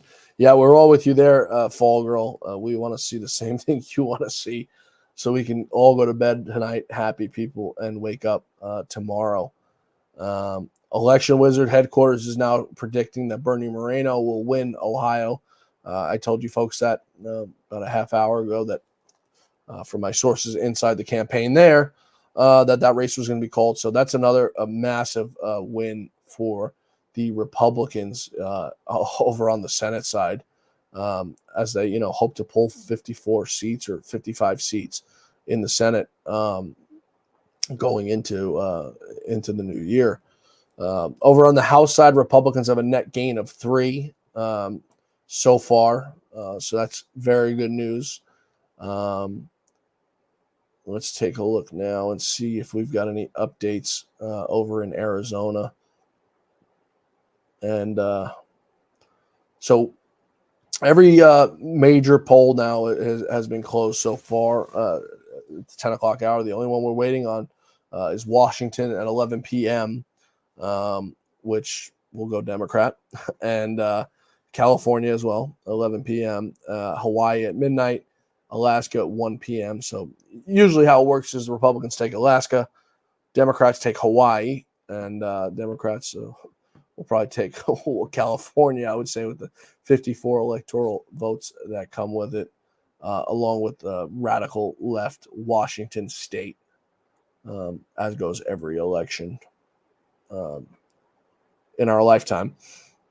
So still nothing yet from Nevada. We're waiting on that one to come on in. Those should be in now any minute. The polls closed a while ago. We hope there's no shenanigans happening there, because that's another state that Trump is expected to flip. The polls closed there 55 minutes ago, so we're still waiting on some preliminary numbers there. Nothing yet. Let's see what we've got. So it's apparent now that the Republicans will maintain, or rather control the U.S. Senate, not maintain. So now, like we've been talking about, it's going to be up to the Republicans to see who they decide to lead their party in the Senate, with Mitch McConnell on his way out the door. It's going to be interesting to see. You've got Rick Scott throwing his hat in the ring. You've got Rhino John Cornyn, Rhino John Thune. Both also want the job. And it's going to be interesting to see who Donald Trump ultimately supports there. I don't think he makes the same mistake again and picks one of those McConnell cronies because it really hurt him the first time.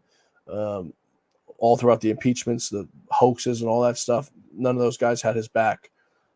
So I'm hoping he makes the right decision and looks towards a more conservative option there. It's looking like Pennsylvania is leaning heavily Republican right now. Virginia is still too close to call. North Carolina, like I said, and Georgia should be called, I think, any minute or in the next hour or so, at least one of them by AP or the New York Times. Michigan's looking awfully good right now with 28% of the vote in. Wisconsin looking good right now with 60% of the vote in. Trump up by 2. Minnesota, the numbers are coming in very slow, but nonetheless, the Democrats were expected to hold Minnesota, so I wouldn't expect any shocker to happen there. At this point, I think you're more likely to see him sweep the battleground states. A clean sweep of Arizona, Nevada, Michigan, Wisconsin, and Pennsylvania, then win Wisconsin. Than to win Minnesota, rather. But it's nice to be a Republican tonight and to feel what it's like to win again, to have a party of unity. What we all went through in 2020, it was a night much like this. And, we went to bed and we expected Donald Trump was ahead. And we woke up in the morning only to find out that in the middle of the night, there was this massive trajectory change that went like this, and then the Democrats went like this. So it looks like the saying "too big to rig" proved true as it looks right now, barring, like I said, any sort of midnight dumps or 2 a.m. dumps from the mail trucks or the UPS trucks. I just want to take a look now, see if we've got any update on these Senate races. It is nice to see, never Trump or Larry Hogan, who tried to ride the coattails of Trump and a victory there, lose that election. I mean, at the end of the day, you put a rhino in there for an entire term, only to do the wrong thing and vote Democrat like a Democrat. Why not just put a Democrat in there at that point? So the Marxist Dems, though, are absolutely going out of their mind. Joy Reid on MSNBC saying Florida is now an extreme right-wing fascist state. I don't even think she could spell fascist, nor does she know what a fascist really is. These people are absolutely sick in their head. It makes zero sense what these people are doing. We spoke about the Latino vote earlier and the joke that Tony Hinchcliffe had made about Puerto Rico. It looks to seem to be that made zero effect, had zero effect on this election. Like I had said, it was the Republicans were so fast to go out there and apologize for a joke a comedian made. But it seems to be that there'll be no effect. Voter surveys showing that in some polls, Trump's getting 45% of the Latino vote, also a record 12% of the black vote. I don't think anybody can resonate like Donald Trump does with these groups of people. George Bush, I think, pulled 40% of the Latino vote, and that was after promising amnesty to all of them. So, and Donald Trump has not promised any of that stuff. So, it's unbelievable to think that he can do such a thing. But it's because he resonates with these people. They know him to be a regular, hardworking American like the rest of us. And I think a lot of them respect that and appreciate that in him, which is why he's done so well among these groups of minority voters. They trust him. They know he's going to do a good job for them. They know he's got their back. And ultimately it shows in these results, in these exit polls that we're seeing. Like saying almost close up polls in West Coast. Yep. We're waiting on California. They should be closing soon. We're not going to hold our breath for that one, though. I don't think Donald Trump can win California. But nonetheless, the polls closed, I guess, a minute ago. We're on the East Coast, 11 o'clock here on the East Coast. Where the polls in California and Washington are now closed. Donald Trump's not predicted to win either of those. So I don't think we should waste any time on them. Nonetheless, Donald Trump winning Iowa. I don't know if you guys all saw yesterday the fluff poll where they said Kamala was up, I think, 7 points in Iowa with 77% of the vote in right now. Donald Trump's up 56 to 42.3. So, I don't think they're going to win Iowa this cycle around. It seems a little bit out of reach with 77% of the vote in right now. Looking at New Mexico with 69% of the vote in, Donald Trump trailing 52 to 45, but that race still not being called yet. So sort of interesting. We've got 10% of the vote in Minnesota, Trump up 61 to 38. Obviously very too early to call. Donald Trump up in Arizona. His lead just slimmed down 49.5 to 49.6, but that's because we're seeing probably voters from Phoenix coming in Tucson, and that's exactly what it is. Maricopa County, which is a lot tighter right now as we see it than it was in 2020. Maricopa County, Donald Trump trailing by just 2 percentage points. You look at Tucson, Arizona, which is Pima County. Trump trailing by a little bit more than that, 63 to 37. That's surprising because that's a border town, and I guess the people in Pima County, bless their hearts, like the migrants running through their backyards and the drug mules running drugs through their county. And Santa Cruz, another one, with 59% of the vote in, Donald Trump trailing 63 to 37. So I'm not entirely sure what's happening there and why people on a border town would vote for a Democrat who's allowing these migrants to run through their backyards with drugs and human smuggling. But to each his own, I guess. If that's what you're into, that's what you're into. So shame on those people. It's truly a laughing matter. So, like I said, we're getting those votes in. That's why it's tightening up now in Arizona. We're getting those votes in from Maricopa and from Pima County, primarily Pima County, because Donald Trump is absolutely smashing it in Maricopa County relative to what he did in 2020, where he lost the state. And I say lost very loosely, of course, to Joseph Robinette Biden. In 2020, Donald Trump lost Maricopa County 50.3 to 48.1. So, it definitely looks to be a lot tighter than it was. I think there's a chance he can maybe even win Maricopa County, being down by just a few votes as it sits right now. Still no call from New Mexico, still no call from New Hampshire, and still no call from Virginia. Sort of surprising. Fox News is projecting that Kamala will win Maine with its one, and Donald Trump will take one of the electoral votes up there. So that's an interesting one. We're still waiting on some more votes to come in. They're coming in very slow from Tampon Tim's Minnesota. Maybe he's counting the votes himself. Don't really know what's going on there. Wisconsin, we've got 60% of the vote in so far. Donald Trump up by about two percentage points there. Michigan, we still have 28% of the vote in. That's moving real slow.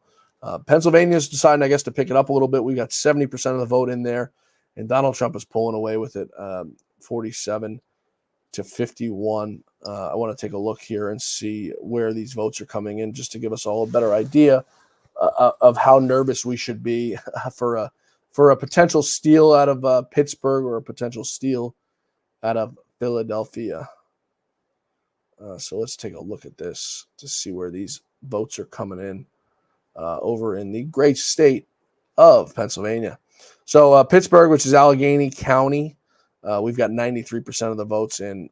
Donald Trump of 59 to 40.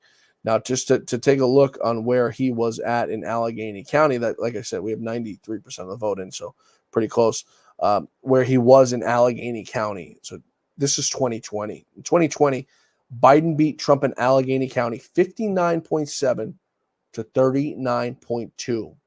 With 93% of the vote in right now, Donald Trump is trailing 59 to 40. So, it's a little bit of a tightening, and we'll see what happens to come in. But it's truly remarkable. I think the gains that President Trump was able to pull and move. Even if it's a percentage point of where he was 59 to 40, 59 to 40, to not lose votes in those areas is massive because he had to pick up Montgomery County, 49% of the vote in, so that one's a little too early. Let's take a look at Lehigh County. Where's Philadelphia? So Philadelphia, Kamala's up right now, 78 to 21. That's probably a wash. But nonetheless, in 2020, Trump lost Philadelphia County 81 to 17. So, like I keep saying, these 2 to 3% swings that are happening will ultimately, I believe, get Trump over the hump and ultimately win this thing. Dauphin County, which is Harrisburg, in 2020, Joe Biden won 53 to 45. 53 to 45, and that's in 2020. Right now, we're at 55 to 44. So with 56% of the vote in. So, these are these heavily Democrat strongholds have either slightly went in Donald Trump's favor or held where they needed to hold. And in the more rural areas, he's picking up these votes that he didn't have in 2020. And I think because these people's quality of life has greatly diminished under this regime and the troubles and pains they've caused this country. I think some people, it really hurt their families.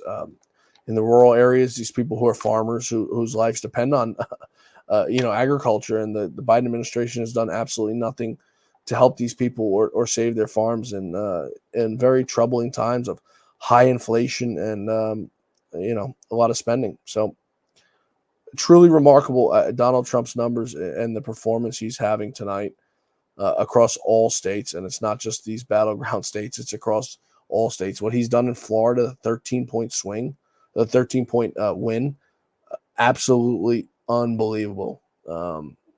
Truly remarkable. And he's actually widening his lead in Florida right now. Still 97% of the vote in, but he's absolutely smashing his numbers in Florida. Just a total referendum on the Biden regime. Truly unbelievable. About a 14-point lead right there in Florida for President Trump. In Georgia, we've got 88% of the vote now in. So they're pretty much wrapping it up there. Probably finishing out those mail-in ballots. 88% of the vote in. Donald Trump up 51 to Kamala's 48. So, like I keep saying, that race I think should be called by the end of the night, maybe early morning. Now it's already 11:09 here on the East Coast. Donald Trump up also in North Carolina with 88% of the vote in, pretty handily, 48 to 51. That's another one I think, like I keep saying, should be called. Pennsylvania, the votes are coming in. They're coming in very slow, but they're coming in. 72% reporting now. Trump's up 51.5 to 47.7. We may have a winner of Pennsylvania in the early morning and not have to wait until next week. Hopefully, we'll wait and see what happens. What happens there in the middle of the night when we all go to sleep tonight and wake up to a razor thin margin for Donald Trump. Hopefully not the case. A repeat of 2020 would not be good. So as it sits right now, Donald Trump 214 electoral votes to Kamala's 179. Obviously, California and Washington have already been called for Kamala. Oregon, heavily blue, probably will be called for Kamala rather shortly, adding another 8 electoral votes for her there. Colorado also called for Kamala. So the only outlier we have right now, which we have no votes from yet, is Nevada, which is a little concerning, considering the polls there closed over an hour ago. Let's take a look and see what's happening over in Nevada. See if we get any intel on what's happening. Another Senate seat there. Sam Brown running for Senate. Be a big one if we can pick that one up. NBC, of course, says that Nevada will take at least a week to count all of their votes. Imagine that, folks. You can't count Nevada's votes, but you can count Florida's in about a half hour. Quite troubling. It makes you think something's going on there. But it's when you put the Democrats in control, that's what happens. They need to figure out their ways to cheat and to steal. Let's see if we got any updates for you on any other races happening right now. Still no call yet on that New Hampshire race. Sort of interesting. Virginia, another one. Still no call there. Very odd. Just to give you guys an update on New York, which was one that Trump, had hoped to maybe win, pull the vote. As it looks right now, Donald Trump down 43 to 57, 3.8 or 3.9 million to 2.9 million. So down by about 1 million votes there. Probably all in New York City. We'll see later on once we get the final numbers out of there where he lost in New York, but most likely Manhattan, where the Marxists reign. The other one, New Jersey, another one that was, one that Donald Trump thought he can maybe win. 86% of the vote in there. Trump down 51.7 for Kamala. Trump 46.4. He's down by about 200,000 votes there. So another one, it's sort of interesting to see what can happen in the years to come. But I have to imagine if Trump wasn't able to pull it now with all these Marxist Dems have done to this country, it'll be hard probably for Jesus to pull that thing if he were to come off the cross and run there with these Marxists in power there. Sad, but just the truth of the matter on where we're at. I'm going to take a look now at some of these Senate races and how we're looking there. Ruben Gallego with 49% of the vote in there, still up pretty sizably on Carrie Lake. She's down by about 7 points. Like I said earlier, that lead doesn't seem to be shrinking or tightening at all. Doesn't look particularly good for her right now in Arizona.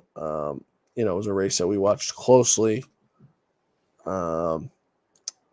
Mike Rogers in Michigan up a little bit right now on Elise Slotkin, up by exactly 3 points with 30% reporting in Michigan.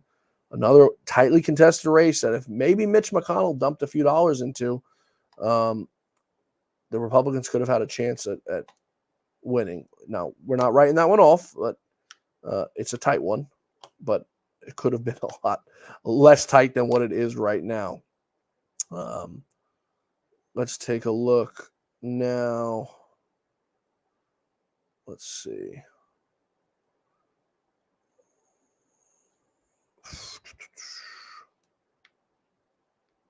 Tim Sheehy's race, 6% reporting up 56. Stand by here. Let's see.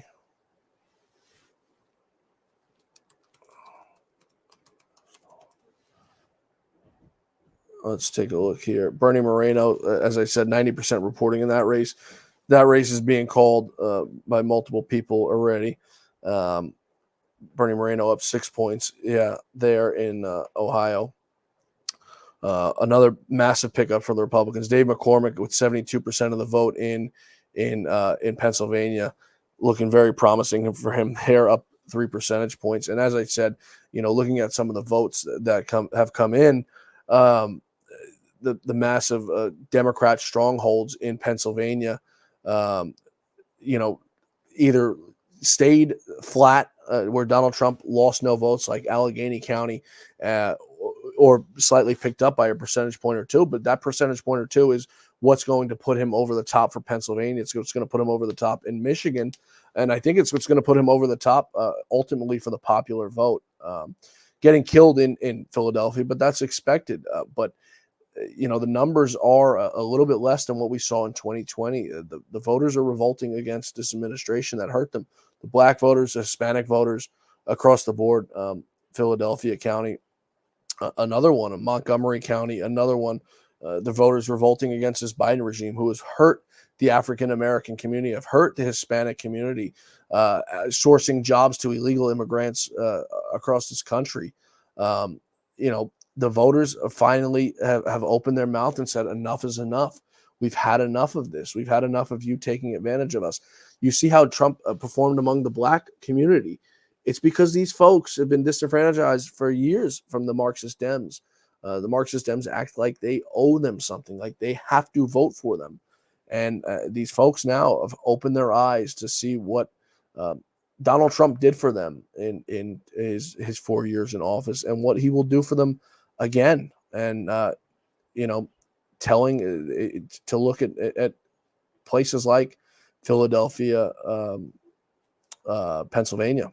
The Democrats are in big trouble, folks. Tonight they are in very big trouble.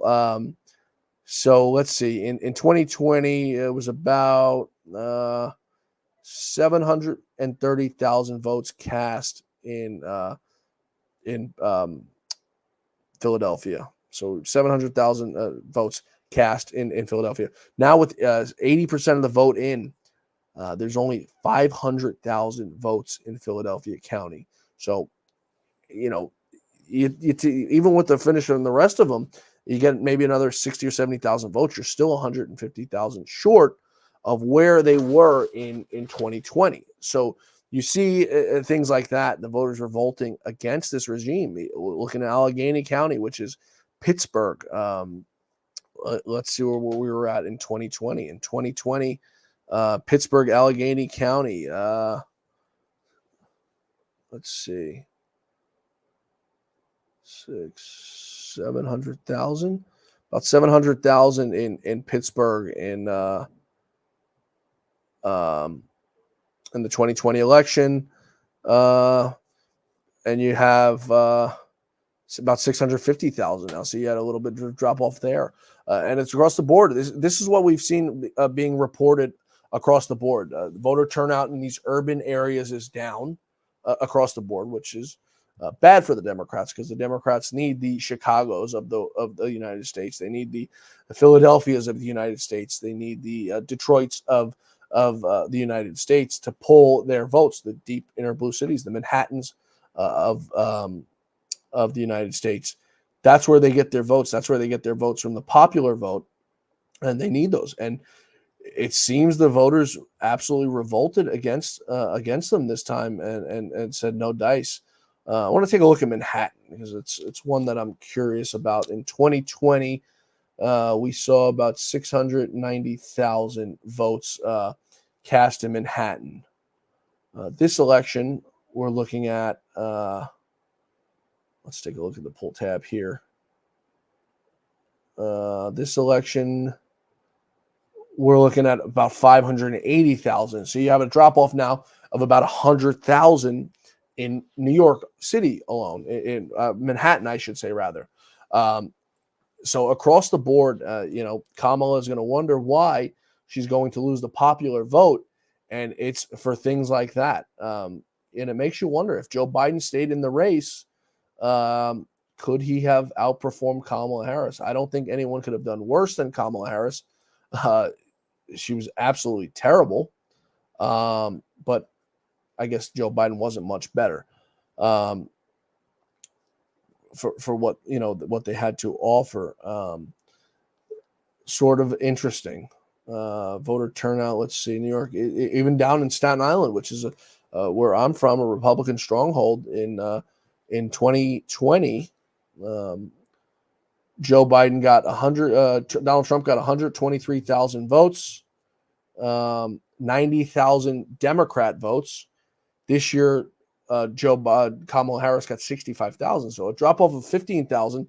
Donald Trump lost less than 1,000 votes. So 1,000, he lost less than 1,000 votes in the Republican stronghold of Staten Island, where Kamala lost far more than that. So all across the country, we're seeing this. These are just a few examples of where the Democrats went wrong. But there's plenty more of them. We're going to take a quick break here. Mexian said I need a coffee. I probably do, or a glass of whiskey or something like that. We're going to take a quick break here. We're going to come back in just a few moments. We're going to have some updates on the Senate races. We're going to have an update on some of the presidential races. the presidential numbers out of Michigan and Wisconsin.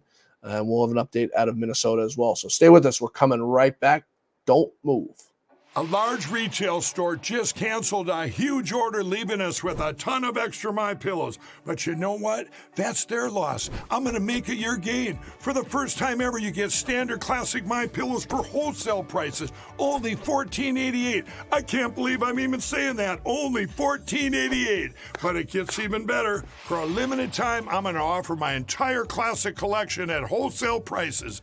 Upgrade to a queen size My Pillow for just $18.88. King size only $1 more. Get my body pillows for $29.88 and multi-use My Pillows for only $9.88. So go to mypillow.com or call the number on the screen. Use your promo code to take advantage of wholesale pricing for the first time ever on TV, including my standard size My Pillow, only $14.88. Been offered this low before. We have limited quantities at this price, so limit's going to be 10, and once they're gone, they're gone.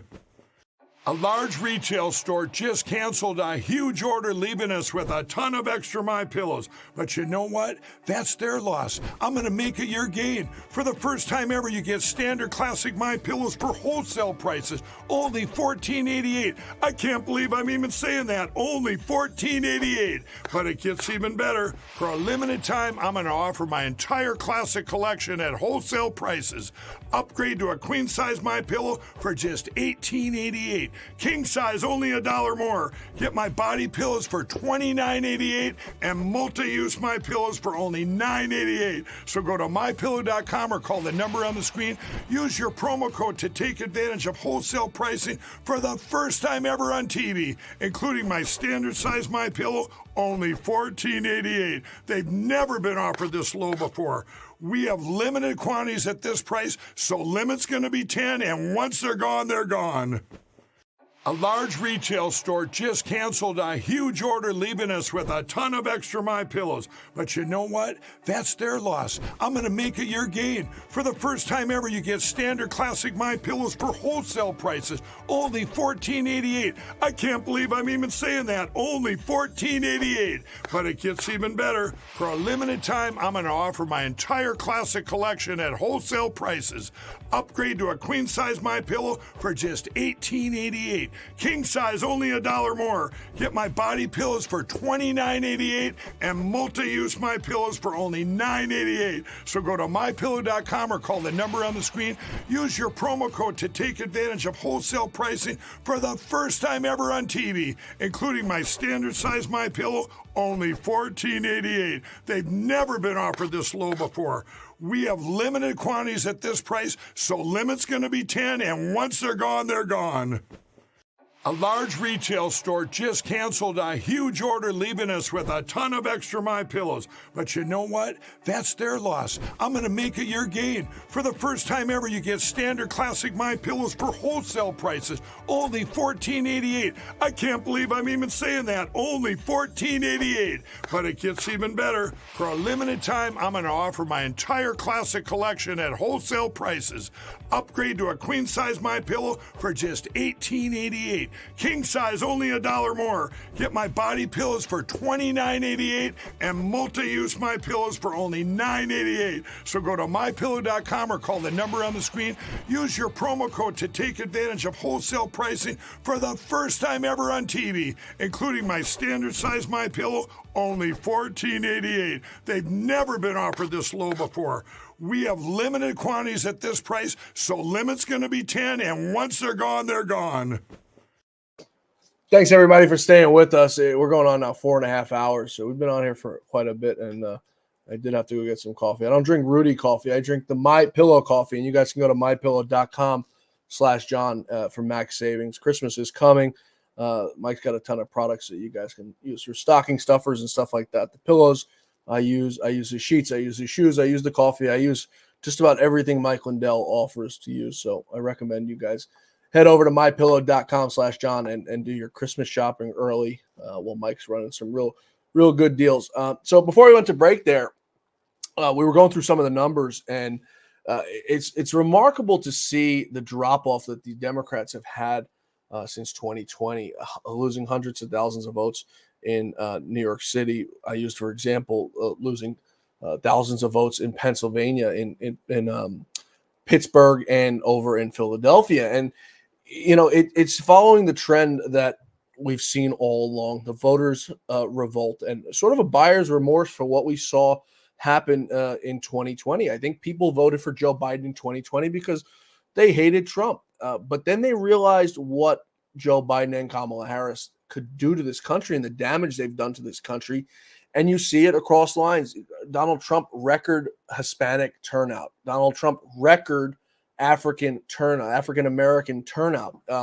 You don't just see that without a cause to it. Last week, we heard people on Twitter going crazy that Tony Hinchcliffe told a joke about Puerto Rico. The election was over. Donald Trump was losing Hispanic vote. And I got in a Twitter fight with Peter Navarro over it and other people because it was absolutely stupid. There was no way Donald Trump was losing a Hispanic vote. He's disenfranchised millions of legal ones who have come here legally the right way for the illegals that he's allowed in here, the 20 plus million he's allowed in here. And I'm arguing here with these rhinos that are saying that Donald Trump is going to lose this election because Tony Hinchcliffe told a tasteless joke about Puerto Rico. It turns out it actually did just the opposite, as I said. And those weak, spineless, feckless rhinos who went out there and apologized should go on Twitter and apologize to me because they were wrong. They were wrong for what they did. They were wrong to bend over and apologize whenever the Democrats tell them to go ahead and do so. So I just had to get that out there because Donald Trump, record numbers among the Hispanics. So we're just waiting on a few states now. We have no numbers yet, just yet out of Nevada, which is kind of concerning. The polls closed over an hour and a half ago. At 10 o'clock. So maybe in the next hour or so, we should expect some polls, some numbers out of there, poll numbers out of there. Donald Trump slight lead in Arizona, but that's because of those Marxist radical territories, Pima County and Cochise County. The votes coming there, 52% of the vote in Pima County, which blows my mind, people. 63% for Kamala Harris, 37% for Donald Trump in Pima County, which is a border town. And as I said, these people must like these migrants running through their backyards with drugs and all types of human trafficking that goes on.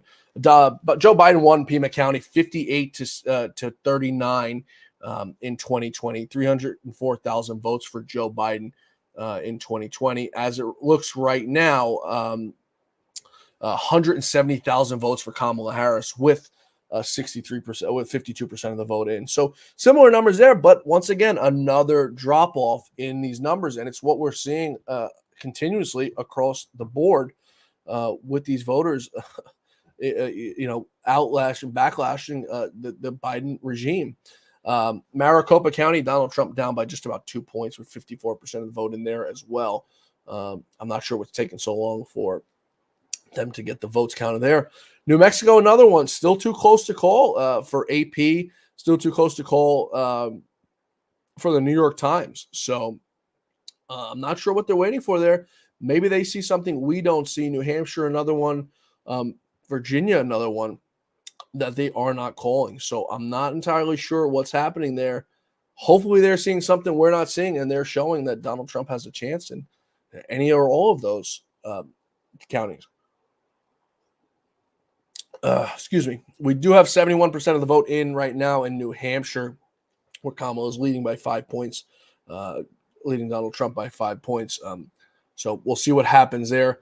Pennsylvania is moving slowly, but we're working towards what looks to be a Trump pickup of Pennsylvania. And like I said earlier, I never imagined, and it's not over yet, and I'm not counting the eggs, but I didn't imagine Donald Trump would sweep Wisconsin, Michigan, Pennsylvania, Georgia, and Arizona. But it's looking awfully like he's on his way to doing just that. And he deserves it because he busted his rear end. He busted his back, getting out to all these places, meeting with people, 2 assassination attempts. I mean, the list goes on of everything they've done to this poor man and his family. It never stopped. It never stopped, and it only got worse, and it escalated until he was fired upon once, hitting him. And the next time, thank God, didn't get able to get a shot off. But truly unbelievable. The other thing worth noting too is Barron Trump. This was his first time voting. Melania posted a picture of Barron voting for her father. Barron, it seems, has a very close relationship with Melania, so very cute to see her joining him on his first trip to the ballot box, as we probably all remember our first time there. I want to look at some of these Senate races that are still outstanding with nothing called yet. The AP eventually, after a half hour after I told you all, called Bernie Moreno for Ohio, a massive pickup. So the Republicans are now sitting at 49, the pickup of West Virginia and Ohio. The Republicans sit at now 49, flipping 2 seats successfully. We're waiting on Montana, Tim Sheehy. That should put them at 50, which will be a net gain of +3. And then we await Bob Casey and Dave McCormick in Pennsylvania. If they could pick that one up, if they could scrap one of those off, that puts them at a net gain of 4. It puts them at 51. Ted Cruz still hasn't been called. That'll be Ted Cruz. That puts him at 52.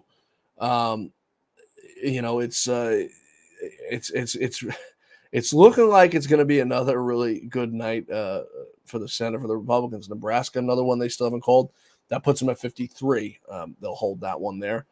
You look at Wisconsin. If Eric Hovde can pull that one off, if they can pull Michigan off, Mike Rogers can pull Michigan off. He's up right now by 5 points. It just flipped. He's up by 3 points with 36% of the vote in. So nonetheless, still up. Some of those Marxist Dem territories are coming in. But now all of a sudden you can flip Michigan. That puts you at 54. If you can flip Wisconsin, that puts you at 55. I mean, it's unbelievable, I think, what the Republicans can do tonight, But we could see at the end of the night the Republicans with a 55 seat margin in the Senate, which, gives them a lot of leeway for the 1 or 2 rhinos who are there, who consistently vote against the Republican ideologies. And with Donald Trump coming back in, it looks like, it's, going to be an issue with the rhinos because they can't seem to get over their Trump derangement syndrome, we'll call it to me nicely. But they're definitely sick people, Mitt Romney, among some of the worst there. So we went through the Senate. I mean, it's looking increasingly better as the minutes go on, that Donald Trump has himself a Republican Senate. I think almost guaranteed to have a Republican House. As it sits right now, the Republicans have picked up, I think, a net 2 in the House. So that's looking rather good. I want to take a look at some of those New York seats that were maybe a little bit of trouble. Let's see here. Yeah, still no call from the Tom Suozzi race. We've still got no call from the Gillen D'Esposito race, another New York race that very tight and close, too close to call as of right now.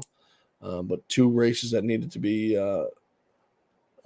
held for the Republicans. Lee Stefanik holds on here in New York. I wanted to check Mike Lawler, who's another one who was vulnerable of losing his seat. His race right now is still too close to call, but he's up 55 to 43 with 73% of the vote. So it looks like he'll hold that.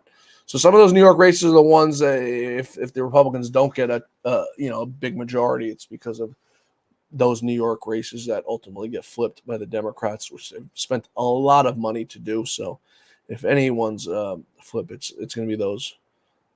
I call them the Rhino New York squad. They're the folks who tried to kill Trump's tax cuts. Mike Lawler, D'Esposito, and his cronies, the guys who got George Santos out of Congress, and we're so happy to get him out of there for whatever reason they had against George. So the only 2 places we're waiting on now that haven't closed yet are Hawaii and Alaska. And as I said, usually it goes 1 and 1. As for the Senate races, Ohio has been called. We're waiting on Mike Rogers in Michigan, 36% of the vote in there. McCormick in Pennsylvania, 79% of the vote in there. So we're waiting on another 20% or so there. Wisconsin, Baldwin and Hovde, 67% of the vote in there. Still nothing from Nevada, kind of concerning. Carrie Lake, 50% of the vote in there, seemingly not closing the gap. Looks to be enough to ultimately pull that off. 7% of the vote in Montana. Sheehy's up 58 to Tesser's 40. That should be an easy pickup for the Republicans. Going down the list, Democrats hold Maryland Senate seat. Rhino Larry Hogan will lose that one. Rick Scott holds in Florida. New Mexico holds there. Marxist Dem. Josh Hawley prevail in Missouri, having another term out. Tim Kaine will prevail in Virginia against Young Cow. Jim Justice picks up, obviously, in West Virginia for the retiring senator. And Nebraska, another one that the Republicans will hold. So we're just waiting on a few things right now. Someone said Tina Forte in New York versus AOC. That's a tough one. AOC is just a total Marxist. And, one of my first bosses I worked for was a politician. He said, the further left or the further right you go, you can never lose a race. You can never be primaried. And AOC absolutely encompasses that that mantra and that ideology because she is absolute total Marxist. Looking at that race, 80% of the vote in AOC, up 69% to 31% for Tina Forte. So not looking too good for her as much as we'd like to see her win because AOC's got to go. Her and the jihad squad she surrounds herself with. All right, let's see here if we got any updates on these other races. So let's see. So just to go over some odds now on the reality of President Trump returning to the White House, and let this sink into the Marxist Dems who have doubted him along the whole entire way. The New York Times now puts Trump's probability at 89%. Polymarket puts it at 95%. Predicted at 92%. And Vegas, who I trust the most, at 99%. So, as I've said throughout the night, it looks like Donald Trump's well on his way back to Pennsylvania Avenue. And we're just all along for the ride. And I'm happy to be along for it because it's the honor of a lifetime for me to go vote for Donald Trump once again, knowing the man personally and knowing what he's done for this country and what he will do again for this country. He will make America great again. So we're still waiting on Arizona, 49% of the vote in. Pennsylvania, 79% of the vote in. Michigan, 38% of the vote in. Wisconsin, 69% of the vote in. Minnesota, 49%. Montana, just 8% in. And those are all for the Senate races. Still no call on New Hampshire. Still no call on Virginia. Virginia, 86% of the vote in right now. Donald Trump down by just about 3 percentage points. About 80,000 votes or so. We can now predict the New York Times is called finally Ted Cruz for the Senate race. So that now puts the Republicans at a guaranteed 50 seats in the Senate. And that's not including the Nebraska race that they'll win. That's not including the Montana race that they'll win. And then one of the pickups on whether it's Pennsylvania, Michigan, Wisconsin, Minnesota, or all of the above. Like I said, I'm not too confident Carrie Lake will prevail in Arizona. She's now down 7 percentage points with 50% of the vote in. So that's kind of hard to overcome being down that big of a hole with 50% of the votes in. So that's, just being honest on that one, as much as I want to see her prevail. So the live New York Times election forecast, as I'd said, gives Trump now a 1 percentage point win on the popular vote. which is unbelievable if he can pull that off and pull the popular vote.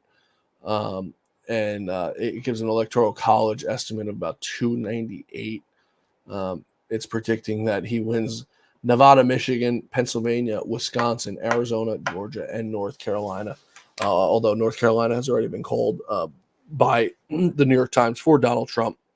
They're thinking that their estimates say that he'll win Wisconsin by about 2 percentage points, Pennsylvania by 2 percentage points, Michigan by 2.5 percentage points, Georgia by 2.5 percentage points, Nevada by nearly 3 percentage points, North Carolina by 3.3 percentage points, and Arizona by nearly 4 percentage points. So, I mean, these numbers are outside the margin, I think, of cheating.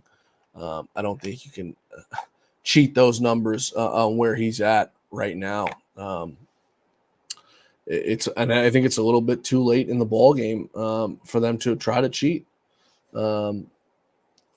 It's a day late, a dollar short. The American people, I don't think we'll put up with it once again. What we saw in 2020, I don't think we'll ever see, that happen again because of what happened. Taking a look at some of the Facebook messages here. Taped Fox News and Newsmax. Fox News is calling Connecticut for the Democrats at only 2% of the vote in. So Maisie, if you weren't here before, the reason the way they're able to do that is based on exit polling. It's not just Fox, and I'm not defending Fox by any means. But the way they're able to do that is based on exit polling and a little strategy they use to put the numbers together. And it's usually about 99% accurate. So they're able to do that and give us all an idea. They called Rhode Island for Kamala and then Donald Trump and then went ahead of the voter. Yeah, so that's the same thing. The exit polling gives them an idea of who's going to win that. Like I said, usually pretty foolproof on that. What do you got here in the Rumble? Any questions you guys have for me? We'll be on here for a little while longer. I don't know how much longer my voice can take. I still have to do a show tomorrow. And the rest of the week, there's no days off here. That the election's over. Hopefully in the coming weeks, we'll sit down with President Donald J. Trump on this show. We'll get some questions from you guys on what you guys want to hear from him and what he's going to do in the White House differently, the same, or what his vision for America is. So I think that's coming in the next few weeks. We're going to be taking the show on the road. We're going to be doing some traveling across the country, doing some real fun interviews. We're going to start doing some more pop culture stuff on this show.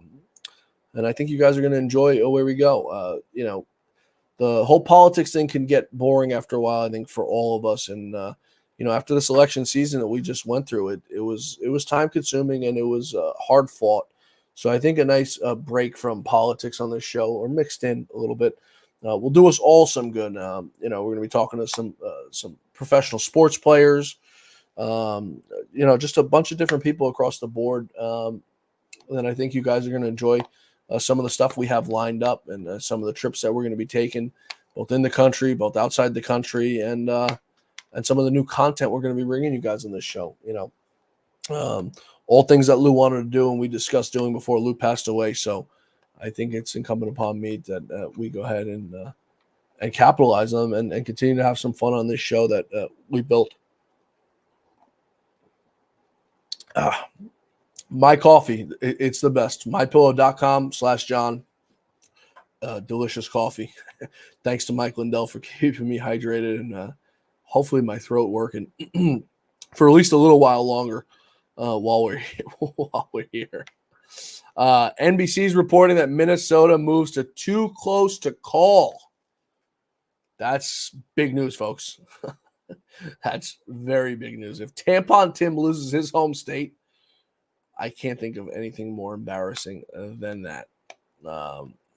It would be a total disgrace. I spoke to somebody on the show the other day about this, about there being some sort of regrets about picking Tim Walz to be the vice president and not Doug Shapiro of Pennsylvania. I think it was with Mark Mitchell of Rasmussen. And he had said he doesn't think it matters that she picked Walz. I tend to think if she picked Shapiro in Pennsylvania, it would have given her a better chance of winning Pennsylvania. He's a little bit younger. He resonates with the voters, I think, a little bit better.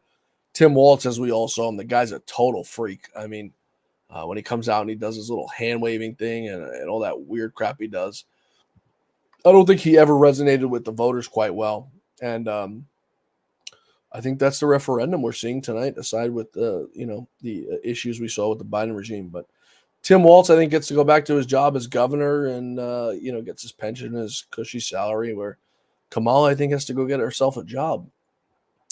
It's seeming after tomorrow, but I'm sure some corporate board will hire her for $1 million a year and give her a nice job where she can go there and take up space and breathe air and cackle freely.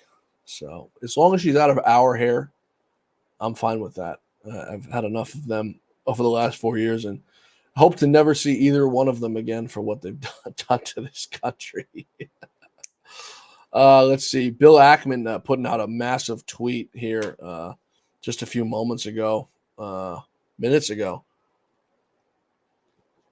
Ackman tweeting, who, by the way, was not a Trump supporter, and after the attacks on October 7th, I think came on over.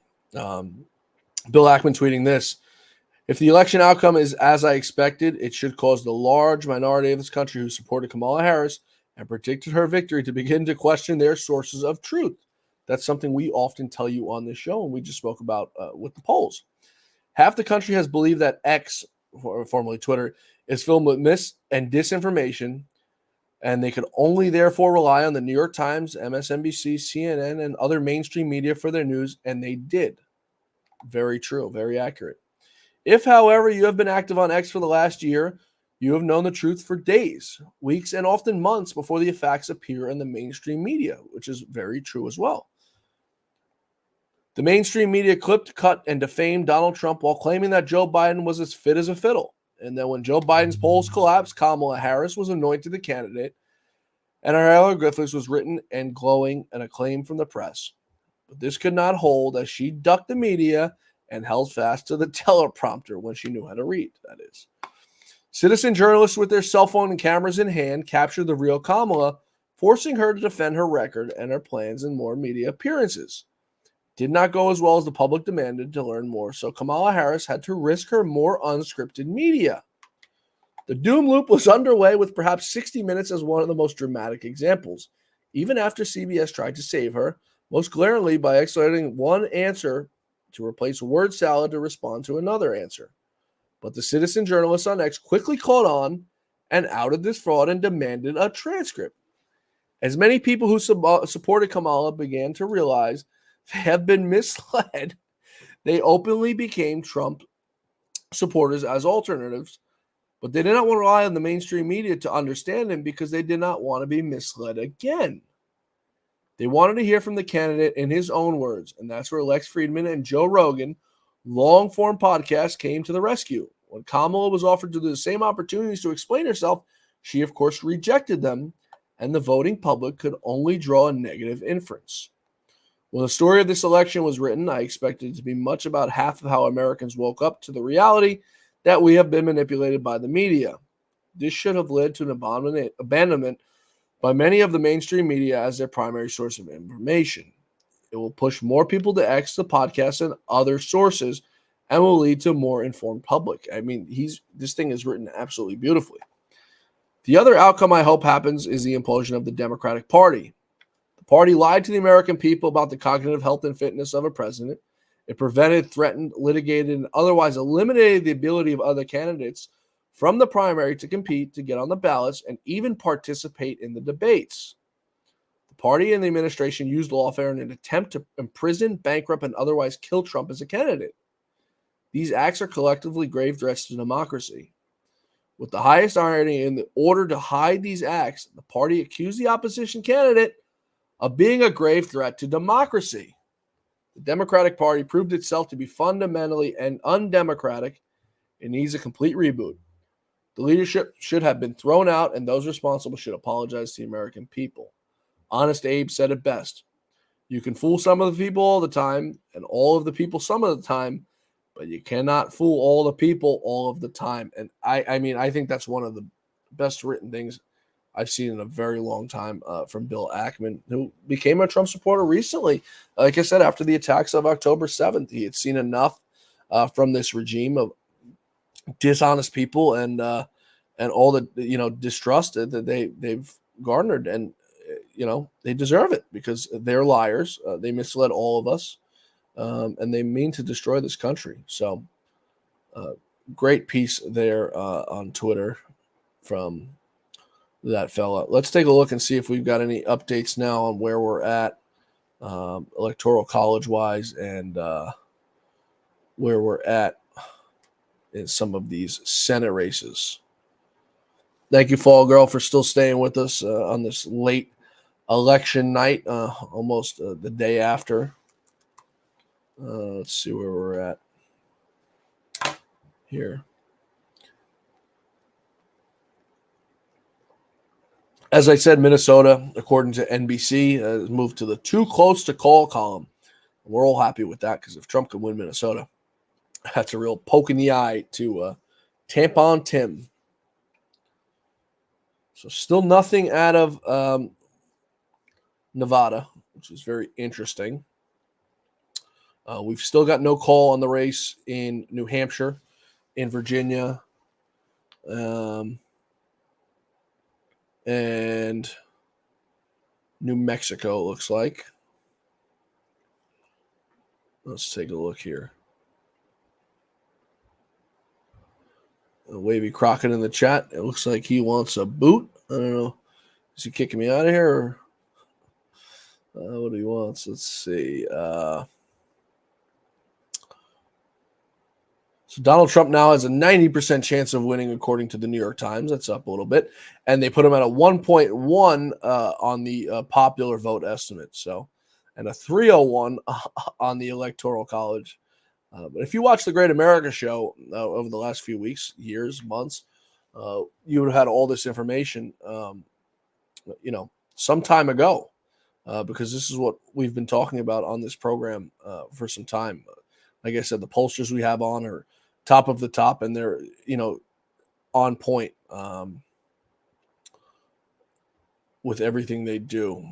Let's see. And it just goes to show you what Bill Ackman has said is just so absolutely spot on. Correct. All right. So, yep. So we still have nothing out of New Hampshire. We're at 76% of the vote in New Hampshire. I don't know what they're waiting for down in Georgia. North Carolina's already been called for Donald Trump. As I said, we'd probably see that called before the end of the night, and we do like that. I'm not a wizard, but had a good hunch they were going to go ahead and call that wizard sleeve. Let's see here.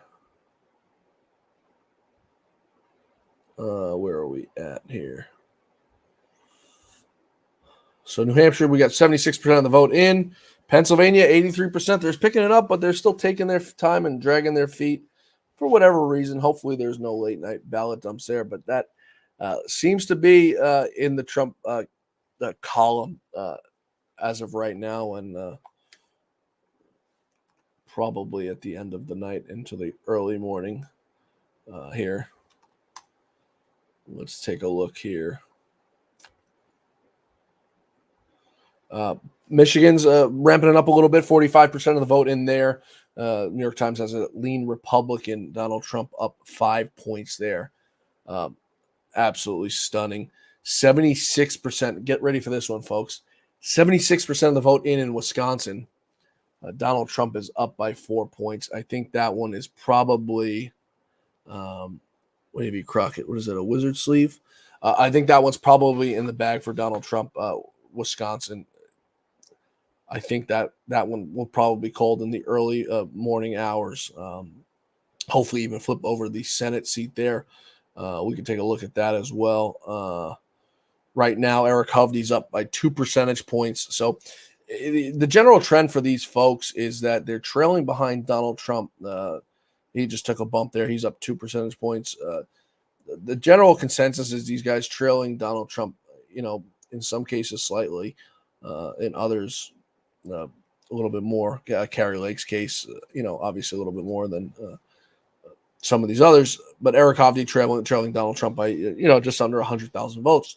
But that looks like a race that should be picked up Senate-wise in Wisconsin against Elisa Slotkin, the incumbent Marxist Dem, who's been holding that seat for some time now. Over in Minnesota, they have it at a lean Democrat. Kamala is up right now by about 8 points with 53% of the vote in. And that's fine. I can live with that. I can live with losing Minnesota. I wouldn't like to lose it, but I can live with it. The Senate race there has been called. Royce White has been defeated by that psychopath, Amy Klobuchar. Don't take my word for it that she's a psychopath. You can go read her book. The woman is absolutely deranged. So, unfortunately for Royce White, that race has been called, and Amy Klobuchar will head back to D.C., where she'll continue her job as a career politician. Over in Michigan, Mike Rogers is up 3 percentage points on Slotkin, as I said.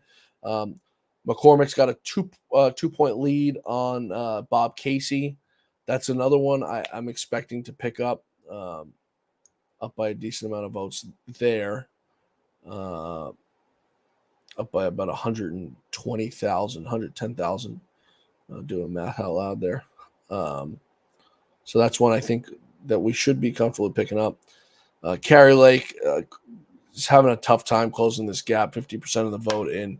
She's trailing by 6 to Ruben Gallego, which is troubling because Ruben Gallego is an absolute Marxist Dem. So I'm not entirely sure, as I said before, how we're in this situation in the first place with Carrie Lake. But nonetheless, we are. And it's very troubling. But it's looking like Ruben Gallego is going to be heading to D.C. But it looks like Trump is also going to win Arizona. So how she couldn't get over the finish line, I don't know. Be one of the few.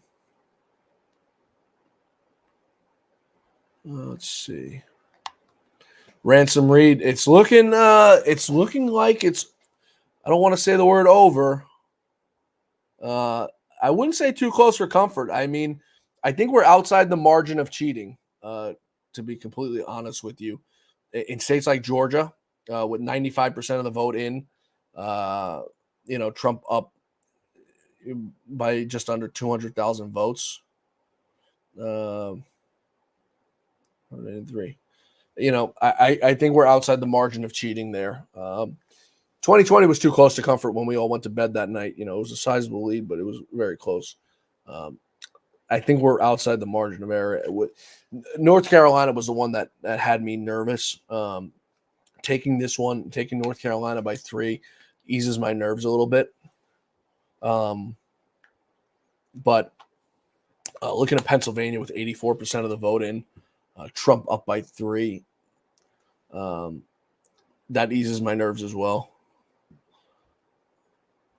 Yeah, it's looking like Carrie Lake is probably not going to prevail in that race. Like Meck said, Mitch McConnell not giving Carrie Lake any money. Yeah, I don't know if it's necessarily a money thing. I think she had a decent amount of money to spend. Like I said, I had spoken to some strategists over the course of the last 6 months because it was a race that I was always wondered about. And what I was told was Carrie ran too big of a Hollywood type race where, she didn't run a typical grassroots campaign as she was supposed to. That's what I was told by strategists. She went out and hired a very expensive staff, paying a campaign manager a lot of money that was leading her the wrong way. I don't mean malice, but just someone probably inexperienced. I've run campaigns myself. It's not easy. It's a lot of stress, and you've got to really figure out the niche and where to work. And you may fail at first, but as you're polling in that Senate race, she's presumably doing a lot of polling internally and external polls being done throughout the entire race. So she should have known what was working, what was not. But I was told by strategists that her changing her position on abortion multiple times, her changing her position on the stolen election a few times, that those could have been issues that may have pissed off the voters. And, once you piss off the voters, it's very, very hard to get them back.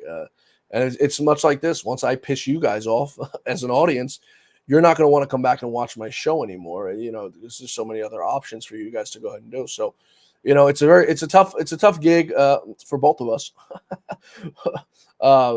This is my job. This is what I do for a living. I'm sure Carrie will figure out what's next for her, but it sucks because Carrie's a very nice woman. Got to know her as well, but nonetheless, the last two elections, not able to get over the finish line. So, not entirely sure what it is. This is not my words. This is what I was told by very high-paid DC consultants and strategists who are friends of mine. So, don't take my word for it. Take theirs. But that's that. Caroline Wren. I don't know Caroline. I think I've met her once or twice before. I'm not sure of the job she was doing, but I guess to the best of my knowledge, she's her campaign manager. But I don't know. I don't know Caroline's background. I remember her being a communications person. So not entirely sure, but nonetheless, that's what I was told. So numbers are slowly creeping in. We're getting Hawaii in now. We just hit the top of the hour. So we're going on over 5 hours on this live stream. And I appreciate you guys joining us here on our Rumble and Facebook, on the Lou Dobbs Facebook page, on the Lou Dobbs, on my Twitter page, on the Lou Dobbs YouTube page. I really appreciate you guys joining us. If you're on Rumble, please be sure to like, subscribe, and follow. If you want to become a monthly subscriber, a monthly follower, we appreciate that too. It's how we make our living here. Unfortunately, advertisers, as much as we would like to take them, it's a job just like you and I. You guys go to work every day. This is what I do. I wake up every day and I read for hours. Before I go to bed, I read for hours to put on a show for you guys and be an entertainer for you guys and give you guys the news, just as Lou did every single day for you guys for over 50 years of his life. So I appreciate all you guys who are already monthly subscribers. If you haven't already, feel free to sign up and continue to watch us each and every day on the Great America Show. Because I think we do put on a good show. Lou left me a massive audience, and I've managed to keep most of you guys here. So I think that's indicative that you think I'm doing a good job, and I appreciate you guys, and I appreciate all the messages you guys send. Feel free to shoot me a message on Twitter at any time, John Fawcett NY on Truth Social, which I'm a little less active on, and John Fawcett. Or you could also shoot us an email at info@loudobbs.com. That's info@loudobbs.com. Any ideas, any guest pitches, anything like that. My staff reads all your emails and they forward them over to me. All the kind mails that you guys send and all of the hate mails that you guys send. So I appreciate you guys doing that and staying informed on the show. Ransom Reed, thank you so much. Lou left some big shoes to fill, but you're doing great. Lou is proud of you for sure. Yeah, Lou taught me everything I know in this business. I went to work for Lou. I was 25 years old. I just finished running a campaign, and I went to Fox for a job. I met Lou, and we hit it off within 10 minutes, and the rest was history. And I tell everyone on the show, we spoke every single day, multiple times a day, sometimes for hours a day, just about everything from sports to politics to the markets. He was a brilliant mind on everything and anything. You couldn't get that guy on anything. Horses, he knew more about horses than perhaps anybody. He had cars and everything. So I miss him dearly, and I appreciate everything he did for me. But any questions you guys have, please feel free to drop them in the chat, whether it be on Facebook, Twitter, and Rumble. We got them all up here that we're monitoring, and they're pinging for me. So still the balance of power in the Senate. We're at 50 for the Republicans and 42 for the Dems. That's accounting the two pickups, one in West Virginia, one in Ohio. That's not accounting the seat in Montana that they're presumably most likely 99% going to pick up there. And then maybe scrap off two races, one or two races over in Pennsylvania or Michigan. Pennsylvania is moving rather slow. Still 84% of the vote in there. Michigan, 45% in. Wisconsin, we've got 77% of the vote in. Eric Hovde's up by 2 points still on Tammy Baldwin.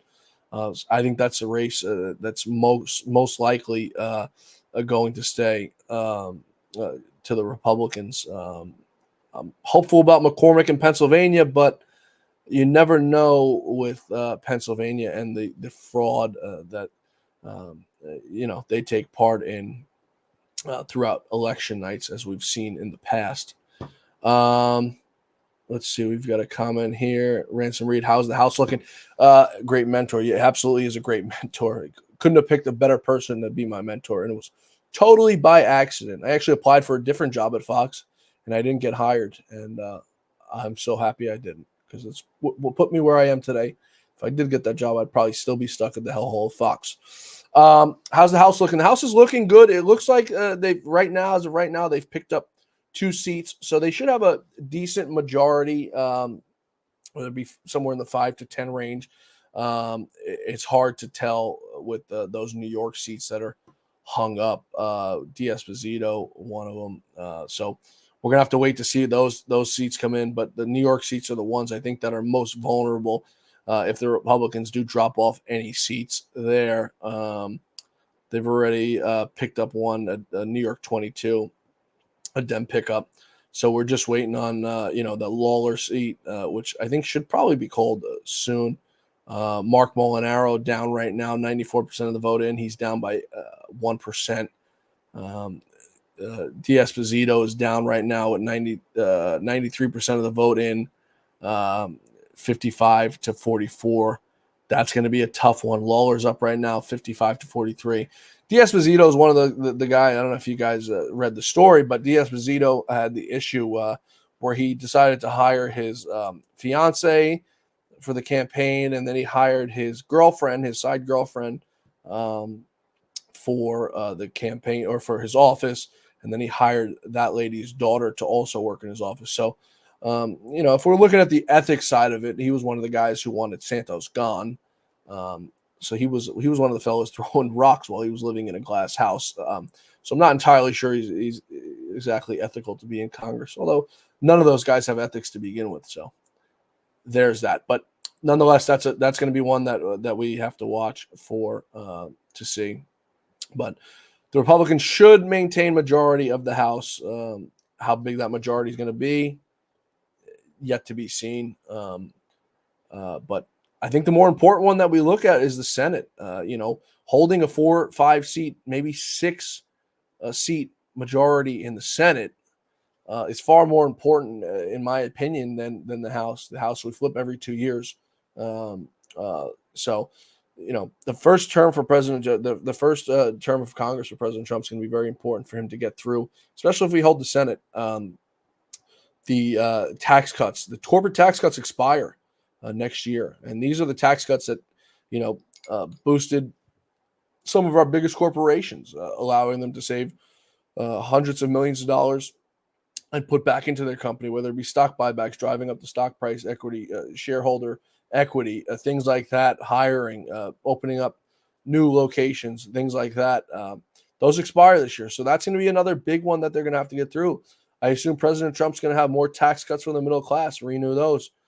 That's going to be another one that's going to be big to get through. So if Mike Johnson's a good Republican and a good man, he's not going to do what Paul Ryan did to Donald Trump in his first term.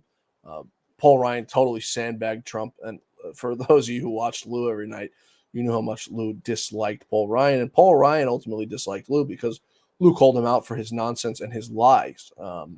So it's going to be on Mike Johnson to set the agenda, because that's what a Speaker of the House does. He's going to set the agenda. So how it's going to work is Trump's going to come back in January, and Mike Johnson's going to go to him.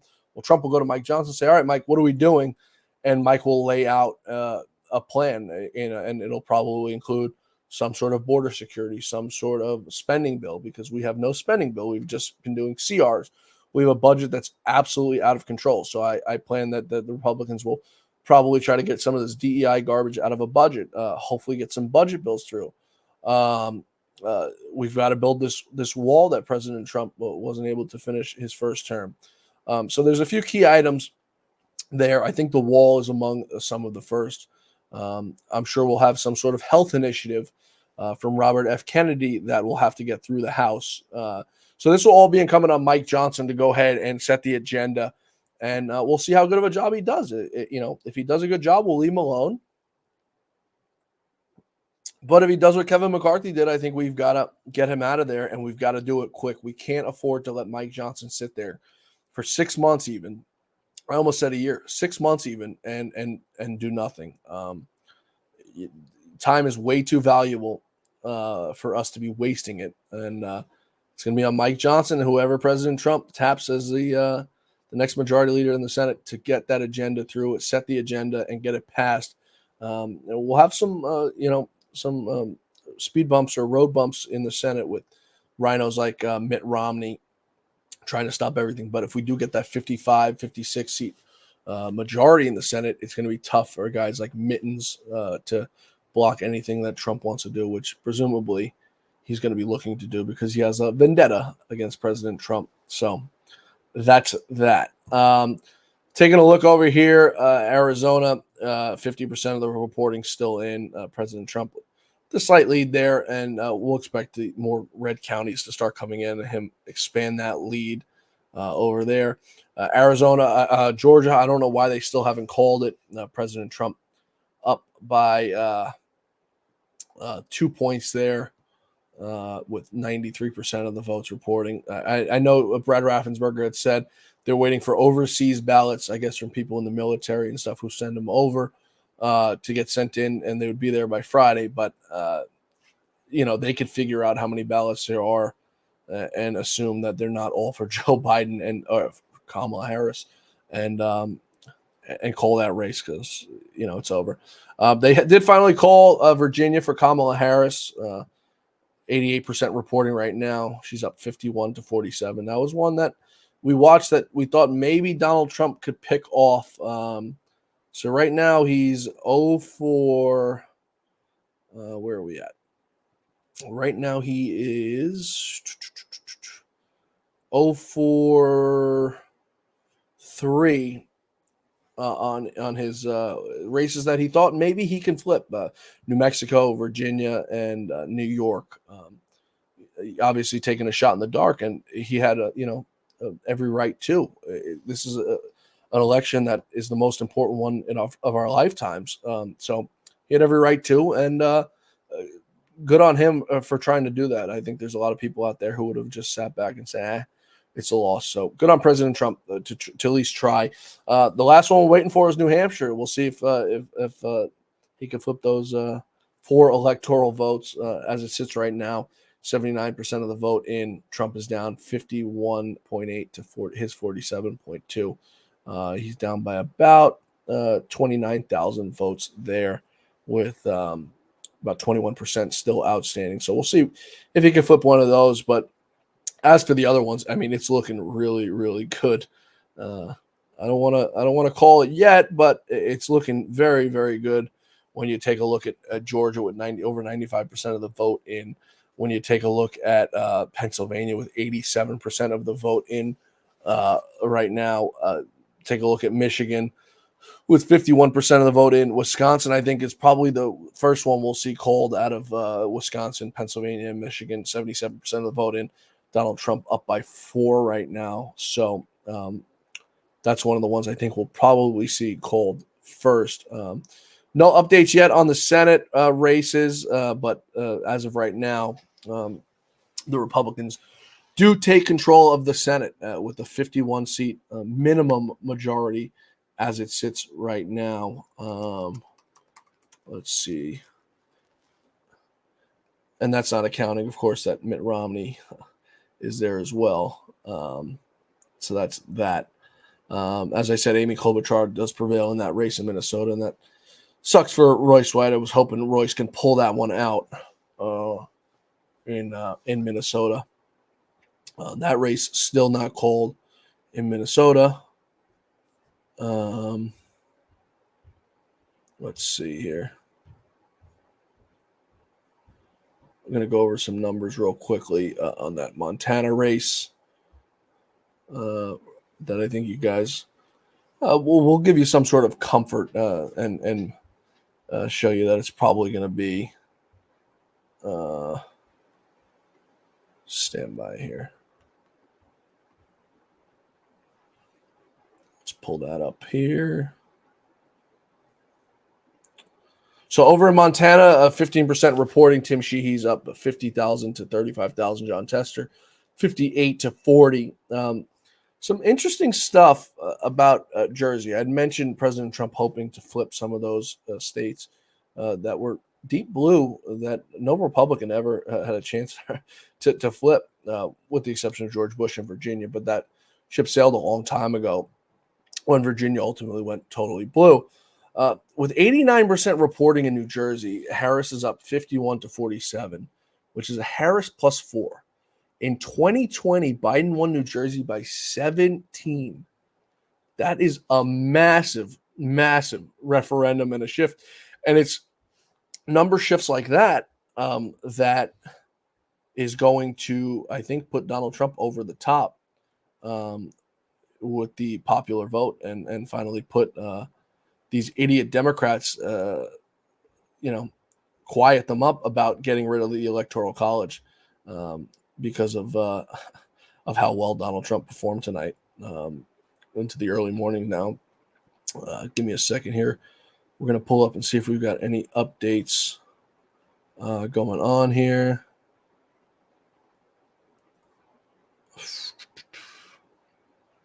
Let's see. Okay, so we have a call now for Kamala Harris for New Mexico. Mexican, don't concede Republican until every vote is counted. Royce Carey, don't concede. Yeah, absolutely. We do have to wait for every vote to be counted and reported. But, just looking at how it is, there's some things that are statistically impossible to happen and very difficult. But absolutely no concession until every legal vote is counted. And we learned that the hard way in 2020. The interesting thing is, and I'm surprised we didn't see Donald Trump. I had thought that we'd see Donald Trump come out and speak, before the clock hit midnight and declare victory. But he's waiting to see everything counted, and hopefully not a repeat of 2020. So 85% of the vote in Pennsylvania, Dave McCormick is still up. It's looking like he's probably going to pull that race out, which is unbelievable. He's up 49.3 to 48.1. Like I said, 85% of the vote is in there. Eric Hovde, 78% of the vote in Wisconsin. Eric Hovde up 49.9 to 47.9. If they can pull that one off too, another massive, massive pickup. Down in Arizona, no signs of that race tightening just yet for Kerry Lake and Ruben Gallego. Gallego up by over 6 percentage points, with 50% of the vote in Arizona. So another one, going to be very tough for Kerry to pull that one out, I think. Still no call in New Hampshire there. No updates, it looks like, for the House yet. Let's see here. The good news is up in New Hampshire, Kelly Ayotte, when Sununu, that rhino Trump hater with the Trump derangement syndrome, is gone. So we won't have to hear from him anymore, his hatred. We will have a new senator up there, which will be excellent.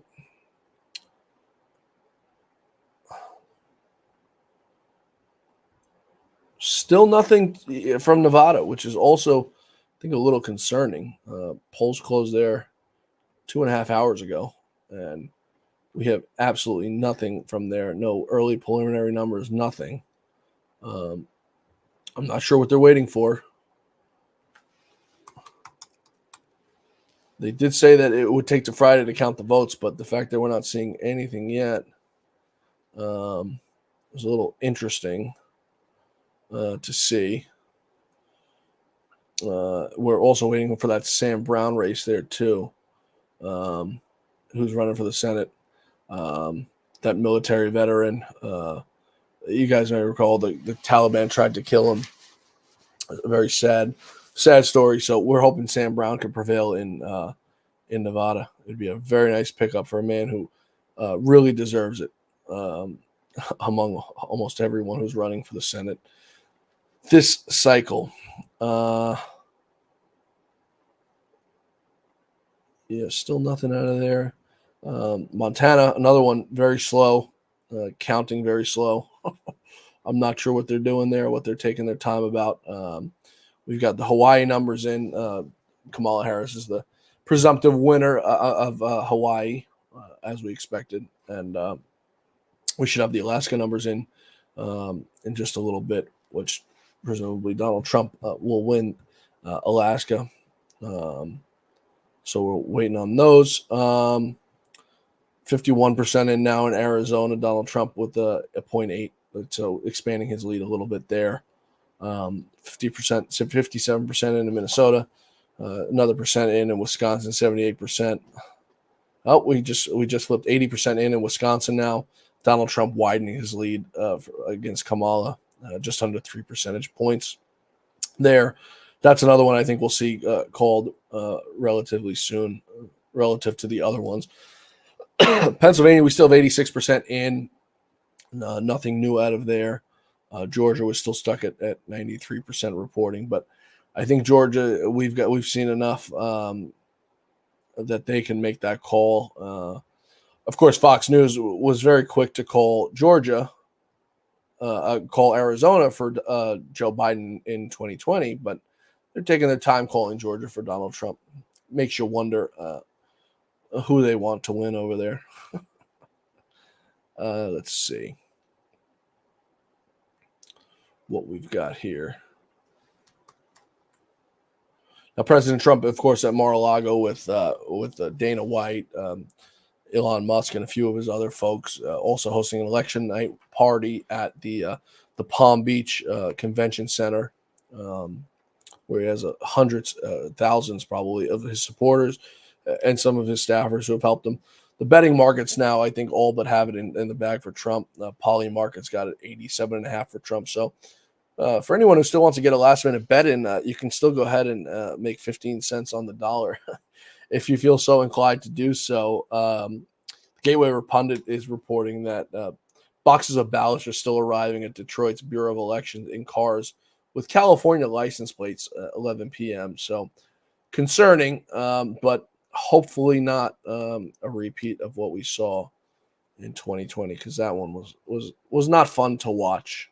Some more sad news: AOC and Ilhan Omar both winning their re-election bids. I would have loved to see them go.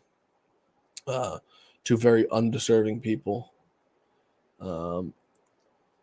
As we said, Delaware getting their first transgender elected to Congress. Very weird. Yeah, Ransom Reed, very suspicious. But like I said, I think we're well outside the margin of cheating now. I don't think it's possible that they could steal this thing. I think we're way past it. It would ruffle way too many feathers for them to steal it. I think they'll just bite the bullet this time and hope to get them in 2028 when Donald Trump won't be on the ballot. The RNC forcing Centre County, Pennsylvania, to keep counting ballots all night after officials plan to stop. I think Lara Trump and Michael Whatley going to the RNC was probably the turning point of this election. I think without them there and still Ronna running this thing, we wouldn't have seen what we see right now. It seems to be a fraud-free election. You know, we're reporting on things like Detroit bringing ballots in cars and stuff like that, but it's nowhere near what we saw in 2020 with the boards going up on the windows and the things like that, because that was just absolutely insane. And I think we knew, what was going on there. Very interesting stuff and suspect stuff. The Gateway Pundit's also reporting that the U.S. military is conducting test launches of hypersonic nuclear missile hours after polls close. So ICBMs, the outlet reveals that the missiles will travel roughly 4,200 miles to the base, a base of a small island in the northern Pacific. It will take about 22 minutes. It makes you wonder what the Biden regime is planning as he leaves office in just a few short months. Is he going to go ahead and try to start a war and leave it on Donald Trump? I hope for the sake of the country he doesn't, but he's very unpredictable, as we've seen. I never thought he was going to drop out of the race, and ultimately he did. So you can never predict what that man's going to do. Ransom Reed, Fox All-Star credit. Yeah, they absolutely did. I mean, calling Arizona the way they did in 2020, I think pissed off a lot of people. And, millions of people left the network. There was other points along the way that pissed off a lot of voters. And one was the canceling of Lou Dobbs tonight. Ultimately the firing of Tucker Carlson and canceling his show. Fox has made a lot of missteps along the way. The voters revolted. It's why you saw Newsmax skyrocket the ratings on Newsmax. They do, I think, a decent job over at Newsmax of getting the news out. Water main breaks. Yeah, absolutely. I mean, we didn't see any of that tonight. We saw a hiccup in Arizona where they had alleged bomb threats at some centers where they blame the Russians, of course, because it's always easy to blame the Russians. It's pretty unbelievable. The Democrats and everything they try to blame on other people. Everything they're doing, they blame on everybody else to make themselves feel better. But we're all onto it. We know what's going on. We're informed as voters. We know what they're doing. Let's never forget Michelle Obama. I can't repeat that one on air. Wavy Crockett. I refer you to Alex Jones on that one. Oh man, that's a good one. Let's see if we've got any updates for you guys. It's been a long night for all of us. 5.5 hours going on this live stream. It's been a long one. This is probably my longest one I've done yet. I sat down with Mark Mitchell of Rasmussen yesterday for an hour and a half, and I thought that was long. But little did I know I'd be here tonight for 5.5 hours. Let's see here.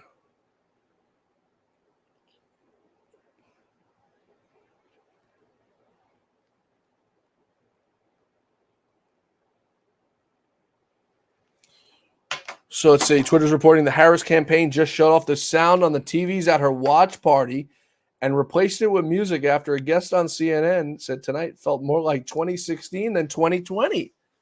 So that's I guess that's a easy thing to do, is to just shut the sound off. It's like a little kid who doesn't want to hear from their parents. They put their hands in their ears so they don't have to hear what they're saying. Nothing from that campaign or Biden or Harris seems to surprise me anymore. We watched Joe Biden raid Mar-a-Lago. We watched the FBI go through the underwear drawer of Melania Trump.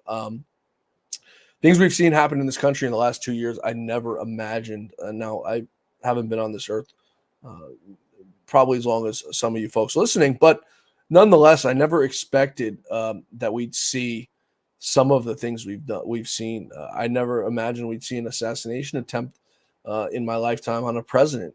We watched it happen right in front of our eyes on camera. We watched the Secret Service look at the shooter from the roof. We watched the state police look at the shooter from the roof and let him take the shots. And then we heard people come out and say from the government that the Secret Service's job is to be reactive and not proactive. So in other words, take a shot and then we'll shoot you. The litany goes on of things that we saw happen that I never imagined we would see happen in this country. But the good news is I think that all ends tonight with Donald Trump heading back to the White House in January. What's your take on Tucker? Tucker's a great guy. I got to know Tucker very well while I was at Fox. Very good guy, very good friend. I was on TV about once a week on Lou's show, Lou Dobbs Tonight, in the 2020 election. I go out, do interviews, man on the street interviews at Trump rallies and across the country. And I got to know Tucker very well, and Tucker was very supportive of me. And anytime I go on TV, he'd tell me, text him the clip, and he'd give me feedback. So he's always been really good to me. And if I wasn't doing this, I'd probably go work for Tucker. But I'm having too much fun doing this. But Tucker's a really good guy. I respect Tucker a ton. One of the most humble, down-to-earth guys you'd meet in this industry and in this business, which is hard to find in this industry. With everyone thinks they're gods. So I can't say enough things about Tucker. Really, really good guy. remove the shooters. Wavy Crockett firing up the chat here. That was great with Mark Mitchell last night. Yeah, thank you. I started talking with Mark, and we seemingly couldn't stop talking. One of the great pollsters out there, Mark Mitchell, truly a smart guy. For people don't know, he went to the Naval Academy, and then he went to UPenn, got an MBA. Very, very smart guy. He doesn't belong in this industry.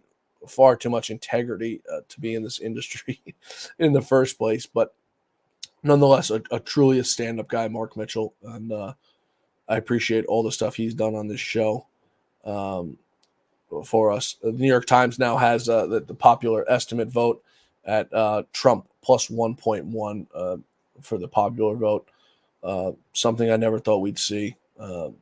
Donald Trump winning the popular vote in this country. Unbelievable. But it's just a testament to what the campaign he ran and the support he had. It's truly remarkable what we've seen. We're going to have Michael Lauber joining us back here in just a few minutes. He's wrapped up all his TV hits and maybe conclude some of the stuff and go over some of these races and where the Democrats went so wrong. I think they got far too comfortable with where they were at, and it ultimately cost them the election. If they would have ran a democratic process and ran a primary when Joe Biden knew he wasn't going to be able to serve out his term because the pressure was coming for him from the inception. If the Democrats did the right thing and they allowed a democratic process and they allowed the Democratic voters to go out there and pick who they wanted to be the candidate, I think we'd have seen a lot different election than we were seeing tonight. But they didn't. They're a threat to democracy, these people. They're dictators. They want to be dictators. And they thought by anointing Kamala Harris that was it, that she was going to go out there and she was going to win this thing for the party. And we're seeing tonight that that's not the case.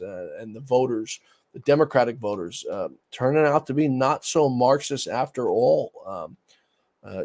By them not coming out and staying home and voting is a vote for Donald Trump. Let's not mistake that.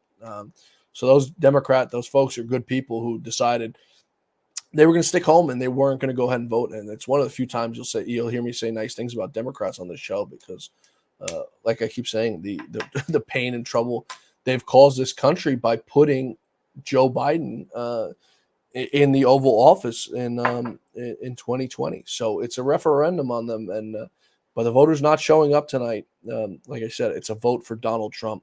And we thank those folks, any Democrats tuning into the show who stayed home and didn't vote.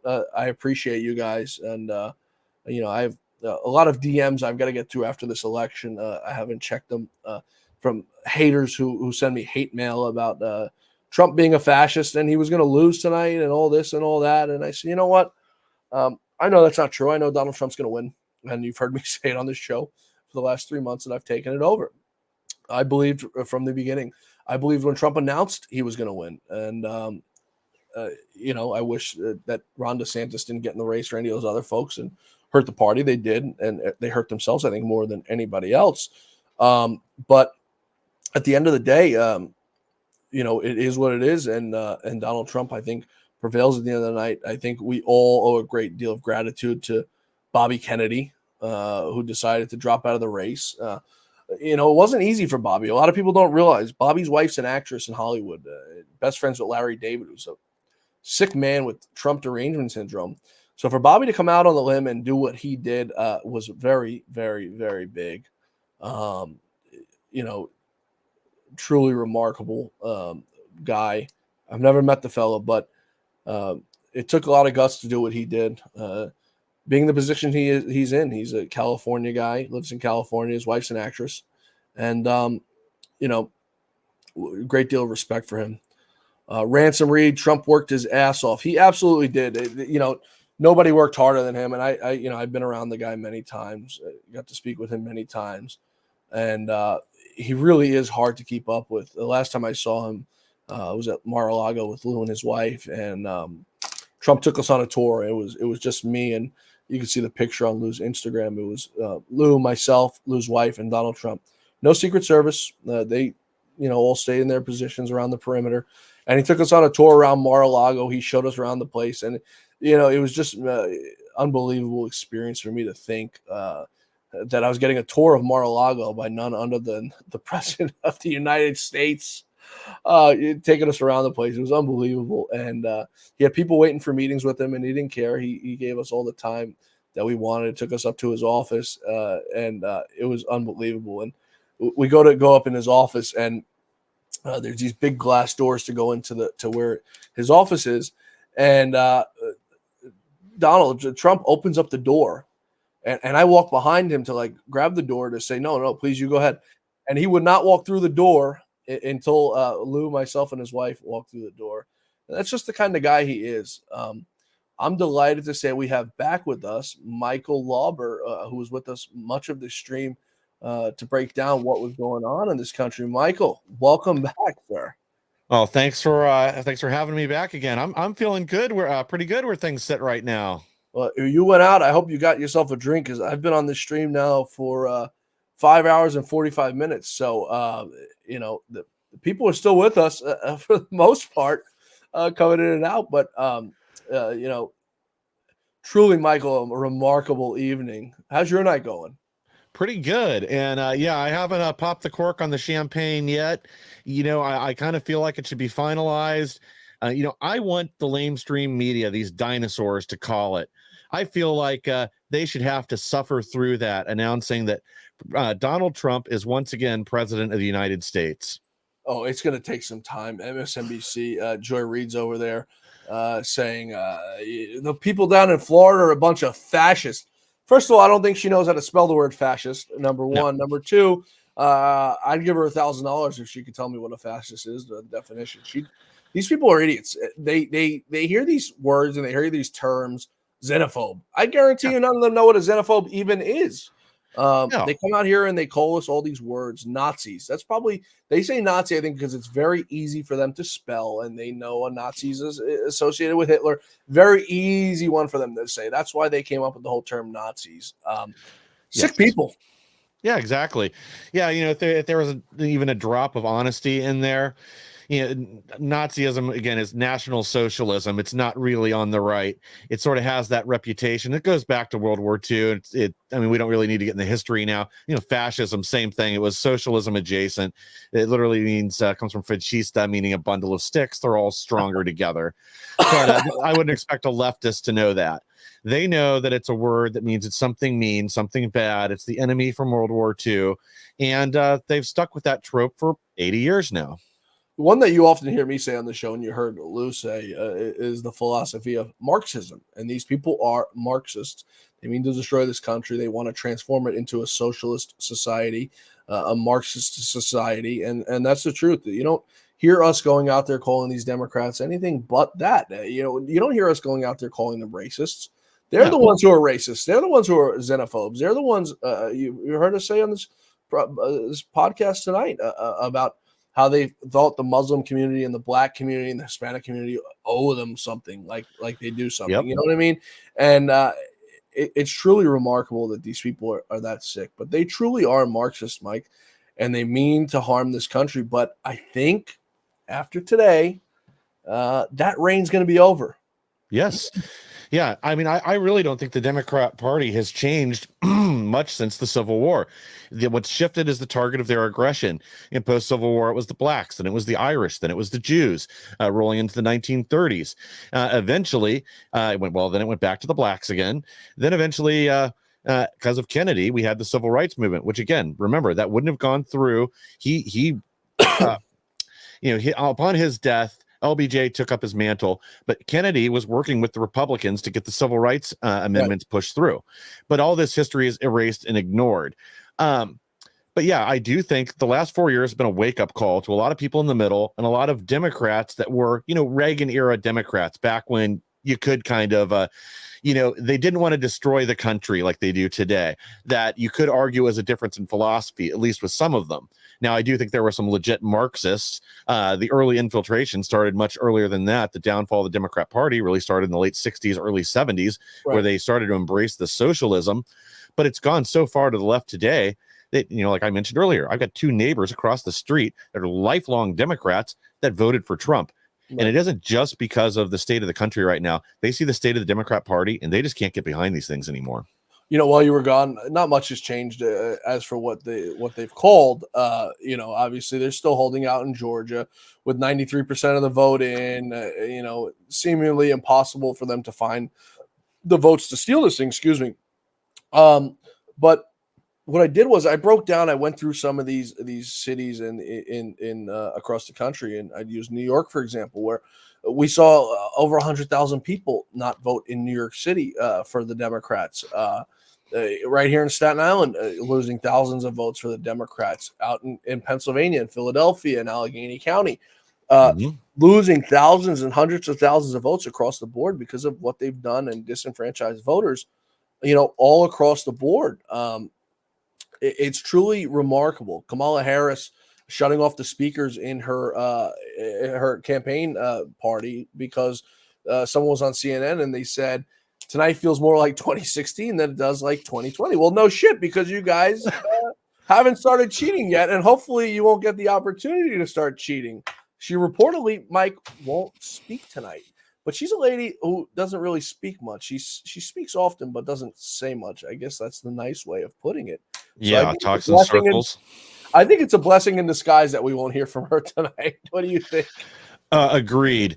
And, I did just see that boxes of ballots are still arriving in Detroit's Bureau of Elections in cars with California plates. That was at 11 p.m. over on Gateway Pundit.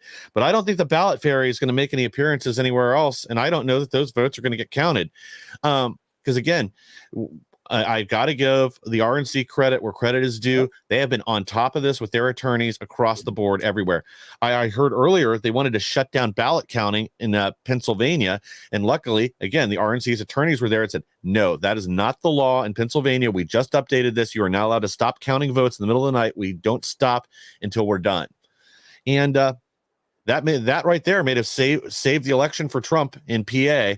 And yeah, I'll be honest. I don't think they have the ballots, the votes to pull this off. I know they're slow walking the count out in several states. I would like to know what the heck's going on in Arizona.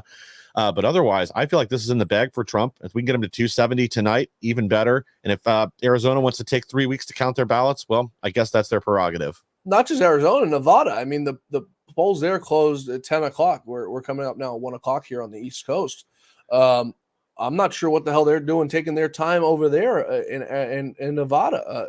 We have nothing out of Nevada yet, according to the AP. Really? Yeah, nothing out of from the AP or from the New York Times. So I'm not entirely sure what they're doing. Georgia's another one. You've got more than 95% of the vote in. You know what's outstanding in what counties. You guys can make a prediction. These guys who make these election predictions make a lot of money to do what they do, and most of the time be wrong before the election, of course. They can make a call. Fox News can go out and make a call. They had no problem. I just told the audience before you got here, Mike, they had no problem making a call on election night for Arizona. Exactly. Yeah, I didn't realize that Nevada had stopped or hadn't been reporting results either. So I really want to know what's going on there. But I think this is all but sewn up. I don't understand why Florida can get done counting by 10:30, 11 p.m. at the latest, with a much larger population than most of these states. I'm not the first one to tell this joke, but I heard Florida is counting their ballots a second time right now just for fun. They'll be done with that before we have results from half these swing states. Oh my goodness, it's remarkable. I don't really know what they do. What takes so long? I don't know the process of what takes so long, but I know it's probably not something that's beneficial to all of us that they're dragging their feet on this. Before you got in here, I also went over some other issues referendums that we saw. The states that Donald Trump had hoped to flip, and as of right now, he's 0 for 3 on New York, New Jersey, and New Mexico. We're still waiting for New Hampshire, of course, to be called. But just to show the needle he moved and the popular vote that it looks like he's going to ultimately win, with 89%, with 90% reporting in New Jersey, Harris is up +4. Okay. So even if you get the rest of those votes in for Kamala Harris, what does it move to? +6 for Kamala? In 2020, Joe Biden won New Jersey by 17. So at worst, Donald Trump picked up 10 points in New Jersey. Like, Yeah. that's unheard of. Well, that's huge. And earlier in between, I've been on and off a bunch of different shows and podcasts this evening. And in between one, I saw, I threw on a podcast in the background, and they were looking at like the tracking, the shift across the country.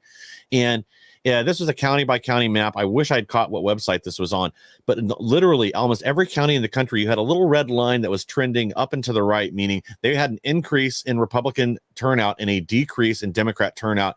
And this was, I mean, literally almost the entire map. There are a few little blue lines here and there and the occasional county, but it was almost the entire country took a shift to the right. And even if we're only talking a few points, that is huge, because I don't think it stops there. I really think the last 3.5, 4 years have been a wake-up call for a lot of people. And we're just seeing the start of this. If the Democrats don't, knock it off and quit moving further and further to the left, that come 2028, they're cooked. Hopefully before come 2028, because we have some House races in 2 years, some Senate races coming up that we'll need to hold. But I mean, the Senate right now, my math, and I'm not really too good at math, which is why I'm a journalist. I figured out I could read a little bit better than I could calculate. But I'll tell you, me both. Yeah, I'm far better at math than the folks who counted the 2020 election. That's for damn sure. But according to my math, Mike, it's looking like the House, the Senate rather, is going to go to 55 seats, maybe more, depending on how Trump performs in Pennsylvania at the end of the night, how he performs in Michigan at the end of the night, how he performs in Wisconsin at the end of the night. We had one race called, and that's Royce White out in Minnesota. But nonetheless, I mean, I want to take a look real quick. Right now, we have, as it sits right now, confirmed, they have their majority at 51 seats, right? 51 seats, and that's including the pickup of Ohio, and it's including the pickup of West Virginia, and then Ted Cruz holding a seat in the rest of them. So right now, outstanding, we have Montana, we have Wisconsin, we have Michigan, Pennsylvania, and Arizona. Now, I'm not too optimistic about the Arizona race with Carrie Lake. She can't seem to be closing the gap at all with that. But Montana race looks like it's in the bag for Tim Sheehy. We knew that from the beginning. He's up by 20 points right now. Wow. With 20% of the vote in. Nonetheless, whatever. So we're 51 without Tim Sheehy. You add Tim Sheehy, you're at 52 now. Now you chip off maybe Dave McCormick, who looks like he's going to pull that one out. That puts you at 53. You look at Michigan. I'm more confident in Wisconsin than Michigan, but you look at Wisconsin. Eric Hovde is up by 2 points right now with 84% of the vote in over there. Yep. You win that one, that puts you at 54%, right? So now you look at Michigan, maybe Mike Rogers pulls that one out. He's up 5 points right now with 58% of the vote in. That puts you at 55, okay? Like I said, I'm not so confident in the Arizona race, but let's take a look at Nevada, where Mitch McConnell didn't want to spend any money. Well, if we could pick that one up, that puts you at 56 now. That's a foolproof majority, even with Mitt Romney there. Yeah. Well, that's the thing is, if we get up to those kind of numbers, it pulls some of the rhinos to the right, because they don't want to be seen as constantly voting with the Democrats against their party and against their own interest. So they won't be as easy to persuade when to vote against us when we really need them. So, yeah. And I agree. I mean, I had us at 53 to 54 seats in my prediction, and I really think you're correct. I think we're going to be more along the lines of 55, maybe 56 seats. I'd love to see Carrie Lake in the Senate, but unfortunately, with the count that we have right now, that just doesn't look realistic. We know she was trailing Trump and has been for a while. It's really unfortunate, because I think she'd be great. But again, you have that McCain machine down there, and they like their rhinos. Yeah, she's at exactly right now. She's at 845,845. I don't know if I looked at it at the right time or, but what that's sort of interesting numbers. So she's performing there. We'll call it for surrounding areas. We'll call it 846,000 votes. Now you look at President Trump, and he's outperforming 924,000. We'll call it 925,000 to round up. So she's underperforming him by quite a decent margin, enough for her to maybe lose this thing. I don't. The audience was asking, where'd she go wrong there? And I think there's a litany of things that people have told me that she went wrong, but she's, underperforming 845 to 925.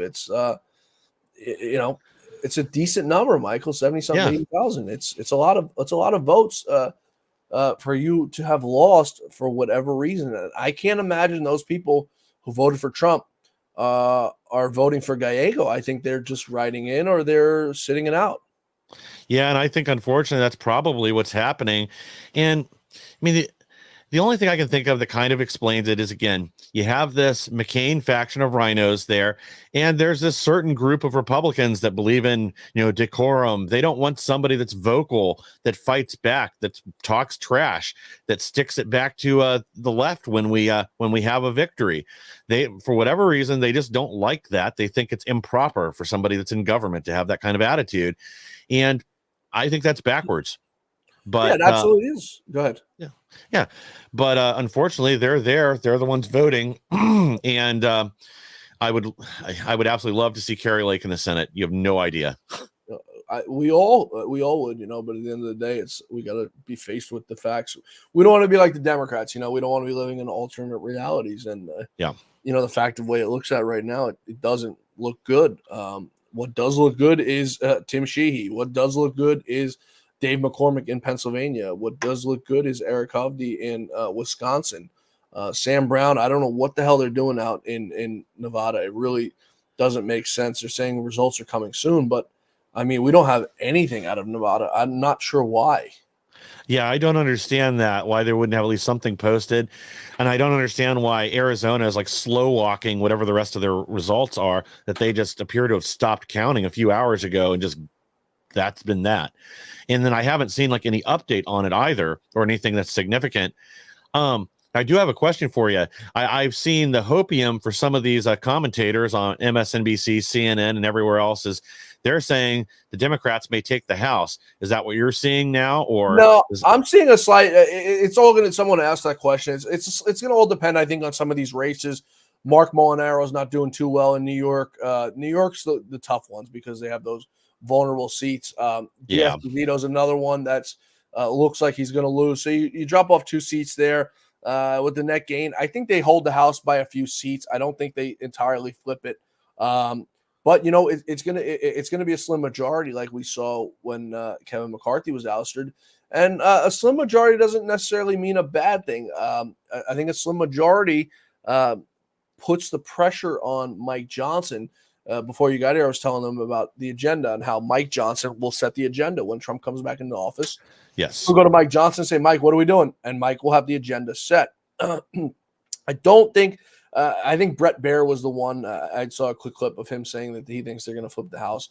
I don't see how it happens. You have those New York seats, don't look good. But with the few pickups the Republicans have, they should hold a slim majority.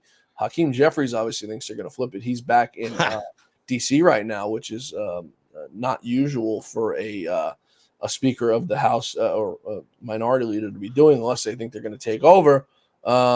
But I pray to God, and if worst case scenario does happen, President Trump has got a pen, the executive order. We saw Joe Biden use it like it was nothing. So yes, I'm not entirely sure that's going to happen. I pray to God it doesn't. I'm more worried, Mike, about these senators getting over the finish line and having a 55 seat majority. Obviously, I'm worried about both, but I'd much love to see a 55, 56, maybe 57 seat majority and a 2 or 3 seat lead in the House, then vice versa. Well, I'm glad your assessment's pretty close to where mine was on the House, glancing through the where the current race is. Earlier, I mean, I've been more focused on the Senate and the presidential race, obviously, throughout this whole night. But I don't disagree. The only reason I wouldn't want to see, well, not the only reason, but the main reason I wouldn't want to see the House flip is because, I mean, Donald Trump is already the reigning impeachment world champion, but I wonder how many more they could rack up. It would just be useless nonsense, wasting everybody's time. I mean, I would guess, they'd probably try to push at least one a month forward, but I don't see that really making an impact this time. Like, again, if they're just frivolous nonsense, again, people aren't going to buy it. And in reality, I think the results of this race are going to put the Democrats on the defensive. So it would be the first time. It would absolutely be the first time because and it's incumbent on the Republicans to go ahead and do that. These guys are such feckless weenies. They all are such tough guys when it comes to fighting within their own party. When they went after George Santos and ousted him, they were all such big, tough guys. But then when push came to shove to fight the Democrats, they all ran with their tails between their legs. What kind of men do that? Well, useless, yellow, whiny Republicans with no spines. That's who do that. That's what's really unfortunate with a lot of people within our party is they care more about what the New York Times and MSNBC think about them when they do their own voters, their own constituency. And if they get it in their heads that their power is entirely on loan from the voters who put them in office, that maybe they wouldn't care so much that the New York Times says something mean about them. And maybe they could worry more about pushing our agenda forward and not compromising with the Democrats constantly. They rarely come to our side on anything with any compromise, but we give it away every chance we get. And that's part of our problem. And that has to end. I don't have a lot of confidence in Speaker Johnson, but if we go in with a clear mandate, especially if Trump wins the Electoral College and the popular vote, maybe he can find his testicles and we can actually get something positive to happen in the next 2 years.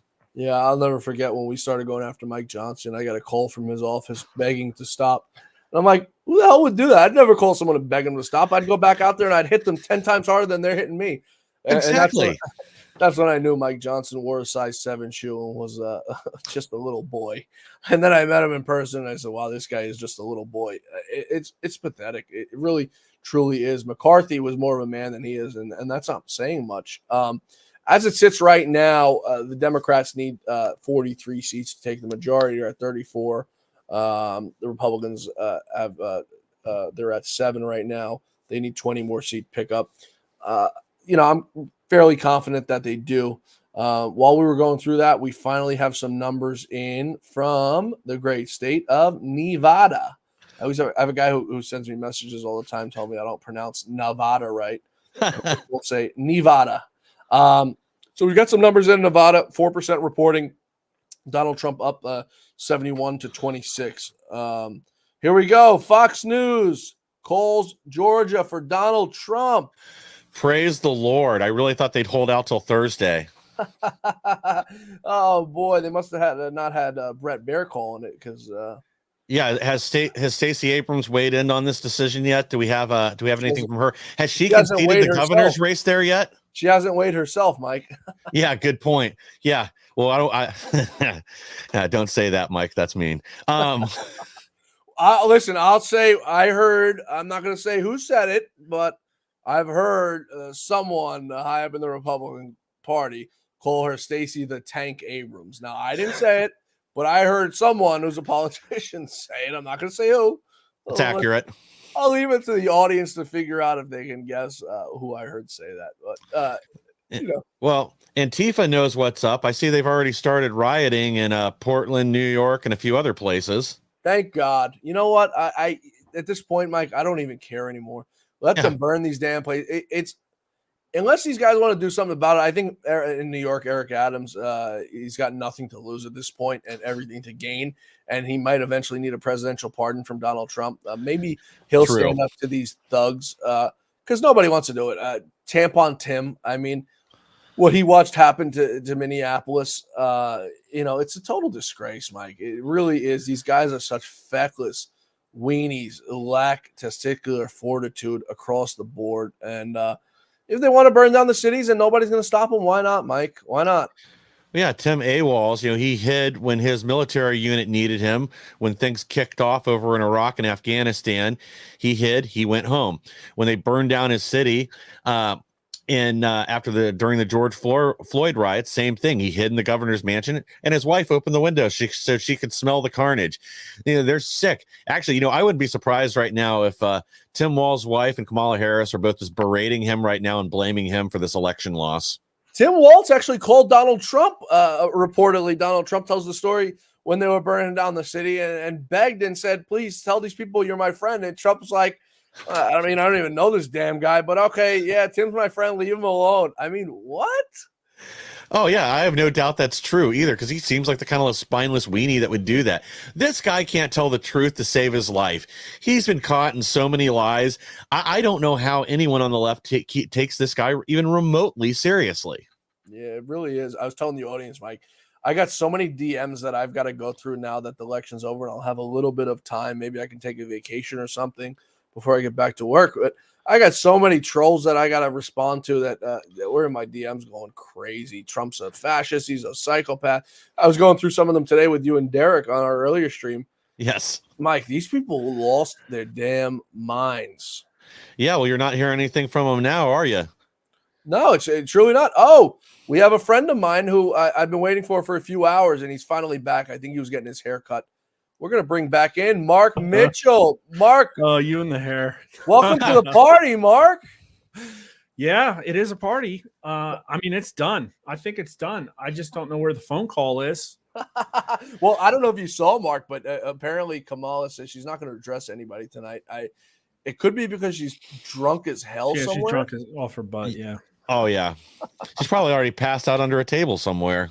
So Mark, while you were gone doing whatever you were doing, you have a wife and kids, you're a busy man. I was talking for hours.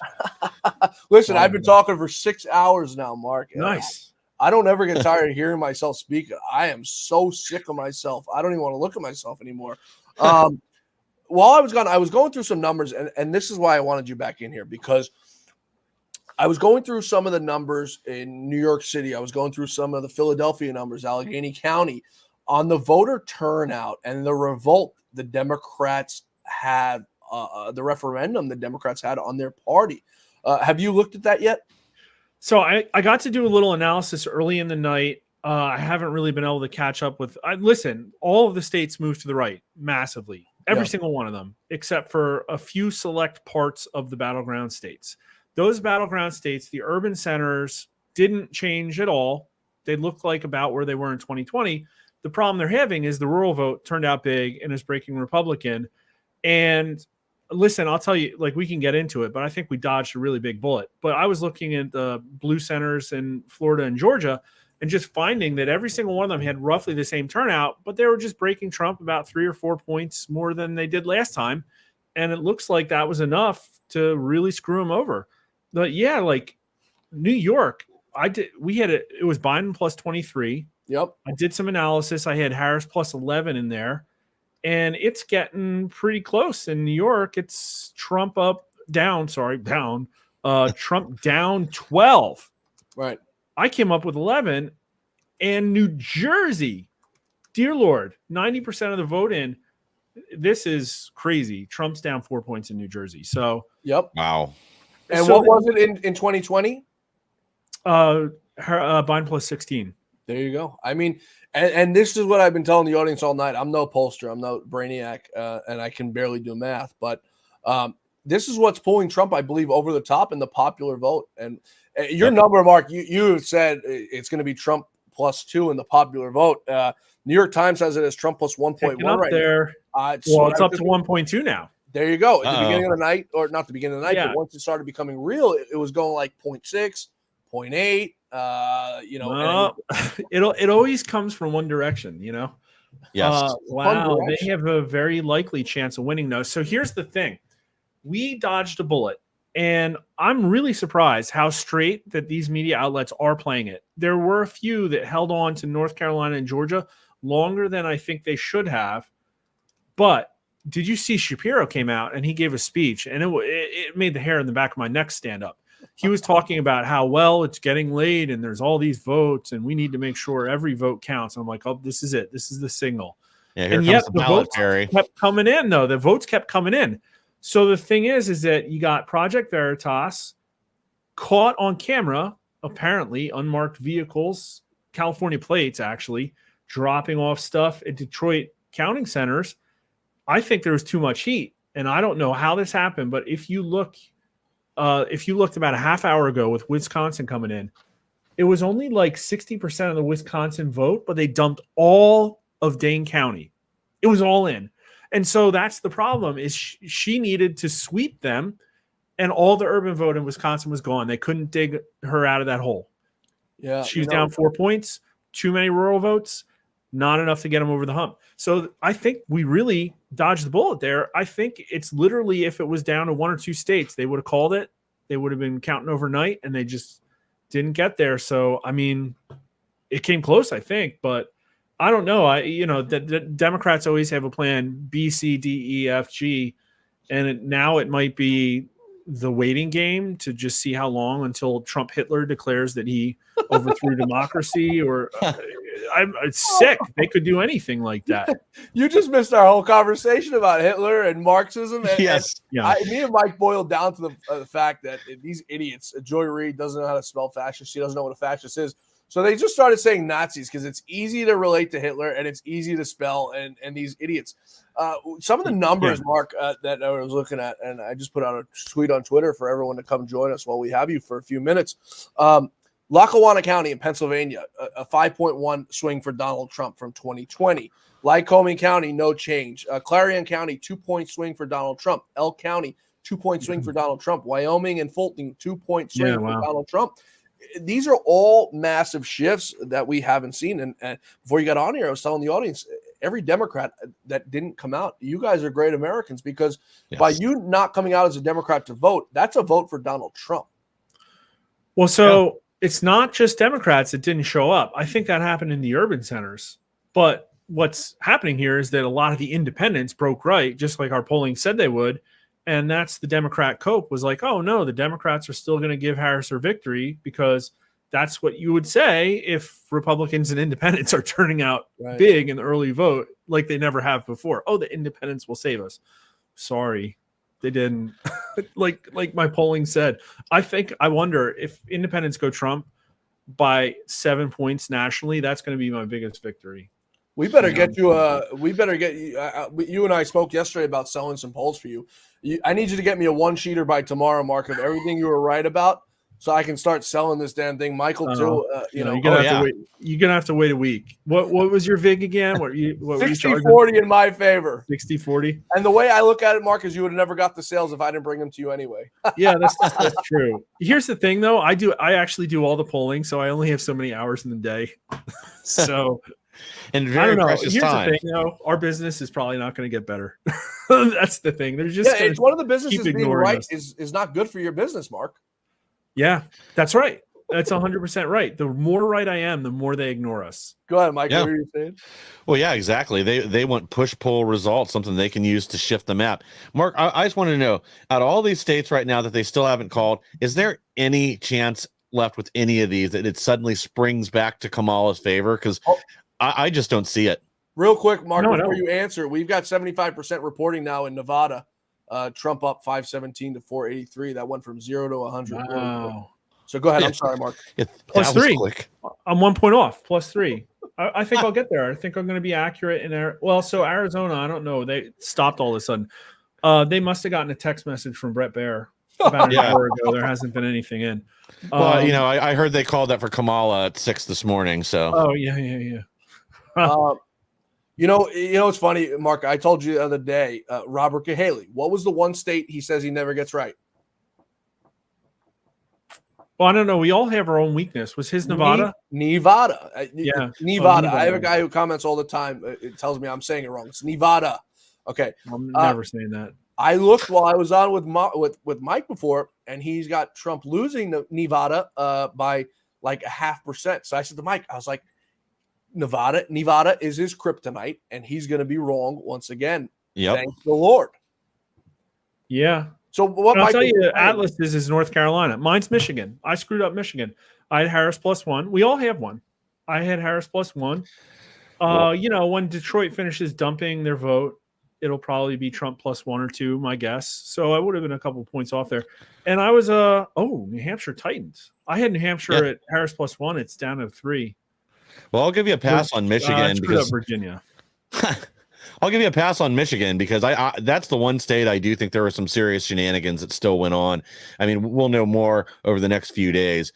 But as we speak, bro. As we speak. Yeah, there's literally vans showing up with California plates trying to drop more ballots in there. I wonder if they can account for more than 29 to 31% of their votes vote this time through. Man, I am losing my ability to speak. Yeah. Someone just commented in the Rumble, I just don't want to have to choose between groceries or rent any longer. 3.5 years too long. And it's what it is, Mark. You've got kids at home. You've got a wife at home. You've got a family to feed. I luckily don't have a family to feed. I have a golden retriever who eats like a human being. But, at the end of the day, it's truly sad that that's what it's come to in America, that you have to worry about putting gas in your car, that you have to worry about putting groceries on the table and choosing one or the other. But I think this election has just been a massive referendum on what we've seen. Yeah, life sucks. And the young vote, I think, and we haven't done the math yet, but we'll wait and see. People say that the economy and the border are issues number 1 and 2, but it really kind of sells them short. And the fundamental questions are horrible. Everybody uses right direction, wrong track. And then there's also the are you better than you were 4 years ago? In the battleground states, we tried that. Only 37% of people say yes. That is a very economic focused question. Like, it's really kind of asking monetarily or whatever, right? But then, will today's children be better off than their parents? Only 22% of people said yes. Wow. But it's only 34% of 18 to 29-year-olds. And that's just crazy. Like, these people are at the peak of life. They're launching professional careers. They're like building families. And they have just this horrible, sadistically bleak outlook on life. And then with the border, America, is it safer than it was 4 years ago? So this is like, okay, not the economy. This is like how Maslow's hierarchy of needs. Are they being satisfied? Yeah. Only 27% of people say yes. 10 points less than are you better off than you were 4 years ago. So it's bad. And that's what we're seeing here. It's a referendum on a really crappy presidential administration. Mark, you often talk about the betting markets, and I see you tweet about it. I'm glad this election's over. I don't have to see a Mark Mitchell tweet about poly markets ever again. Oh, it's so interesting, though. No, but it's absolutely right. And we spoke about this in depth because it's where people put their money where their mouth is, right? Everyone could talk shit and bullshit and say that this is what it is. But when you see money being put to the test, it's a whole different ball game. Right now, Robinhood has Trump at 97 cents on the dollar. So that's pretty much close. The other thing I thought was very interesting, and me and Mike were talking about this earlier, is how Trump has appealed, and exit polling is showing exactly what I said, is that Trump has appealed to the young voter under 30, unbelievable, and resonated with them like we've never seen before. A lot of young kids don't have 401ks yet. They don't know what the stock market does. But what they do know is they know what Dogecoin is. They do know what a Bitcoin is. In the last 24 hours, Mark, Bitcoin's up 7.5%. Wow. I logged into my Robinhood account. It turned out I had some money in Bitcoin that I didn't know about, which I'm very happy about. Oh, you spent a ton of money. Nice. And Dogecoin. So, Trump is going to, I think, open up a new wing in the party, Mark, that we haven't seen before. You're a little bit older than me, not much older, but I think he's going to start appealing to people my age, people younger than me, people in between us that the Republican Party was never able to do because of their rich white country club mentality. They're 100% right. This will be the election that podcasts won. Yes. I went on Google Trends and I just searched the term podcast. And I also searched, I'm like, let me think about something that's legacy. So I put in movie trailer, and podcasts goes way up, movie trailer goes way down, because highly produced, inauthentic stuff isn't what people seek. And that's not what Trump's presidential campaign was at all. Yeah. I think he had a phenomenal campaign where he was literally trying to reach people directly in a way that she was utterly incapable of doing. I mean, it's a pretty trite talking point at this point, but what I think it means is that the legacy media has finally jumped the shark. A year ago, I would have said, well, they've lost their credibility, but they still, so many people listen to them. But here, if independent media is what won Trump the presidency, and despite all of the gaslighting, they just couldn't do it, it's incredible. Yeah, I've seen a spike in this podcast numbers. I told you I look at the ratings every single day. Lou's got it instilled in my mind. I look at the ratings every hour to see where I'm performing good. I look at the analytics to see where an episode goes wrong. I go to look at and see where people stopped listening after the ads. I go through all of that to see, a very analytical, to see what I'm doing wrong so that I can fix it before it becomes an issue. You told me the other day you've seen such a massive spike in your YouTube. I was talking to my dad the other day, and I go, do you know who Mark Mitchell is? And my dad's very political, but not political at all. And he goes, yeah, I watch him all the time on YouTube. I'm like, how the hell do you know who Mark Mitchell is? Nobody's heard of Mark Mitchell before. And it's things like that. My father's 65 years old. He's not a podcast guy. He listens to AM radio, for God's sake, still. But he's telling me I watch Mark Mitchell on YouTube. You were telling me the other day. I hope I don't let him down someday. I really do. No, he loves you, and he's very critical of everybody. So, oh man, you just told me that it's coming at some point. I'm going to give you your number. But yeah, no. exactly. Yeah, that's right. That's fine. But I don't mind having a critic, so I can, because that's what we do, Mark, as imperfect people. It's what the Democrats, and we spoke about this yesterday, and I got so much good feedback. I got to have you on more often because your episodes outperform everybody. But it's absolutely true. And we spoke about this the other day. There's no accountability in your business anymore. There's no accountability in my business. The accountability for us is losing viewership. Yes. Do you think we'll finally? I think betraying people's trust. Well, absolutely, but the people don't do anything about it. They're idiots. Yeah. They go back to the same damn poison well, Mark, for more water. I mean, it's unbelievable. Do you think we'll see a referendum in your industry once and for all? I think I may have done some stuff to help the industry, but I think it'll continue doing its. I think that it's such an enigma. But here's the thing. It's like I've cultivated a good audience that I like, that likes me because they know that I won't betray their trust. I put out some pretty inflammatory crap, and I still get 99% like ratios on every single video. And I think you're probably the same way. Yeah. And so it's literally the era of authenticity and personal connection. And Marxists are really bad at that. Yeah.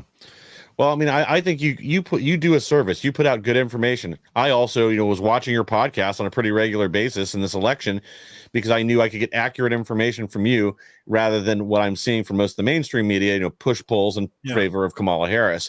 And I'd rather know what the real facts are on the ground so I can prepare myself and our audience for a loss if that's what's coming. Or if it looks like it's going to be a victory, I want to be able to tell our audience why we're going to win and what the mainstream media is lying to them about. Yep. And, I think the mainstream media's credibility is just gone. And you guys are exactly right. Like podcasts and independent media, it is the future. That's what's growing right now. And I really do think that's part of what drug Trump across the finish line, going on with Joe Rogan and Aiden Ross and, all the other podcasts that Barron told him to go visit, because this is where the audience is. This is the people that are paying attention. And this is where middle America is. The people who are already on the right have already made their decision. And the people on the left have already made up their minds, the majority of them. But you can reach those people in the center. And the center appears to be leaning right now. Yeah. Oh, big time. They just got the center shoved in their face. Man, to Pennsylvania's 93% reporting now. Trump's still up 3. Mark, you said something to me yesterday, and I didn't not believe you, but I disagreed with you on something, and I gotta give credit where credit's due, where I'm wrong, and I hate to do this. But I'd asked you yesterday. I said, "Do you think we'll see Trump outperform his numbers in 2020?" And it's looking like he's going to come up short of that. We've got 126 million or so votes in right now, with a few states outstanding. Nowhere near what we saw in 2020. How short do you think we're going to come from the numbers we saw in 2020 for the 150 or so million votes we saw versus where we're at now? I haven't really been tracking that closely. For me, it's more like the ratios. And somebody asked me to try and predict that stuff. And I would have said, just like based on early returns, looks like Republicans are getting most of what they got. And yet they also changed minds. I would expect turnout for Republicans to be up, and then they also are like getting more independents. So I would have thought that, what did he pull, like 74 million last time? I would have thought we're going to see a 78, 79 million. And then their turnout's been depressed, and they haven't, so they should lose 4, 5, 6 million. And if he's on track to win the popular vote, so Donald Trump will be up, quite a bit. So what was that's in the 140s or something, right? That. So we're off about 10 million people. Those are the women that decided to stay home. The people in the urban cities who decided to stay home. Yeah, the voters that never existed. Yeah, that's where my money is. The voters that didn't exist. Oh my God, Mark's gonna get us sued. Yeah, the cemetery vote. Mark, but why is it that Donald Trump won't get 80 million votes? Why, if we've seen this massive shift? I think there was a lot more ballot harvesting and mail-in last time. That must account for it. I would really want to sit down and do an analysis of like, okay, does the lapse in mail-in ballots make up all of the loss in turnout? I think you'd really find it would be like that. I think what you're going to find is there's more early in turnout plus election day turnout, and then mail's just down more than that. So you're only double confirming now what we already knew, that the last election was stolen and they absolutely cheated. Pretty much. Donald Trump. Yeah. Yes. I mean, we've been tracking all of this stuff, and the outright lies.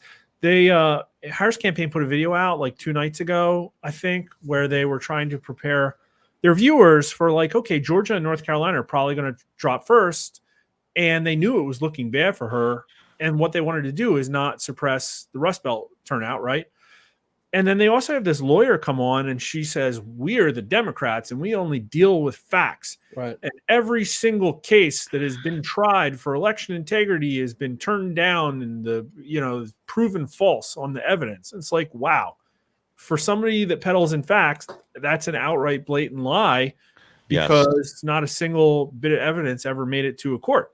That doesn't mean there hasn't been evidence or sworn depositions or official investigations or audits. So we've been covering all this stuff, and there absolutely was election fraud. We just don't know how much. And now there's a pretty big signal. Somebody might be able to do some math.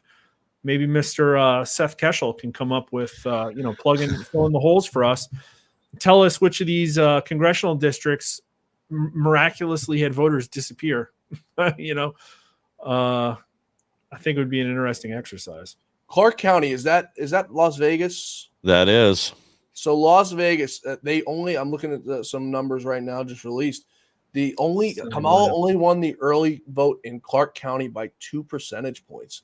That is so limp. It's unbelievable. Wow. Yeah. I mean, how do you do that? Alan Lichman tweeting out, Fox News has projected Trump will win Pennsylvania. Oh, praise the Lord. Good God. Oh, they did it. They did the thing. Wow. Good for you, Fox. Good for you. God. Fox. I just got the chills from the back of my neck down to my feet. I mean, yep. See, it's not in. It's not in. I don't know why it's not in. I don't think we'll ever know, but the fix is not in. There's no fix.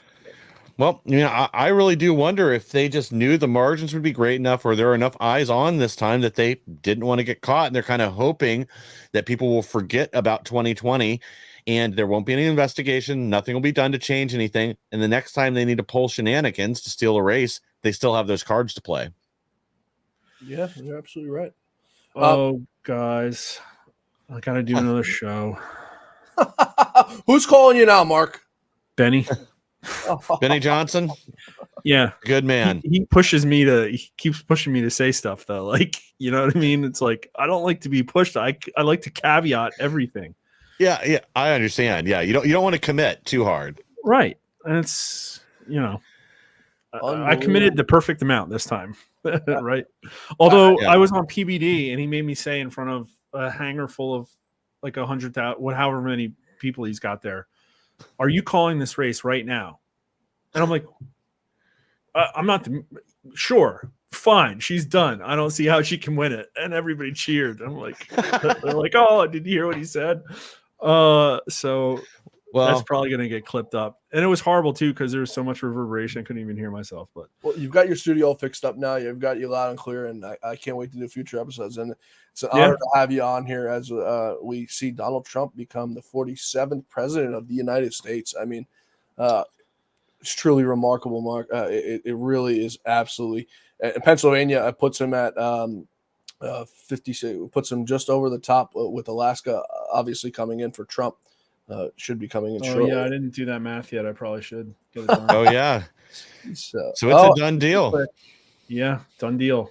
Oh, man.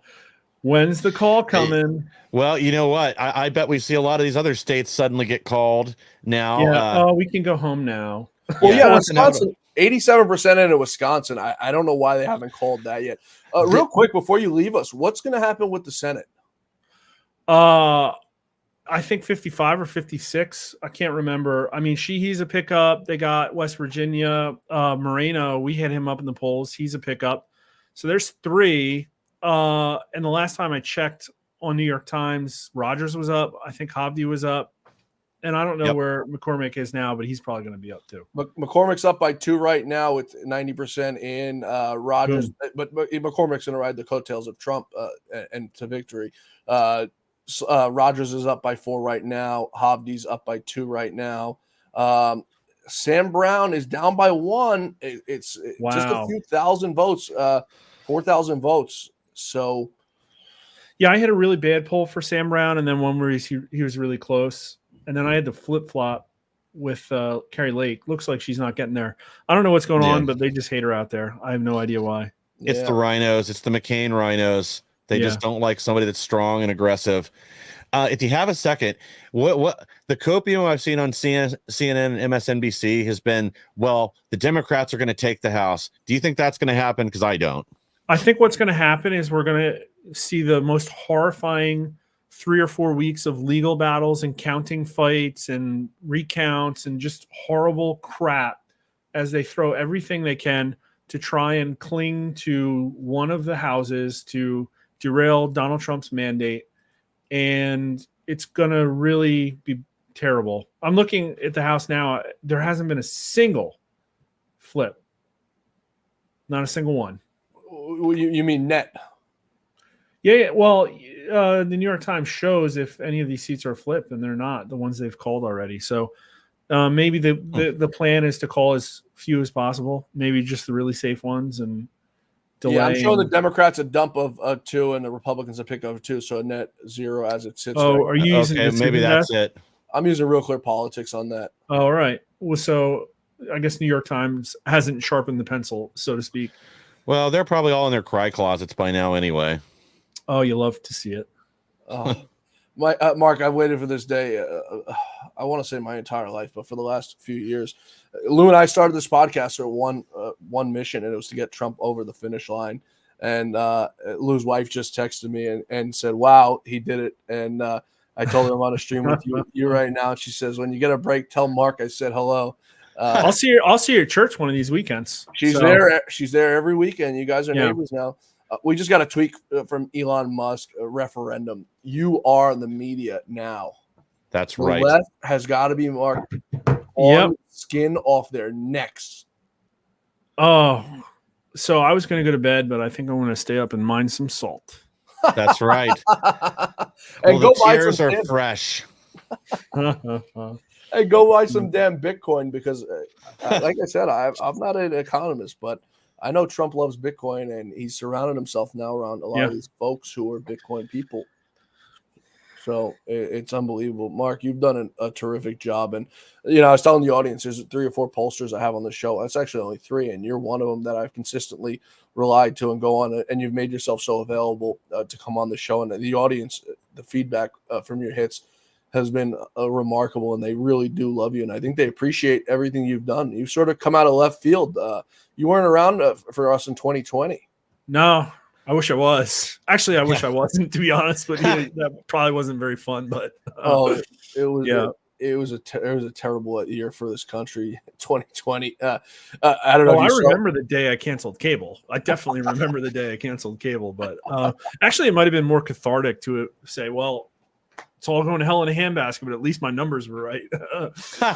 Van Jones. I'm not in that scenario now. Van Jones is over on CNN crying right now. I mean, you deserve, Mark, to be pouring salt on everybody's wounds because you were right and they were wrong at the end of the day. And to be right in this business is so hard. And to be as accurate as you've been this election cycle is unbelievable. And I mean, you deserve a pat on the back and you deserve a bonus because of really, I mean, it's truly, to be right, Mark, none of us get paid enough money to be right. No, I'm not doing this for the money. That's for sure. No, I'm just saying, generally speaking, all of us who have come out here and do this, we don't make enough money to be as right as we've been. And I'm not patting myself on the back, but we busted our asses off. Donald Trump busted his ass. And, we saw it from what it was, Mark. At any given point, if we saw Trump was losing, you would have been the first one to come out and say it's what it was. At any given point, I saw Trump was losing, I would have went out and said it doesn't look good right now. And Yeah, that's the fix it. difference between us. Exactly. Yeah. That's the difference between us. We notice an issue and we try to fix what the issue is before it spirals out of control. That's obviously something Kamala Harris couldn't quite gripe as she ended her campaign. Yeah. Well, better Party to of live. lies. Party Yeah, of lies. and you know what I said? I said if the Democrats wanted this to be a different race, Mark, they would have come out before the convention, before Joe Biden went out there and primaried, because he knew he wasn't going to be able to make it. The calls were coming way before that. He would have come out and said, who's the best candidate? And you know what? Maybe they would have had a chance to beat Trump. It would have been very, very hard because I don't know one person in the Democratic Party who could have beat Donald Trump. Maybe if Tulsi Gabbard stayed as a Democrat, she could have beat Donald Trump. But I don't know one person in the Democratic Party. I don't know one Republican. I don't know one person on earth, Mark, who could have beat Donald Trump. Yeah. Well, they drove out the few good people they had left in the Democrat Party. They didn't want any alternative ideas. And that's why they got exactly what they deserved. They lied to us about 4 years about Joe Biden's mental state. You know, they wanted to believe that this, basement dwelling child sniffer was perfectly competent, perfect mental health. He was in charge. He was making the decisions. It was all a lie. Everyone knew it. And now we know the media and Kamala Harris are the ones that helped him cover it up for 4 years. Yeah, it's sick because what incentive does Joe Biden have to plan for his own succession, to plan for some future that doesn't involve him other than for the good of the country? And that obviously wasn't part of the calculus because there was zero thought put into, hey, how's this all going to play out? And that's the situation that they put themselves into. They had absolutely no counter to the fact that, well, when you put somebody at the head of this power-hungry machine, they're going to want to stay there. That's it. And now we can all laugh at them. So you're saying the Democrats are dictators or want to be dictators? Something maybe more like criminal mob bosses or whatever, right? It is a criminal enterprise. And I'm not showing my bias. Like over 60% of people in this country think it's at least somewhat likely that Joe Biden profited from companies in mainland China. So, we've seen the laptop from hell. We've seen the influence peddling. And that seems to be the driving force for a lot of his public service. So what happens when that guy becomes in charge? Someone had asked in the comments, and if you guys have any last-minute questions for Mark, send them away real quick. Do you think Raskin's 14th Amendment plot has any teeth, talking about stopping Trump from getting into office before he gets into office? I mean, I don't know. This is what we're in store for. They've moved on to Plan 34 Bravo. This is the next 4 years. They're not going to stop. No. A lot of stuff they could still do. Definitely going to try and tank the transition. The interesting one will be with a 55 or 56 seat majority in the Senate, can they derail all of his political appointments? And I don't think they're going to be able to. No, because you just put acting, and there's nothing they can do to stop that. And it's the most brilliant thing in the world. He needs to bring people with sledgehammers in, metaphorically, of course, who are going to go in there. Minecraft. Yeah, exactly. He needs to bring people in, not like Jeff Sessions, that freak from Alabama, who absolutely was the start of the demise of the Trump administration. And he needs to bring people in who are going to swing hammers and get the job done and hold these people accountable, Mark. If we don't do it now and we don't hold these people accountable who did this bad stuff to Donald Trump now, it's going to continue to happen for the rest of our lives. Yep. Well, I think this is going to be a much different term now that the media has beclowned itself. So I'm looking forward to it. I'm going to be there polling public opinion and happy to come on anytime. You're the man, Mark. I appreciate it. Go ahead and talk to Benny and tell him to get lost, if you will. Yeah. Okay. Sure. Bye. Well, hey, great work, Mark, and thanks again for everything you did. Thank you, John. America owes you, Mark. All right. We do. Bye. We do. A saint among men. Be well, brother.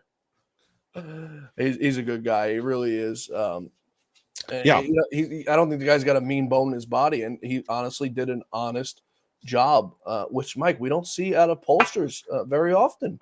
No, and I mean, it is unfortunate. You'd think a good incentive for them would be truth and accuracy, but unfortunately, what's blatantly obvious now is many of them are in there for it's political gamesmanship. It's what is the word? It's push polling. They want to create a narrative. It's like a lot of things, like the circular the circular fact checking that you see, where you get a bad article out there, and then every other news agency writes something about that article. That article's then taken down, disproven, but the other stories all stick up. They just want a poll that reflects what they want to see. They don't want a poll that reflects reality. Here's reality. This is a headline from the Daily Mail, which I read every single day. I think the Daily Mail does one of the best jobs at reporting news down the middle. Trump seizes control of the U.S. presidential election. I mean, why do you have to write it like that? Like, they really can't help themselves, can they? And this is the Daily Mail, who I constantly go on this show every day, and I parade the Daily Mail because of the honest reporting they do, and they do a really good job of reporting. But when you have stupid headlines like that, Mike, you only piss people off. Agreed. Well, here we got another one. Now that Fox has called PA, CNN and MSNBC are now reporting thousands of ballots are expected to be dumped in Philadelphia tomorrow. Oh my goodness! Here we go. I don't think that's going to happen. Not at this point. Fox already called it, and it looks like a few other. We'll go back here to AP again. Let's see if anybody else has called it. But I mean, it's done. You can run the math. They don't have the votes. No. And again, I don't think we're taking visits from the ballot ferry this year. Maybe in Michigan. They finally called, I think, New Hampshire for Kamala. She's going to win that, it looks like, by 3 points. Maybe it slims down a tiny bit once they do some corrections. But we still have Wisconsin. They want to go ahead and try to steal Pennsylvania. We still have Wisconsin, 88% reporting Trump up 51 to 47 rather. Nevada, Trump up handily, 75% reporting 51 to 47. Alaska will come in with the 3 electoral votes. Mike, I think it turned out that this thing was too big to rig. Trump's still holding on. They haven't called Minnesota yet. Trump down by just about under 3.47 to 50.6. So,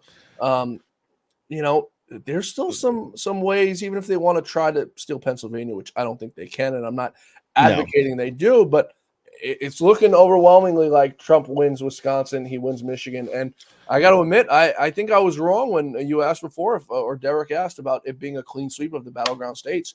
It's looking like it's going to be more than a sweep of the battleground states. I mean, I think so too. A red tsunami, Mike. Yeah, well, without a doubt. And, here's the thing. The one I would have taken off the table was Michigan, and it looks like he had a bigger vote in the rural area and some of the non-blue cities that are within the state that aren't like Detroit, where it's a 80-20 margin. So maybe they're not dumping the ballots because it's already over. They don't have enough votes to take the state back. So then again, why play those cards and why risk getting caught? So maybe we'll see this thing shake out before the end of the night. And with PA getting called, where does that put Trump on electoral votes? I've lost track over here. So we're at give me a second. I just had the Senate map up here. By the way, while I have this up here, Sam Brown is within 2,000, less than 2,000 votes of Rosen in Nevada.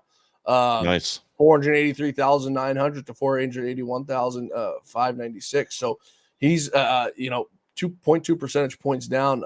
Carrie Lake, another one, not moving the needle at all. It seems that she's unfortunately gonna not be able to prevail.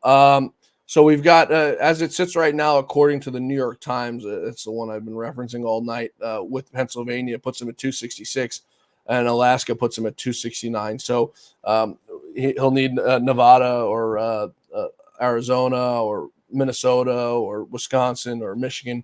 Any one of those puts them over the top, which I don't think they can steal all of them if they try. No, they're not going to be able to. Yeah. Harris, her campaign looks like just called it a night too. They're holding off. But yeah, Trump's at 269 with Alaska. This is in the bag. They can't take every one of these states. It's still open. Yeah, Nevada, I think the early vote was way too overwhelming. For them to be able to do this. It's this is a referendum. Fall Girl said, I think he's at 247 right now. Yeah, we're just talking about with Pennsylvania, which Fox had called for him. Mexian too big to rig. I think it absolutely was too big to rig. And you heard us saying that all night long while we were looking at it. We were being cautiously optimistic, but it wound up coming to fruition. Yeah. Mike, it made sitting on here for almost 7 hours worth it. When me and you got on here tonight, I said, all right, we'll do an hour. We'll see where we're at. You left for a little bit. I sat there talking, almost lost my voice. I know the feeling. But, it makes it all the more worth it. And it makes it all the more worth it knowing I'm doing this for Lou. Yes. Because Lou's smiling down. Yeah, exactly. This is the fulfillment of his dream, what we're seeing happen right now. And that's getting Trump back into Washington, D.C., back at the helm and getting not just America, but the rest of the world on a better track. It isn't just our country that fate hinged on this election. And you look at what's happening right now in South America, where you have right populists taking command of 3 countries down there. You have a right populist movement in Europe. Yep. And this is going to lead to the death of globalism. Yep. And that puts the whole world on a much better footing. Yep. Again, not to mention Trump's back in office. China's going to start thinking twice. They're either going to move on Taiwan immediately before Trump's in office, or they're going to start thinking twice and they're going to start backing down. Same with Iran, same with Russia and Ukraine. That's basically over. The whole world gets safer. We have less death, and it's going to take time to dig through all the corruption, to gut these 3-letter agencies that have been spying on Americans illegally for years now. But the truth will come out. Yeah. And this is the first step in that direction. Yeah, you're absolutely right. It's up to Trump. Now the ball is in Trump's court to go out there and do what he said he's going to do. Go ahead and gut these agencies, prosecute the prosecutors, go after all these people.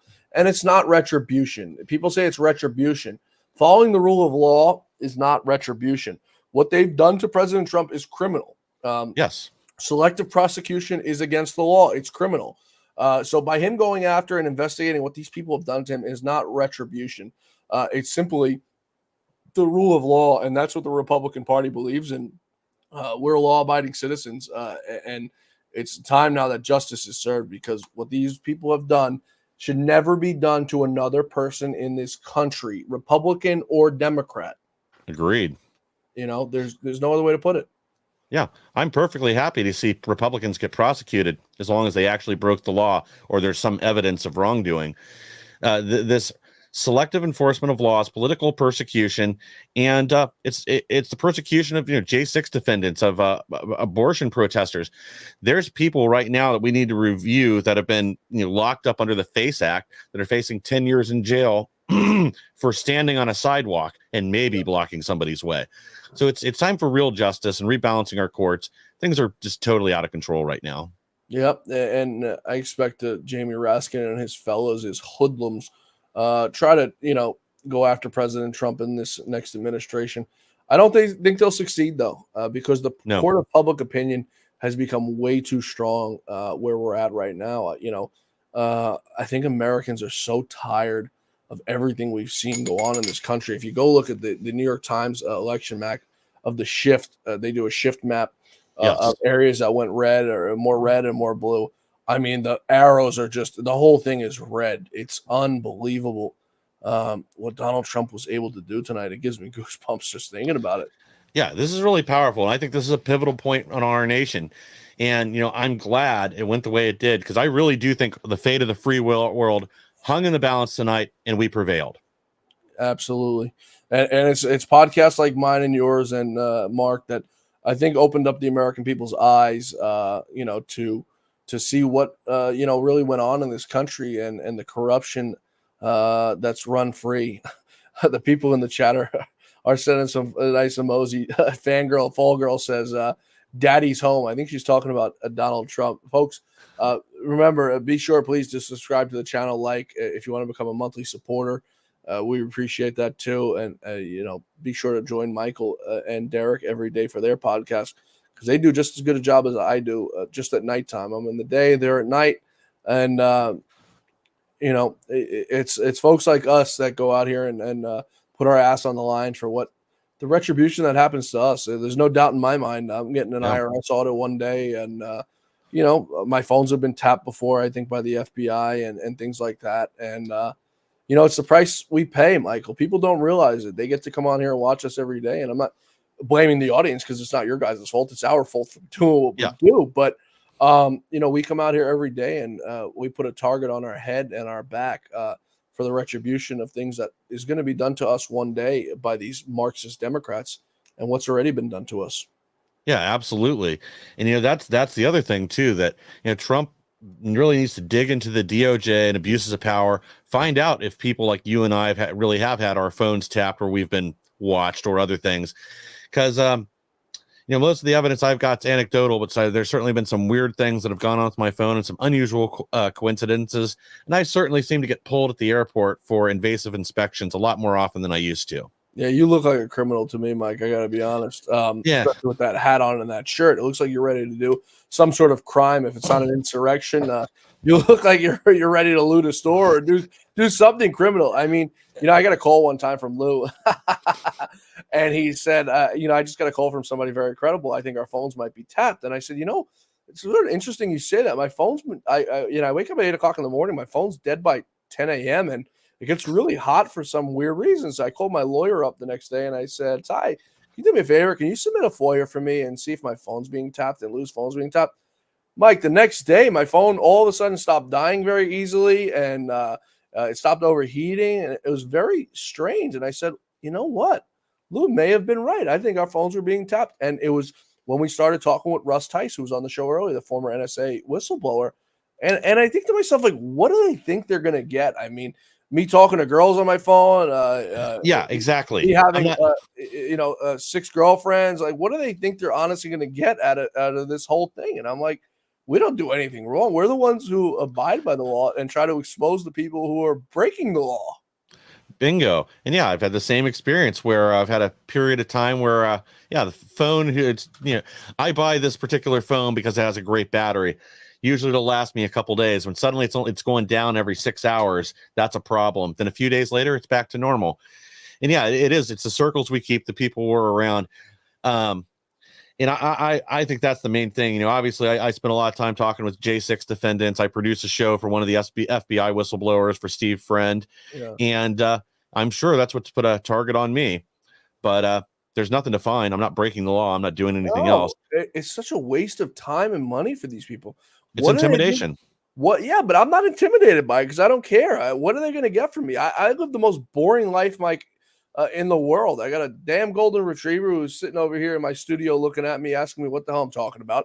I do nothing. I work all day. I work like 18 hours a day. I don't know what they're really going to get from me. I speed every now and then in my car. I get red light ticket cameras every now and then. I'm a law-abiding citizen, Mike. They're literally wasting their time on me. There's so many better people out there. Even if they're not criminals, they'd probably get more entertainment out of stalking them than stalking me. They probably listen to phone calls from me and Lou, the hours a day we talk about football and like, what the hell are these guys talking about? Get to the good stuff already. And we never quite got to the good stuff because there was absolutely nothing there.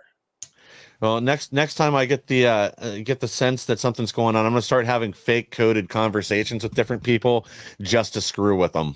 It's you got to have Russ Tice on your show sometime. He's got so many stories about him running out the back door of his house and driving a camouflaged bicycle when the NSA was coming after him when he decided to blow the whistle.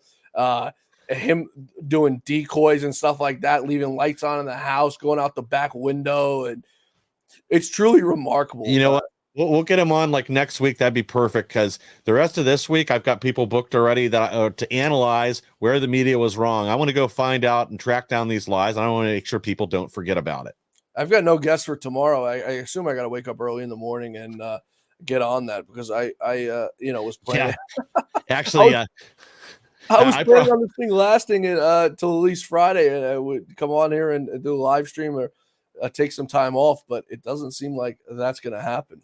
No, I think it'll probably be officially called either later tonight or sometime tomorrow morning. But yeah, honestly, I probably ought to go. I've got to produce a show at 10 a.m. tomorrow and then get back to it the rest of the day. Yeah, thanks for joining us, Mike, tonight.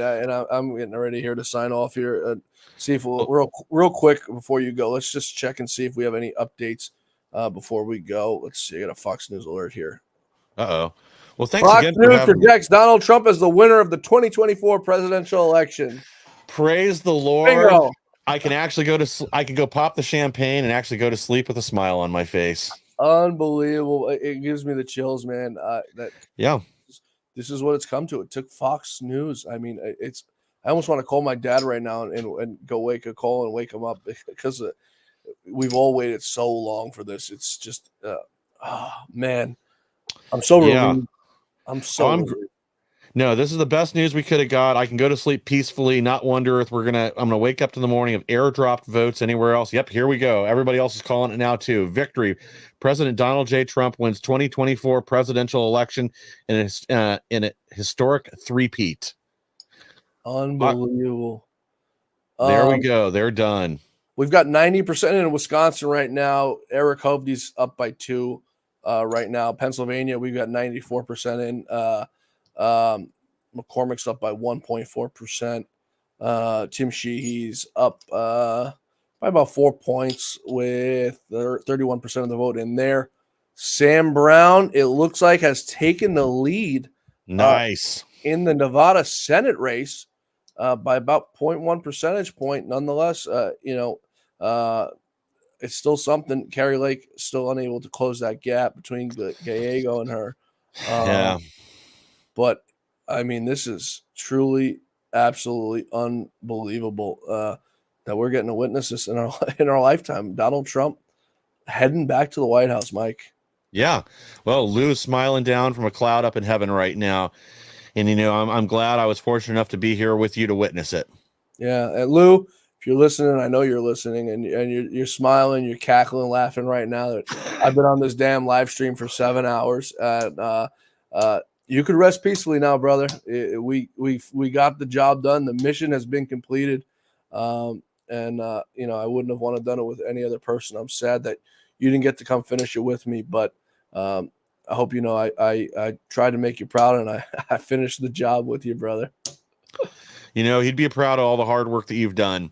I'm sure of it. He's a great man, a great American, and there'll never be another Lou Dobbs. Yep, absolutely. Mike, thanks so much for joining us today. Where can the people watch the insurrection? What time of day and where and when? Right here on the Lou Dobbs Media at 9 p.m. Monday through Friday. We'll be back again tomorrow with more news the mainstream media doesn't want you to hear. Mike, you're a great American. Thanks so much for joining us tonight. Well, thanks again for having me, John. And we'll have to do this again sometime. Just probably not for 7 hours in a row. That's a little much. My back is killing me. Somebody owes me a massage tomorrow, and well, it isn't going to be me. Well, no. I mean a legitimate massage, not no Diddy stuff here. Yeah. Oh man, you beat me to it. I was about to make the Diddy joke. No. You ain't catching me doing none of that funny business. Yeah. I'm all bugged up. Oh yeah. Well, man, I'm glad we got a victory tonight, and the country is back on the right path. Thanks again for having me, and I'll see you soon, man. Have a good night, brother. I'll talk to you soon. Well, folks, it looks like we can all go to sleep tonight. I didn't think we were going to be able to. We lasted about 7 hours on this live stream. Truly remarkable. We're still waiting for some of these Senate races to be called, but I think we could all go to bed tonight. Happy Americans. This was a hard-fought fight, and Donald Trump gave it his all. He really, busted his rear end, worked harder than anybody in this country to make sure that he won tonight. And Donald Trump is to thank for this win. It's truly what it is. I thank you guys so much for being with us tonight, staying with us. Most of you guys, Fall Girl, you were with us almost the whole night. Next IN. I appreciate you, Wavy Crockett, all you guys. I'm gonna have no voice in the morning, and I'm gonna have to record another show. But I really do appreciate it. For all you guys who are just tuning in tonight for the first time, you can catch us each and every weekday for the Great America Show, 5 days a week. Be sure to follow me on social media at John Fawcett NY on Twitter, the Great America Show on Instagram, on Truth Social at John Fawcett. Join us back here each and every weekday for the Great America Show. Once again, I appreciate you guys staying with us for this 7-hour live stream tonight. And I go to bed tonight knowing that Lou Dobbs is smiling down on all of us. And his mission here on Earth is complete. And Lou, it's time for you now to go take a nap that you so deserve. Nobody worked harder than you. Aside maybe with Donald Trump, you guys are neck and neck with that. But you taught me everything I know, and I'm only here today doing this because of you. So I appreciate you, brother. I love you. I miss you every single day. Your beautiful family that I still talk to every day are my family now. And this great audience that you left me. You guys are all great Americans. And I appreciate you guys tuning in every single day, subscribing to the channel, liking the channel, and doing all that good stuff. It's what makes me be able to do this every single day. So I appreciate you all once again for joining us. Thank you so much. We got a victory, folks. It's over. God bless you guys all. God bless America, and God bless my best friend, the great Lou Dobbs. We'll see you back here tomorrow.